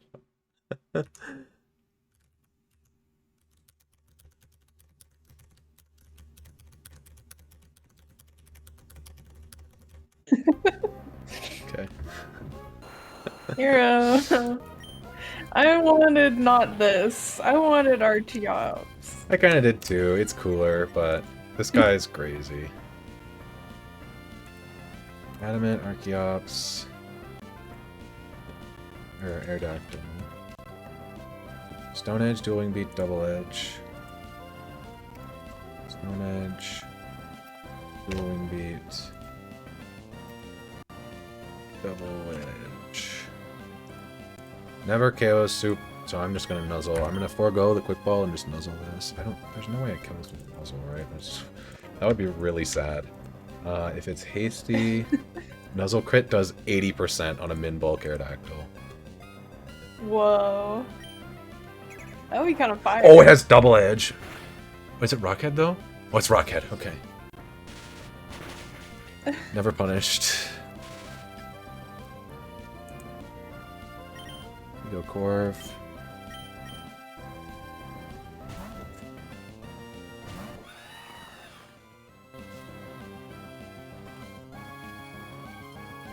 Beat. Blah blah blah. Overnight Rock Smash crit does 41%. Is this always Rockhead or on nerve? I'm just not gonna. Just not gonna. Ultra Ball.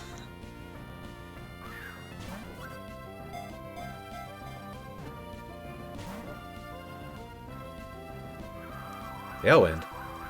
Holy. That's cool. It's nice to play the game at 1x for a while, listening to the music. Don't do that a lot. I'm usually in battle, I guess. And this is technically in battle, but I'm not Cadman.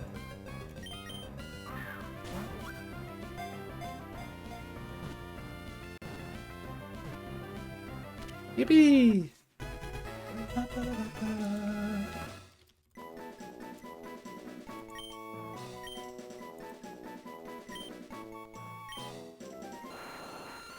Do any of the names we have right now make sense for this?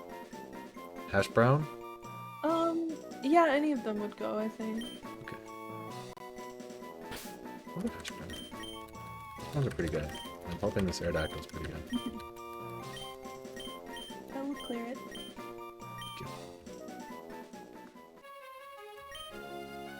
Alright, the moment of truth has arrived.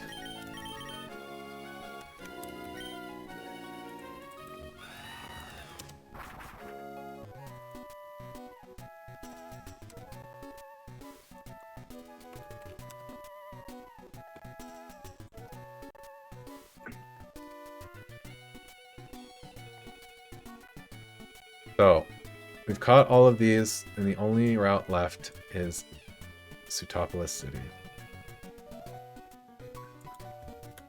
I need to lead with a level 75 Pokemon.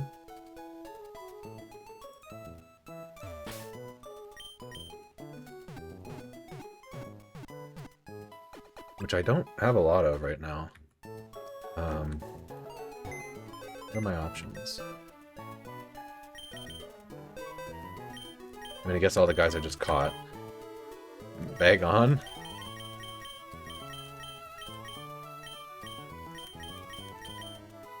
I think everybody up here is higher than 75. Yeah. There's just somebody I just caught. Not even Torkoal.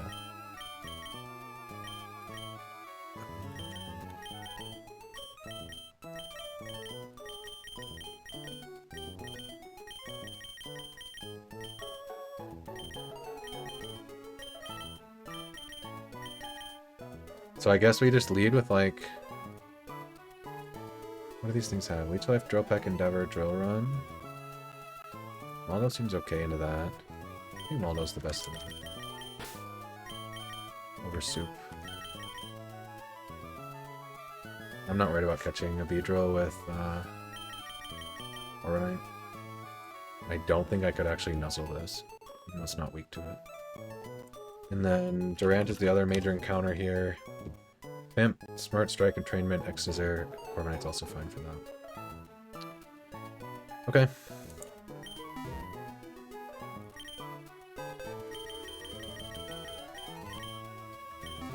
Thank you, Soup, for your assistance. Yay. And we need to keep the repel up, and we need to find grass. Which I think is, like, right down here? Yeah. Alright. With a level 75 Pokemon leading my party, the two major encounters here are Beedrill and Durant.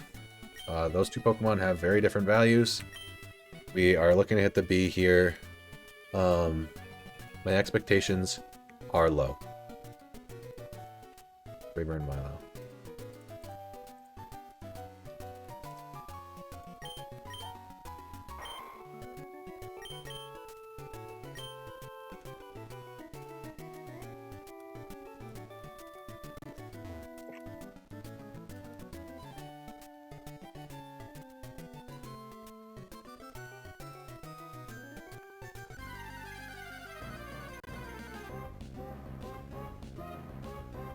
Thank you. Okay. Why are you on the small screen for B? Because I'm dumb. You fool. Hi, B. Beedrill. Is this Swarm or Sniper? Okay. Beedrill. 75. Ability Sniper. Adamant. On my Armaldo that I don't have in the calc. Armaldo 75. 0, 0. Hasty. Beedrill has Leech Life, Drill Peck, Endeavor, Drill Run. Leech Life, Drill Peck, Drill Run.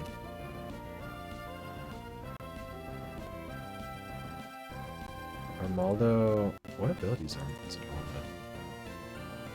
It's always Battle Armor. Okay, sick. I'm safe to stay in here quickly.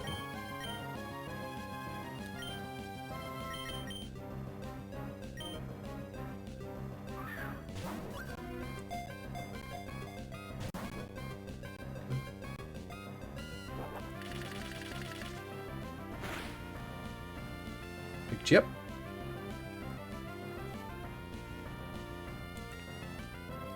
Okay.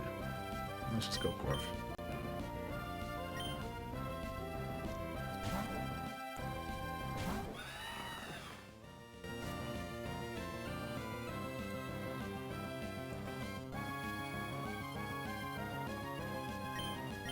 I think we just throw net balls. This is big. This is a really big box upgrade.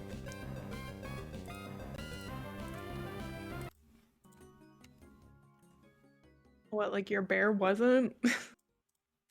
Arguably, this is more impactful than the bear. Damn. If it's good. Alright, what are we calling this?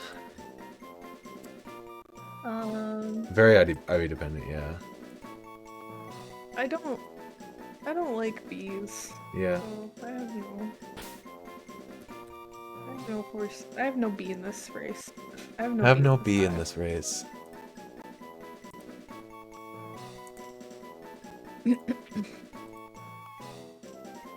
Yeah, bear is like guaranteed to be like pretty good.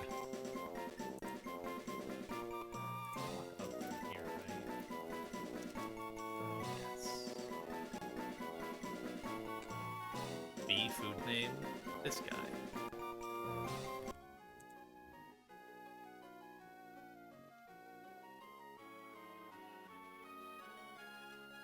Frito? That's a little silly. I don't know if I'm bored. I don't know if I'm on board with that. Something with honey?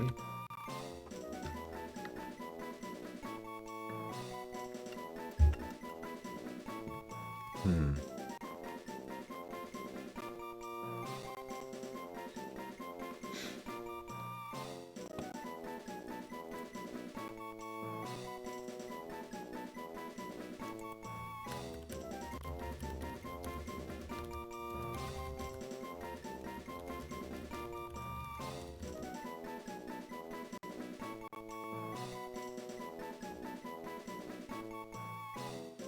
olive oil. What? It's very impactful to cooking. This is true. Things that can be said about olive oil and this bee.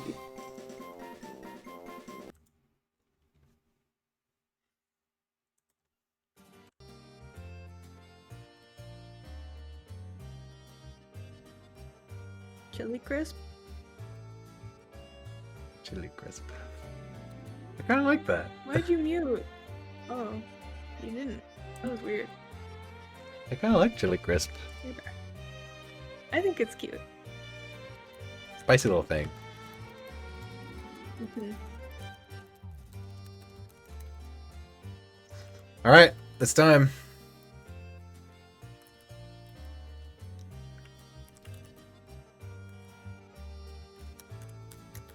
Now, the Put part your 2 of the repel loot back on. boxes. Put your repel back on before you forget. It is on. Oh. That's why I got the B. Oh, right. I forgot.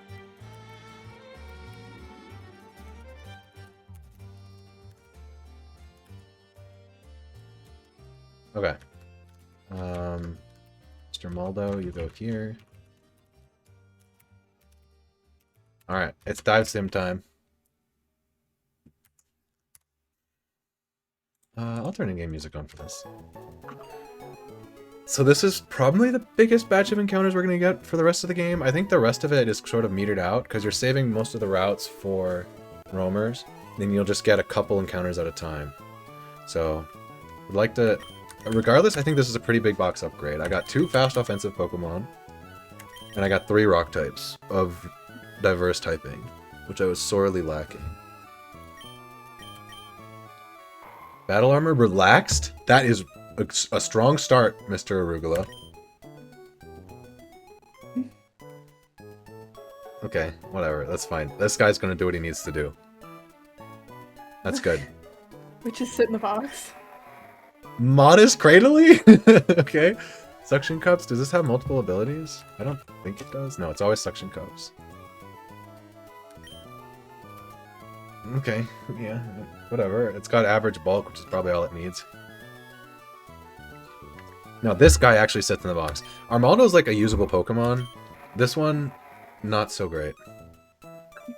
But yes, these are both good in Seafloor Cavern. Hi, Katie. Jolly Sharpedo? Okay. Is he gonna get used? Maybe he might just get used. Holy shit. What the fuck? That's crazy. The attack isn't super high, but like I feel like Sharpedo Mega probably doesn't need it. 140 base attack? This thing seems crazy. I'll need to... It has no physical dark type move, which isn't ideal.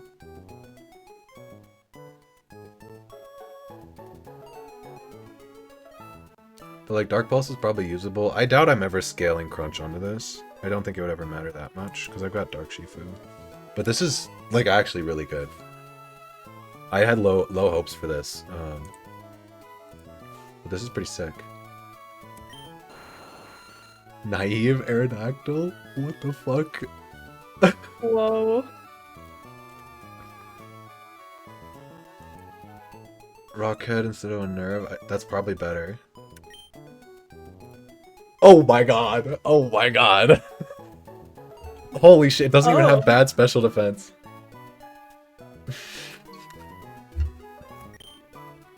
Alright, Modest B. Give me the Modest B. Docile. That's so boring. That's so boring! Alright, whatever. High speed. Yeah. That's like a 1 scale. This is good. This is a good B. Like, don't get it wrong. Like, attack, it doesn't matter if it's 3 to 20 attack. You still scale it. So, like, this is good. This is really good. I probably don't need the speed scale on this. And then, like, I don't need nature scale and unless it's for, like, E4, probably. This is a fucking crazy haul. What the fuck? I'm saving. I'm saving. Yeah, like if I don't need it for E4, it's probably just 1 scale. Like, BE4?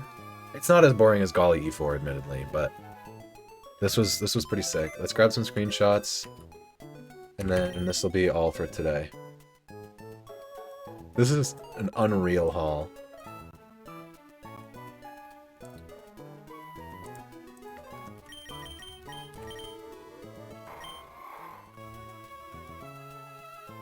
None of the abilities really matter, right? I guess Rockhead on Arrow is like fine before I get the Mega Stone. Cradley doesn't matter that much. This thing just clicks Mirror Coat on Shelly. And that's kind of it.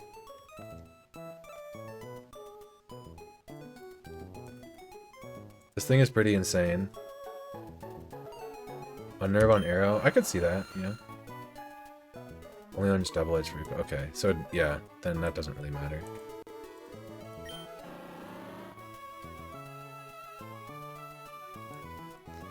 Well, I've got 3 Mega Fights to calc now.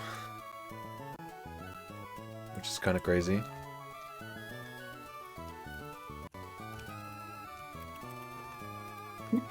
Isn't the B one really early anyway? B1 will be easy. I don't remember where the Sharpedo one is. I'm not doing the Aerodactyl one. That one is hard as fuck. I'm not doing that yet. Dude, the Aerodactyl one, do people delay until you're in, like, erratic weather and it's in rain? Is that the tech for that? Or am I thinking of something else?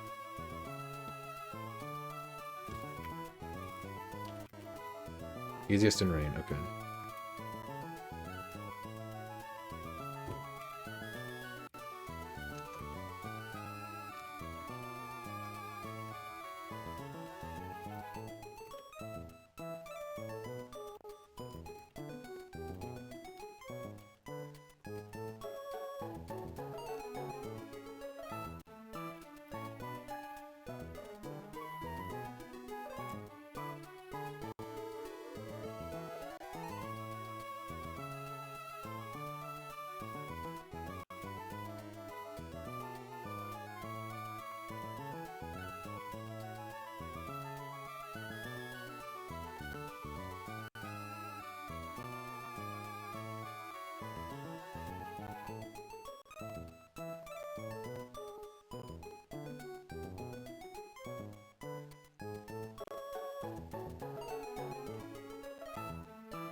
Higher level cap after SS. Yeah.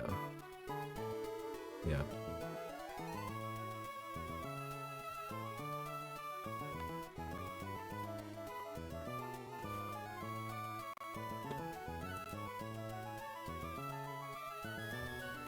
Max Speed Shark is so cool.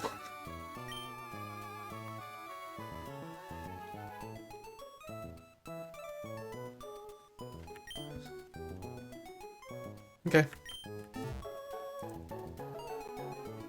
Well, I'm gonna raid Squeal.